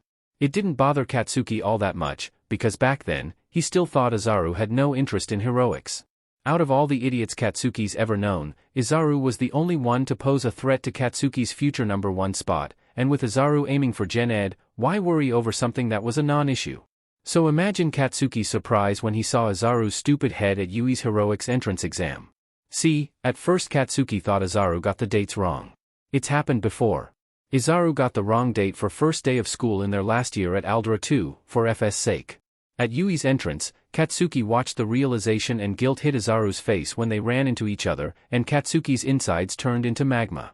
So Katsuki yelled. He got into Izaru's face and felt victorious when Izaru retreated. Insanely strong or not, Izaru was still a crybaby whose feelings got hurt easily. How ironic. He had no problem hurting Katsuki's. Actually hitting Izaru was an accident. Katsuki only wanted to shrug Izaru's arm off of him, it wasn't his fault that the idiot happened to walk into Katsuki's hand face first. Izaru looked so pathetic on the ground, staring up at Katsuki while he clutched at his cheek. It didn't hurt him, of course, Katsuki would have to throw his weight into a hit for Izaru to even feel it, but Izaru held his face anyway like Katsuki's touch burned him. Guilt is a foreign feeling, unpleasant and hard to shake. Katsuki almost opened his mouth to apologize, but then he caught himself. Why should he apologize when Izaru wronged him first? So Katsuki turned back on his heel and went in to take the entrance exam. Crushing those robots was a relief. But every second when Katsuki wasn't focused on the fight, the little ball of guilt piped up, wiggling around in his stomach like a FING parasite. He swore that he'd apologize for hitting Izaru, after Izaru apologized 3 times over for making him feel like an idiot for ever believing him. Even so, the feeling didn't leave, chasing him even after the entrance exam. He got in, to no one's surprise, and so did Izaru, to Katsuki's expectation. Katsuki would have been proud of the idiot if he wasn't still hung up on being lied to, or if Izaru hadn't stolen first place away from him. Katsuki knew it the second the projection of All Might said, second place. Izaru breaks sheet like a bird takes a crap on a nice-looking car, it's unavoidable. And that's when he's FING holding back. A chance to let loose against some robots, with no chance of hurting anyone? He never stood a chance. From what Katsuki witnessed at Aizawa's test and at the USJ, he couldn't match Izaru's strength if they went serious, not even with his stronger explosions. The realization burns. How is he supposed to become number one if he just accepted the idiot being ahead of him? Katsuki will not settle for second place, no matter who he needs to beat. After exploding the envelope, he swore to ignore Izaru. The idiot can handle Katsuki yelling at him all day long, but when he thinks he's being ignored, he starts apologizing left and right. The extras at Aldra noticed the change and started whispering, but Katsuki couldn't care less about them.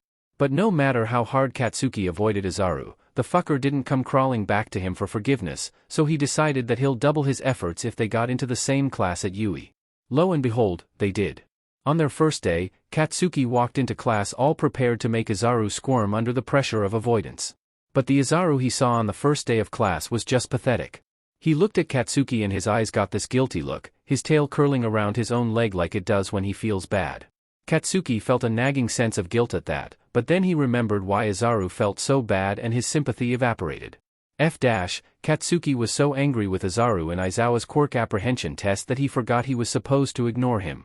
The fucker had no problem playing Katsuki for an idiot, but suddenly he got self-conscious showing everyone else his power? This isn't junior high anymore, people here expect their classmates to be strong. If Izaru cared enough to get into this DMN school, he'd give it his all or Katsuki would kick his butt, difference in physical strength beat med. After All Might's exercise, Katsuki expected Izaru to finally cave in and apologize to his face. They even got soup and ate together and everything. But nothing could have prepared him for what Izaru told him instead. Aliens? Spaceships? His deadbeat dad being some kind of, a warrior from another planet?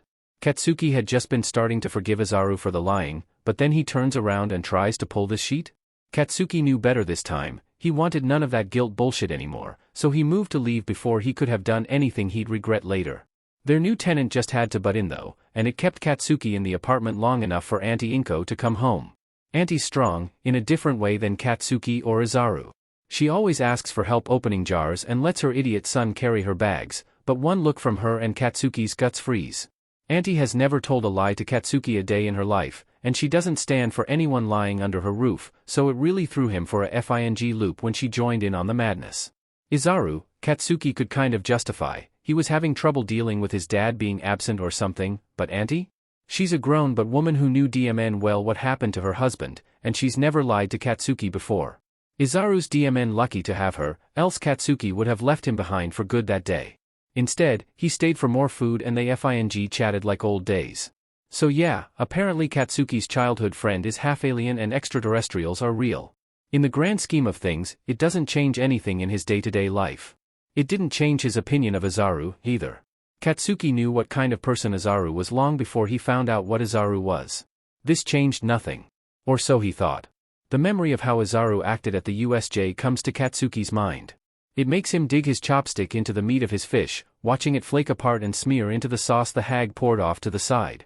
Izaru's voice was more like a rabid animal than the cheery sheet Katsuki grew up knowing, but that's not entirely true. The memory's fuzzy at the edges, but he remembers one time when they were kids when Izaru got that crazed look in his eye. Being friends with Izaru mellowed Katsuki out, but he was a little sheet back then, he could admit that much. That day on the playground he burned Izaru's tail with an explosion and laughed. It was the exceptional cruelty of a 4-year-old who didn't know about karma just yet, and karma came in the form of a set-off 4-year-old Izaru socking Katsuki in the gut hard enough to make him puke. The light in Izaru's eye, his wild movements, they were the exact same as the USJ. There was no Izaru in those eyes, not until Katsuki started talking him down as half and half trapped his lower half in an igloo. Izaru hates the cold like a cat hates water, he must have been beyond miserable in that ice. Still, he stayed focused on Katsuki, clinging to his every word as adrenaline and whatever alien sheet he had going on inside him wore off. As crazy as it sounds, Katsuki almost preferred it when Izaru was snarling at them like a rabid animal. At least his eyes were open then. Even in sleep, Izaru never stays still. Katsuki knows this from many unfortunate falls off of the bed during their sleepovers. So seeing him in that hospital bed, as still as a corpse, it scared Katsuki more than he'll ever admit to someone else. Katsuki's stomach growls, reminding him to stop fing around with his food and start actually eating. He takes one of the pieces he flaked off with his chopstick. It tastes fine, but he struggles to swallow it. Izaru's going to fing hate hospital food, either for the quantity or the lack of spkees. If he doesn't wake up soon, they might have to put a tube down his throat or something. The mental image kills the rest of Katsuki's appetite, whatever was left of it after seeing Izaru's tail cradled in All Might's hands. He doesn't think he'll get much sleep tonight. He doubts any of his classmates will. Izaru sleeps like the dead, with his mom huddled at his bedside and his dad, doing alien sheet, wherever the F he is. Katsuki looks out the window, toward the few stars visible in this light-polluted sky. They talked about being heroes, once, him and Izaru. Space heroes. Roaming the galaxy and saving people just like All Might would. He wrote it off as childhood imagination, he didn't realize how possible that dream was back then. But that dream won't come to be at all if Izaru doesn't make a full recovery. Katsuki's family isn't a particularly religious household. They go to the shrines on the proper holidays, but they've never prayed to the gods for anything. If a Bakugo wants something, they go out and do it for themselves. This, though, Katsuki can't do this on his own. With the lump in his throat choking him, Katsuki bows his head over his dinner and closes his eyes, focusing on one thought and one thought alone, turning it into prayer by sheer force of will. Hey, Kami or God or whoever's up there. I won't ask you to fix everything going on with Izaru and Auntie, just help me think of something I can do. Something only I can do. The doctors will do their job. Mom and Izaru's uncles will make sure Auntie has everything she needs. Maybe even Snailhead will be useful somehow. Katsuki, he needs something. He can't take time off to check on Auntie whenever, and he sure as F can't heal Izaru. He could try to visit after school and cheat, but what good would that do? Izaru can't sense him in the room, all Katsuki would do is make things uncomfortable for Auntie as the days pass. He wants something he's uniquely equipped to do for them so it doesn't feel like a token effort. Izaru deserves more than a token effort. There's no grand voice in Katsuki's head, no divine sign that his prayer was heard, but he feels better, somehow. Lighter. He might have prayed, but with no answer from a higher power it's clear that Katsuki has to figure it out on his own. He finishes up the fish and leaves his room to put the dish in the dishwasher. Without Izaru around, the leftovers would just go to waste. He yells a good night to his parents and heads back to his room to brainstorm ways to up his training. Izaru being out of commission gives Katsuki some time to catch up and get ahead of him, and there's no way he's wasting that opportunity. Katsuki still needs to apologize. He doesn't care if Izaru apologizes first anymore, as long as he's awake and walking in here. Okay, sadly the chapter is over. And if you enjoyed the video, just leave a like and subscribe with post notification, so when the next chapter is ready, you will be notified. Okay, see you in the next video. Bye.